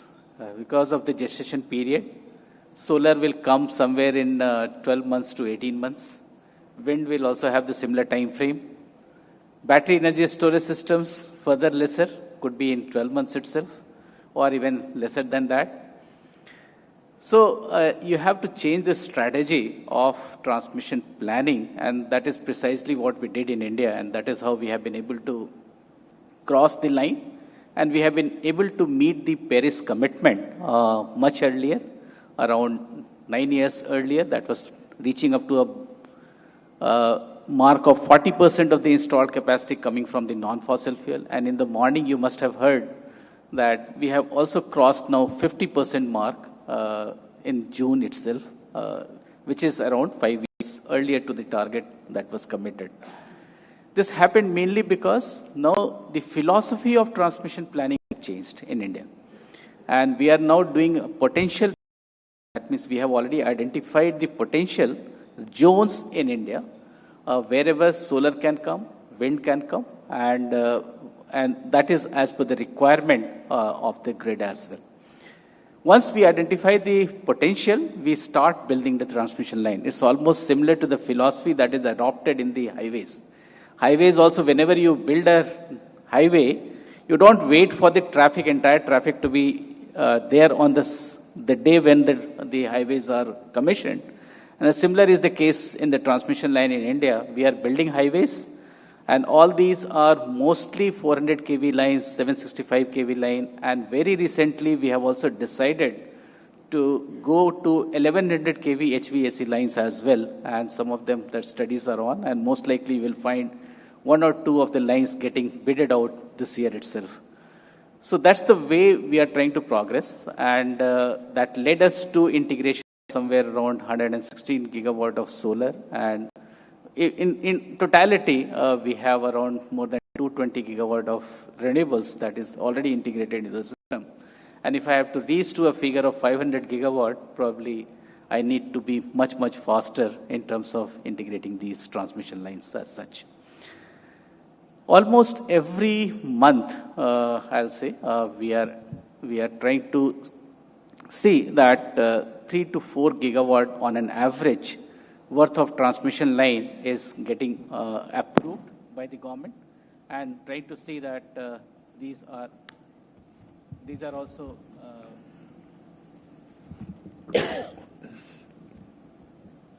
hi.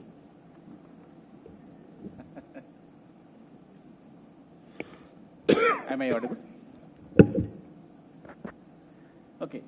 So what I was trying to tell is the change in the philosophy that has been adopted. Second is, besides the potential-based planning, what is again required is the time horizon in which you are trying to plan for. And we have adopted a philosophy now that we will be doing for next 10 years, and that will be done in a dynamic manner, which means that every 6 months, we will be revising our plan based on the actual ground realities and ground conditions, which means whether I have achieved, whatever I have achieved during the last 6 months gets inbuilt into the plan process, and we keep on revising because of the changes that is happening because of the technology and the other things in the renewable spaces. Third thing that we are trying to do is, as Ashish rightly pointed out, within the country. So India has a typical structure of federal and the state. So we have to ensure that within our own states, individual states also, the transmission lines are particularly designed in a much robust manner. So both the within the state, country as a whole, we are trying to see that it gets integrated. But whenever we are planning our system, we also do take care of the regional requirements, and particularly of requirement coming out from the Bhutan, because number of hydropower projects are getting developed there. In Nepal also, and similar is the case, whatever is the growing demand of Bangladesh. Recently we had a meeting with Myanmar, so we would like to inbuild that. We have tried to inbuild those type of conditions as well. Recently, what we are also in a discussion with Sri Lanka, how do we take care of their requirement and the requirements coming out for the trade of electricity between these countries.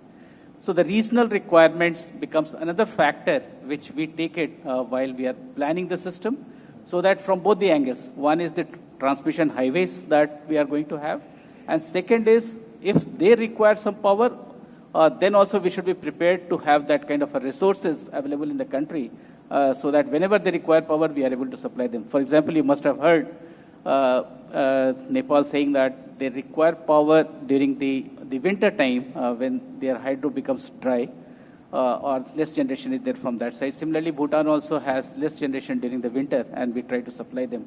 So until we have power, probably we will not be able to give them. So this also gets factored into the resource planning that we try to do in this. So, as you said regarding the variability, this is definitely a big challenge, and particularly the kind of variability we experience from the wind generation in India is quite huge, and the CUF is hardly 28 to 30%. And in that CUF, most important is that we don't get wind throughout the year.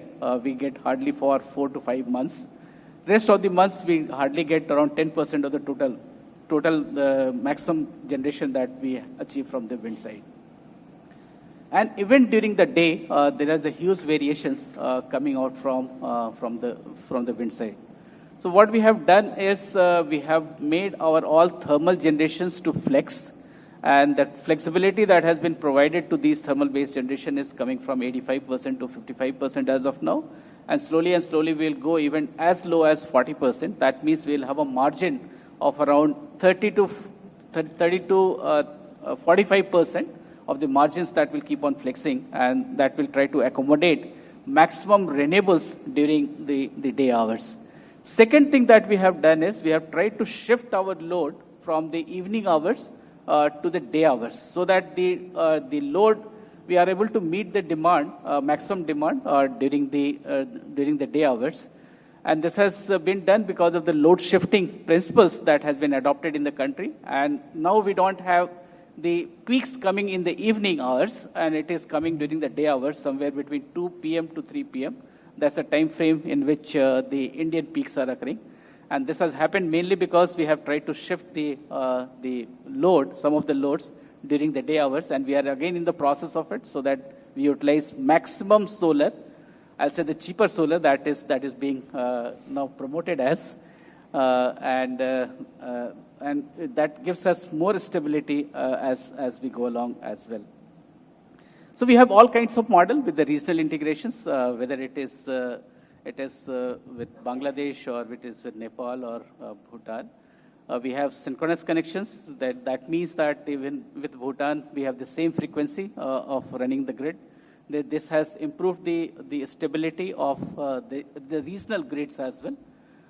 So this makes us another challenge of balancing the balancing requirements, and that is how there is a close coordination in the operational time frame as well with our national load dispatch centers, along with the concerned load dispatch centers of the neighboring countries as well. Third thing that comes in this is, one is the flexible operation of the thermal, and the third thing that we are trying to focus now is on the hydro pump storage. And earlier we were not so aggressive on this, and we had hardly 5 gigawatt of commissioned capacity in the country. But now we are going to multiply at least 10 times in a very given time frame, up to 32 to 34 in that time frame. Already a lot of initiative have been taken in this hydro pump storage segment, and which is going to give us. But we have to be very, very careful. Let me tell you, our own experience in this is, it's good to add renewable, but you have to be very, very careful in terms of the maintaining inertia into your system. Unless you do maintain inertia into the system with the rotating mass, probably the grid becomes very, very vulnerable. And realizing this, the hydro and hydro pump storage is going to add us from that angle as well, even though a bit costlier, but it is going to make my grid more and more stable. This has led to other thinking of even going for the nuclear side, so that we have better kitty in that segment, so that we are able to do it. I think days are not far off when I can still give only a comparative statement with respect to the business of telecom that has happened across the world. I think earlier it was localized, and then slowly and slowly now wherever you go across the world, probably you get yourself connected. I think that's the time and that's the mechanism. It's only a commercial mechanism that happens. Otherwise, everything is localized. The infrastructure is localized. But still we are able to avail those facilities and those opportunities, and we still get ourselves connected. I feel that probably the days are not far off when we will have the interconnections, which is a must. Unless you have interconnections, probably we will not be able to have the trade. But once the interconnections are there, it's only the mechanism that is going to drive us to achieve this kind of a goal. Thank you.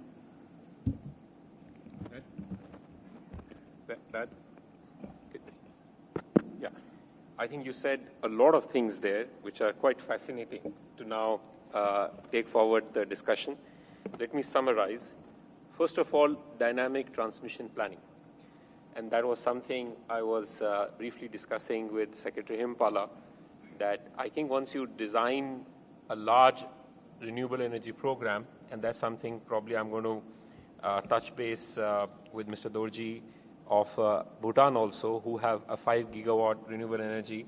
What does a dynamic transmission planning really mean if you want to go big? Then he talked about, very interestingly, the importance of regional demand feeding into the transmission planning as well. He talked very interestingly about intermittency being handled through generation load management and planning of how much of generation reserves are needed. Very important question. He talked about the shifting load. We were discussing about evening peaks. Yeah. You heard a very important that a system of the size of India is being shifted towards the day peak. And then you heard about pump storage and the advantage of the pump storage and nuclear beyond energy storage on some of the ancillary services. So that is a very good segue. If I can now go back to Bhutan, and I'm sure I will request others to chip in as well, that with this integrated set of planning issues, and Bhutan started a lot with radial lines, and now you're also looking at an enmeshed transmission planning. How does Bhutan see the benefits of regional trade and the future of this? Thank you, DG. Listening to Honorable Chairperson, Central Electricity Authority, sounded like more of music to my ears. Without going into the nuts and bolts, for me to jumpstart at the point where talking about the trade partnership, especially in the electricity sector with India, actually dates back as early as what my colleague from Nepal had actually shared. It dates back as early as 1960s, when we have just embarked on doing so-called as a modern development process. In fact, it was through the government of India, besides presence of asymmetry in size, that India has actually backed us right from 1961 in funding the 5-year plan, the first 5-year plan. As a part of that, they did actually support us from a very basic sort of diesel generation sets to commissioning micro hydros in almost all the load centers in Bhutan back then. Up until 1974, that's when the two sort of government felt that given the enormous potential of hydropower in Bhutan, hydropower as a means of a development process started when we signed the first sort of the large hydropower project bilateral agreement as early as 1974, as I said. And that took almost a decade and a half to complete the first mega hydropower projects, 336 megawatts.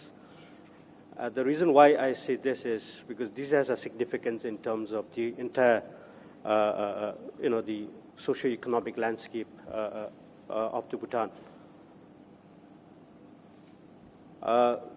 With the commissioning, back then I hear the stories where even to commission 336 megawatts of a hydropower, we didn't have the load, let alone in Bhutan. Even in India, they didn't have the load to commission that sort of a power plant. So we have to start from that sort of a scenario in which essentially the hydropower, the Chukha hydropower sort of attributed or perhaps initiated the development of energy-intensive industries. And much of the industrialization or the industry development in Bhutan's context are linked to commissioning of some of these mega hydropower projects. So therefore, Bhutan and India have a unique relations in terms of the electricity sector. Today, the hydropower has been and will be the main backbone of our economy. Bilateral cooperation, which is actually founded on the principles of mutual trust between India and Bhutan, mind you, besides presence of being asymmetry city in the sizes, hydropower has been the backbone of Bhutan's development strategy. As I mentioned, with the commissioning of Chukha, then enhanced the confidence in taking in sort of a phased manner approach. Today we have commissioned something like 3,000 megawatts of hydropower installed capacity, of which almost 99% are being funded by Government of India through combination of grants and loans. And I say win-win, partly because much needed investment that we seek is being provided by the Government of Government of India generously. And at the same time, as the presenter did allude at, we exported the surplus power from our power plants. So in a way, win-win, partly because we are able to, get the much required resources to, in the capital form to do the development of these natural resources. And at the same time, we sort of supply the clean, reliable, and reasonable sort of electricity to India. And that sort of a trade existed for almost now 4 to 5 sort of a decades. The hydropower sort of contributes as high as 20 to 29% of the GDP back then. But now, of course, with the increase in size of the GDP in itself, it's still hovering around 13 to 15% of the revenue, its contribution to the GDP.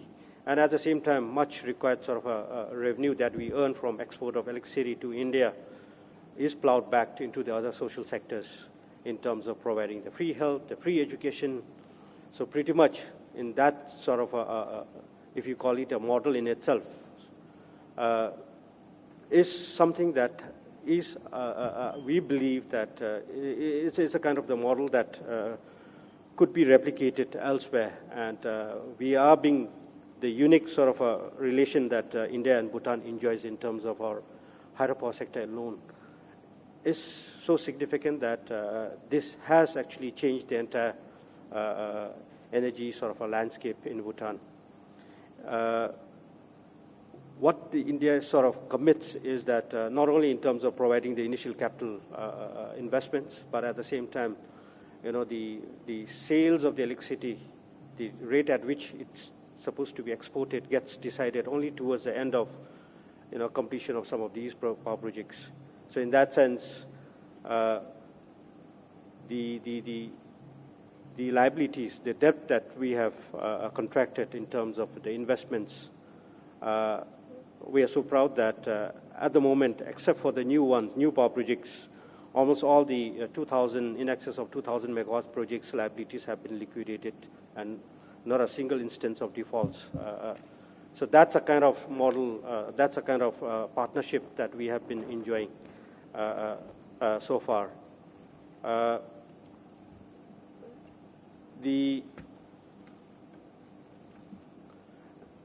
And I agree with the DG as well as the CA chairperson in terms of how we have actually initiated from a small sort of the arrangements to where we have now established in terms of the transmission interlinkages to the extent of around in excess of 10,000 megawatts. But today, that very sort of a capacity is being utilized to the extent of 20 to 30% only. And therefore, this sort of necessitated us to also look at how do we sort of, enhance our generation capacity such that the inherent limitations of the run-of-the-river schemes, which is so seasonal, in sort of meeting our firm sort of demand. At the moment, our demand is actually hovering around 1,000 megawatts or so, and that too, over the last couple of years, we have been seeing accelerated sort of a growth. And moving forward, we see that this growth going at anywhere from CAGR of 15 to 20%. And by the end of this year, we see that sort of doubling in terms of the demand. So that has actually necessitated us to look, leveraging on the pre-existed sort of a bilateral cooperation that we have established with Government of India. And the new sort of key, I guess the change, or rather the value addition that we are trying to bring in is attracting, soliciting the investments from the private sectors from India. And I suppose I can sort of go on and on, but nonetheless, I'll stop here. Yeah.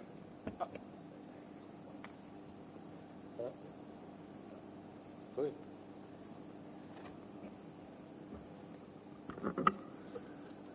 I think DG has given me permission to add just 2 points with respect to Bhutan. In fact, recently I had visited around 10 days back to Bhutan, and we had a very extensive discussion there with respect to the power sector development and how can that cooperation go further deeper and deeper inside. So one of the planning, since you asked about the planning in the transmission, so just to take one step further, we have now established a mechanism of having 2 technical teams of India and the technical team of Bhutan sitting together and planning jointly. And that's the kind of exercise that we'll be starting very soon. Earlier, what we used to do, we used to have it on a periodic basis, could be of in 5 years time frame or 10 years time frame, sitting once and then planning for the entire system. But instead of doing that, as I mentioned, in the Indian context, we have started a dynamic planning. Similar type of a mechanism we have now tried to establish with Bhutan. And where the 2 technical teams, they need to sit together and plan and give a recommendations to the mechanism, that is the joint working group or joint steering committee, so that each transmission lines are taken forward in a quickest possible time whenever it is needed. And that's the objective of such planning process. Thank you. So I have to say that those who are planning big on solar, doing a dynamic transmission plan, maybe doing a joint regional plans are going to be super important, because otherwise the complaints on having too much of rooftop, not absorbing enough of the solar that may come up are likely to be a very big constraints going forward. So thank you so much. Perhaps since we are in the technical realm, I'm going to ask maybe go ahead, please. Just to reiterate or the compliment the Honourable Chairperson. So moving forward, here is the situation in which today, for a good 6 months, we export the surpluses to India. That then amounts to about 70% of our total generation. However, in the good 6 months, during the dry months, we import from India. Easier said than done. India itself is a growing sort of economy, and we see that regardless of the sizes of the solar energy that gets injected into the grid, the same sort of the variability, if we had to benefit out of the India's enormous growth in renewable energy, if we are to sort of really leverage on these sort of situation, we only have the opportunity in terms of leveraging on our own resources. So to sum up, my sort of a proposition to this August gathering is that we have a huge potential. With the restricted sort of a techno-economic potential, we are looking at in excess of 33,000 megawatts of hydropower potential. So in a way, combine that with the Nepal's potential. This in itself can actually act as a battery banks for the renewable energy that India has actually espoused to add in next couple of years. So that's the complementarity, and that's the narrative moving forward. We feel that resources is one part, but then to interconnect these sort of resources does require fundamentally, as CE Chairperson put it, as the highway for transmission highway. And very recently we have embarked on. It's not that we are doing for the first time. Central Electricity Authority has been helping us. They have actually helped us to prepare the National Transmission Grid Master Plan. Now, the only sort of changes that we are trying to introduce in that is, as DG ISA pointed out, we have an ambitious plan to add 5 gigawatts of solar. And mind you, unlike in India or elsewhere, in our parts of the mountainous sort of the country, at the max we find not more than 100, at the max 120 megawatts in one sort of a solar sites. So the enormous challenges that we confront is bringing in those sort of sporadic or let's say the dispersed sort of nature of the existence of solar potentials into a mainstream sort of a grid poses a big both technical as well as the economic sort of a challenge moving forward, and that's the rationale in which we had agreed with the. There's a time check, unfortunately. Thank you. I just wanted to sort of. Sure, please. Thank you so much. I'm hope we'll have. We started a little late, so maybe we can go just 5-10 minutes above. But since we are getting into a lot of technical details, I will like to bring in Mrs. Manju Gupta, Deputy Chief Operating Officer of Central Transmission Utility. We heard a lot about overhead connections, but the world of regional interconnections is also going undersea, HVDC, and a lot of complications. So from your aspect, how do you see the subsea interface planning, grid integration, and a lot of these system operation aspects on real-time control center interoperability, contingency response? How do you see the world 5-10 years from now? Now that we're talking about India, Sri Lanka, India, UAE that we will hear, how will that change the way the systems are going to be planned? Thank you. As you know that till now we had interconnections with the countries which were sharing physical boundaries with India. So we didn't have any submarine connections, but now we have planned submarine connections with many of the countries, and even within India also we are planning. So while having the submarine connections, actually whenever there is a sea involved, then we have the option that you can also go overhead by having, if it is a small area, by having pile foundations, but that will disturb the marine life there. So we have to, it is better always to go by submarine cables. But depending upon the power transfer, whether that capacity cables are available or not, and in cables we have many more operational challenges like reactive power. So we have to go through all these challenges also. We have to consider so that it is minimum, how much is the length, we have to optimize on that. Otherwise, whenever we are planning an interconnection, we see the grid points. What are the injection point and what is the draw point? Like on both sides, what are the injection points? They should be well connected. But when we are going for the submarine connection, then we are taking the nearest points. So then we have to make the interconnections to that nearest point. So that is one challenge. That may not be well connected grid point, but in case of submarine connection, like it is always the nearest point, we go to the far end of the land wherever we can go, so that the submarine cable is the shortest. And after, we haven't still not implemented these, but still the operational challenges that in any interconnection, whether it is a overhead connection or it will be a submarine connection. So there we should have the control centers, real-time sharing of data between these control centers. And when we are having renewables in between, like Mr. Ghanshyam Prasad said, that intermittency and variability, that is a lot of challenge.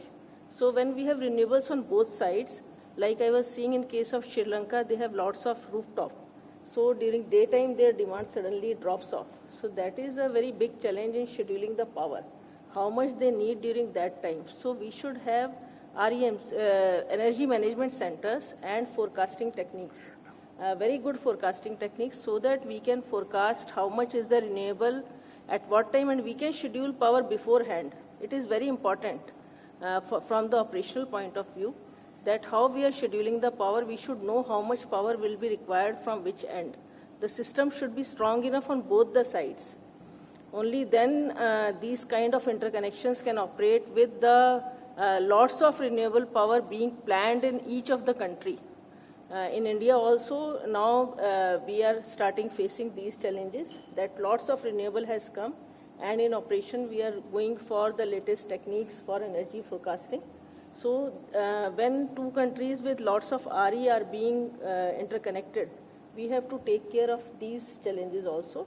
Also, there should be predefined contingency responses that should be agreed upon between the countries, so that whenever any problem comes, there should be, whatever we are doing, it should be defined to both the sides. There should be no communication barriers. That should also be there. Then also, in this case, there should be some contingency response frameworks, as I said, and there should be some regular drills and exercises to see that whenever something happens, people are ready for that. It's not that something happens and people are not ready for this. And there should be real-time data sharing, as I said, and thoroughly joint planning of all the operational features should be there between the two countries. Thank you for that, because you reminded me that when Spain and Portugal had a blackout recently, I was asked the question, and I always felt the questions were more on contingency planning, reserves, and reactive power and transmission rather than renewable energy, and that indeed came out as a lesson as well. So that also tells a very important story of managing. So we will switch gears a little bit on now going continental beyond South Asia. And I'm going to ask first Dr. Vibha Dewan. Vibhaji, you are part of our ISA consortium for doing the study on OSOAG across regions. Tell us a little bit on how are you modeling the different scenarios. And because we may not have time for a subsequent question, you can also talk about how are we going to come out with priority nodes going from Asia to Europe. Thank you, and very interesting discussion, and many of you are aware because the Prime Minister's dream, or the way ISA is supposed to find solution, is that the sun is one, world is one, so why not to have one grid as well? So the initial planning phase which was there, it actually took into account supply, demand, and load patterns for each year up to 2050. Not to say that it is something which is casted in stone, because the way things keep on changing, we are living in a dynamic world. So today it is because maybe 10 years back, we thought that most of the energy needs will be during daytime.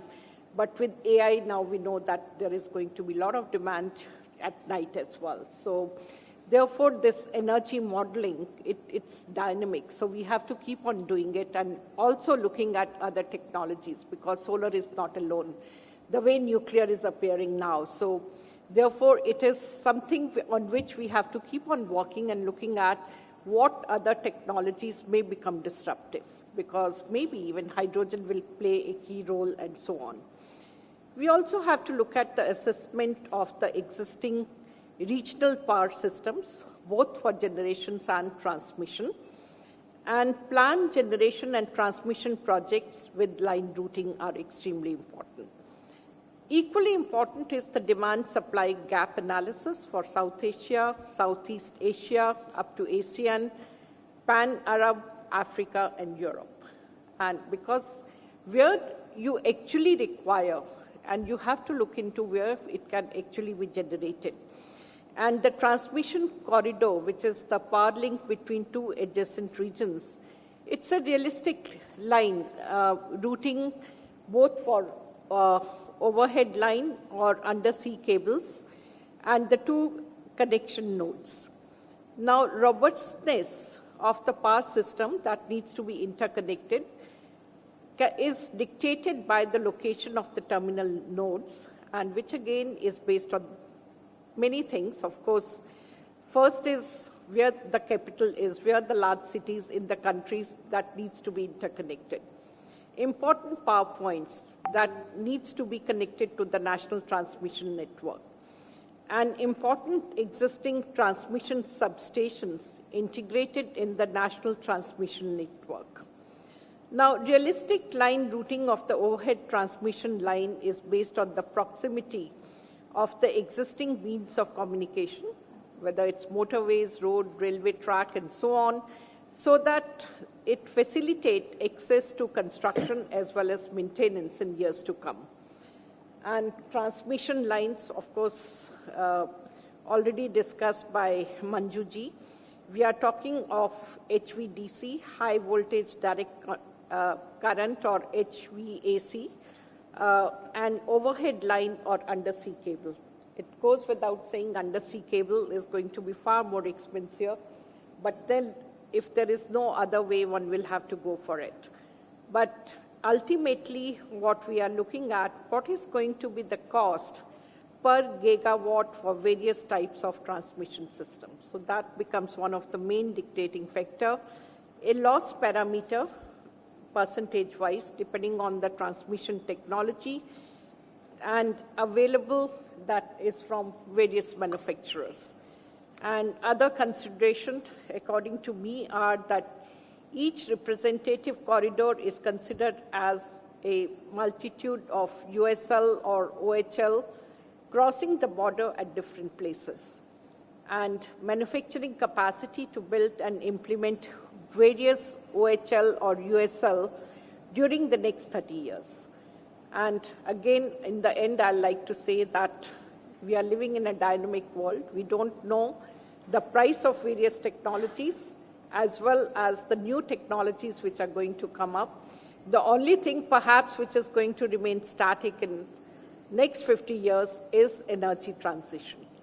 And really speaking, maybe 50 years down the line, we'll start looking back and say, were we doing or producing electricity that way? Why not this? Because this is so cheap, so reliable, and in a way it is self-generative. So we really don't have to extract natural resource. Thank you.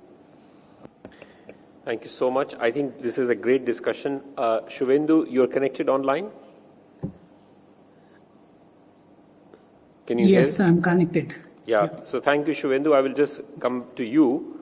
Shuvendu, as an advisor with the Energy Minister for UAE, how do you see this whole discussion that we discussed for a long time, South Asia, but now increasingly India-UAE connection is being spoken as a key priority. So sitting as a UAE advisor, how do you assess the strategic value of regional grid interconnections, and what is UAE's perspective as a vision for next 2-3 years on this? Over to you. Sure. Thank you so much. And thanks everybody, including Mr. Prasad. You know, we have been working together from 2014-15. So really, thanks, sir. Now, you know, I'll tell you what is the exactly why, you know, we are talking about interconnection in a larger way. Because GCCIA, we are already working on an interconnections almost 2 decades, and that includes synchronous and the HVDC connections both. It's a combination of both.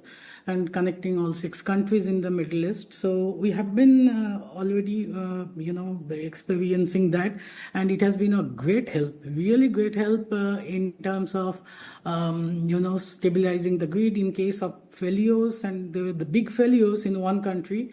And you have never heard of the GCC blackout. One of the key issues of the case studies anybody can put it, that how the power failure in 1 to 3 countries, the big stations, still the GCCIS survived. So one of the key things was STATOIV is that what is the value, and in terms of value we are coming up that loss load, and we really know that what is the interconnections we need to maintain, and now we are enhancing GCCIA together. So one of the key things that for the discussion on negotiations, we need to understand what is the value for each country, economic value of loss load, and that's what we are doing that upgradation. So that's the straightaway things. At the same time, what is happening, we are blessed with a huge amount of sun, 350 days of clear sunshine, and one of the highest yield, more than 6.5 kWh, or sometimes some places even 7 kWh, units of energy per kilowatt per day. So in per season. So it is a good and bad, because unlike India, we are much smaller grid. It's a 31 gigawatt peak, but winter load is 15 gigawatts. So what is happening with the 5.6 nuclear, with already 7 gigawatt of solar, we are facing the challenge of maintaining the grid stability in the winter days. So one of the key things now we are getting into that, how do we expand this? So you can talk at the connectivity, you can talk at the, tell about the grid, it's a great trade. But we see it that until and unless we expand our, this grid with the neighboring grid and others, it's very difficult to get a storage, because we found out that the moment I put out 1 megawatt of gas and I'm planning for more and more solar, but my cost of transmission is going to be almost 4 times, or else I have to store. So either storage or transmission, the investment is much higher than that of the gas and the single transmission, 1:1 transmission. So my cost of transmission plus renewable is not exactly, transition is not so, lucrative. So one of the key things, then we are coming with the interconnections. Then when we actually, what, Ghanshyamji exactly talking about the collaborative discussion with Bhutan, we are discussing with the Middle East other countries that if we can get the connection, then what the benefit we can get out. And clearly, optimization on the transmission, which is the much more sensitivity than cost of generation, 0.3 million per megawatt versus 1 million per megawatt. So, and the 4 to 5 times of transmission for transition. So sensitivity of the transmission is much higher. And then when we actually modeled our system with the interconnections, so it clearly get value. So we started with India till 3 years back, we discussed, and finally we come out. And one of the key things we can provide for India, the gas supply. So it doesn't need LNG, but I have already gas plants and the gas is the cheaper. So I can probably in the marginal cost can give the gas much cheaper than the LNG, which probably is needed for the non-solar hours resource adequacy. Because I heard about the hydros in Nepal, Bhutan, and India also is having today even 45 gigawatt hydro installed. But the difficulty of Indian hydro, even as a battery, is they are all glacier-fed, hydros. So they all come high during the summer seasons, and that time the solar is in India also very high. So always, there is will be oversupply situations coming in. So on the other hand, if we can have interconnections more and more, so definitely it will help. It will help us. And for UAE, I'm not talking about the value, but UAE we are looking for even more, going beyond our boundaries. So we are already discussing with multiple countries.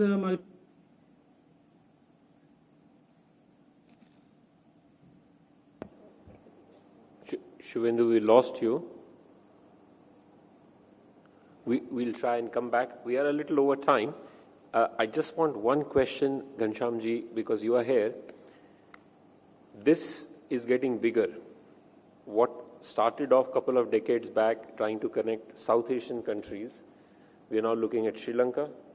We are looking at Myanmar, at least starting with the land. We'll see whether Singapore economic feasibility happens. But definitely, we are looking at UAE or Saudi Arabia. What is the role of regional platforms like BIMSTEC and BBIN? Because you started talking about regional markets. Tell us a little bit, because as the regional interconnections go across the board, eventually GCC Egypt and Egypt, Italy, how can regional organizations work better? I think probably you have tapped me from being as first executive director of the BIMSTEC Energy Center. Is that? Anyway, I think we have to be very, very clear what exactly and how the transmission lines is being planned. And we have also to be very, very clear on saving of the ROW issues. Because until this, you need a corridor through which you need to plan the transmission lines. So the philosophy that has to be there is that you have to have the nearest interconnections and the shortest interconnections which serves your purpose. And that is the philosophy what we have adopted as of now. And you must have seen that whenever we are planning a transmission line, we try to see the strongest substations in India and the strongest substation in the neighboring country, and we try to interconnect. And rest is only the strengthening part that happens wherein it can be optimally utilized. Same is now we are trying to, the moment we try to go towards the Myanmar, which you have asked me just now. So we are trying to have a shortest link from the Imphal, which is the bordering state in India, and going to the Tamu in Myanmar, and then going beyond to I think, what is that name? Calais or some name is there. And which is very, very close to Thailand. So tomorrow, if we need to approach to Thailand, probably it will become the easiest link, smallest link between Thailand and Myanmar. When you talk about going straight to Singapore, the only solution that lies and what study we did is connecting them from Indian subcontinent via Andaman Nicobar Island, going up to Singapore. And even if that doesn't materialize, because that cost is a bit higher, but if you see the lifespan benefits, that means benefits up to 25 years or even going in time frame of 35 years, probably that still becomes cheaper. So negotiations are still on that. Probably it might fructify as well. But even though that doesn't happen, probably we'll be definitely going up to our Andaman Nicobar Island, which is again 1,200 kilometers away from the Indian mainland, and we would like to green that island, because right now we are burning diesel in that island, which definitely is not good for the environment. So we would like to make our islands diesel free, whether it is Andaman Nicobar Island or the other side towards the western side, that is Lakshadweep. So interconnecting the nearest islands and trying to connect it from the mainland as well. Even within India also, the another plan is that can we make some of our states green? Say, for example, those states which are rich in hydro, those states which are rich in renewables. So we are targeting that how soon we can make these states completely green and try to identify some of the green areas wherein we produce, they use green electricity and produce green products. So that's a kind of another concept that has evolved in the transmission planning, which is going to help in realizing that kind of a goal as well. Another unique thing that Indian market has is, which is nowhere existing in the world, is that we have a green product which is being sold in the market. Say, for example, Bhutan, when he wants to sell green electricity coming from hydro, they can as well put it into the green day-ahead market. And whoever is the buyer from there, he buys green electricity coming out from the market. Normally, across the world, you will find a mixed kind of a product which is not exclusively green. The two products what we have introduced in India and which is working very fine is the green day-ahead market and green term-ahead market, and both of them are operating quite well in India. What I'm trying to say is, and that is really going to give a leverage, particularly what Suvendu is also talking when we try to see in perspective with respect to UAE or Saudi Arabia. It's not that these links are not going to be costly. They are definitely going to be costly, but the kind of stability and the kind of mutual benefit that both the countries are going to have, particularly in case of deferral of the storage capacity, in terms of the utilization of direct gas in India during the non-solar hours. So all these things are putting up an economic value, even though the interlinks are going to be a bit costlier and good challenging as well. It's not going to be that easy because the depth is going to be somewhere around 2.5 kilometers to 3 kilometers at certain places. But the challenges, engineers do take challenges, and probably we will be able to achieve those goals as well. Thank you. Thank you so much. Indeed, a lot of new frontiers, and you hinted first about synchronization of markets, which I think is the next frontier. Shivendu, we lost you, I'm sorry, but you did make two very important points on the importance of system security and stability, and of course, some of the gas-fired generation capacity that exists. We are a little out of time, but I'm going to do something that was not planned because it had to be fun. I'm going to ask each panelist to conclude with a single sentence, not more than a sentence. What would success on regional interconnections look like 3 years from now for your country? And I'm going to start in the order that we started. So probably, Professor Hempala, first you. My feeling is it's depend on the number one is cost as well as the energy security of the region. Mr. Sagar? I think we are already exporting a little bit of electricity to Bangladesh. So probably in 3 years of time, we can increase that quantum to greater, with a greater quantum. Mr. Dorji? For us is enhancing the capacity to have seamless sort of transactions of electricity, because electricity is fungible. Okay. What would you say? One sentence. One sentence. One sentence is hard. I'll speak in a few sentences. No, one sentence. Okay. One sentence, I think the challenge is to have now you see our grids are not really multilateral grids. So we have to move from bilateral grids to multilateral grids. Okay. I'll only say that it is, you have to be dynamic, do it and do it now. Excellent. Well, I'm looking at energy security, especially for those who don't have, and that should serve as the main driver for their economic growth, essentially improving their livelihoods. I am looking for a resilient grid which can enhance the grid security and reliability across the region. Thank you so much. I'm sorry we didn't have chance for an audience interaction. It was planned, but it was a very rich discussion across so many countries. So I hope it served the purpose. Over to you, Pankaj. Yeah, I request all the audience to give a big round of applause for all the esteemed panelists for such a wonderful, valuable insights on regional interconnection topic. Now I thank you all for attending this session. The exchange of ideas and shared commitment to enhance the regional and cross-border cooperation reaffirm the importance of collective action in building a more resilient, sustainable, and our interconnected future. We look forward to have continued collaboration and progress on the initiatives discussed today. Thank you very much for joining. Yeah, let's have a group photograph also, sir, please.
Thank you all for participating in those very, very spirited and enriching discussions.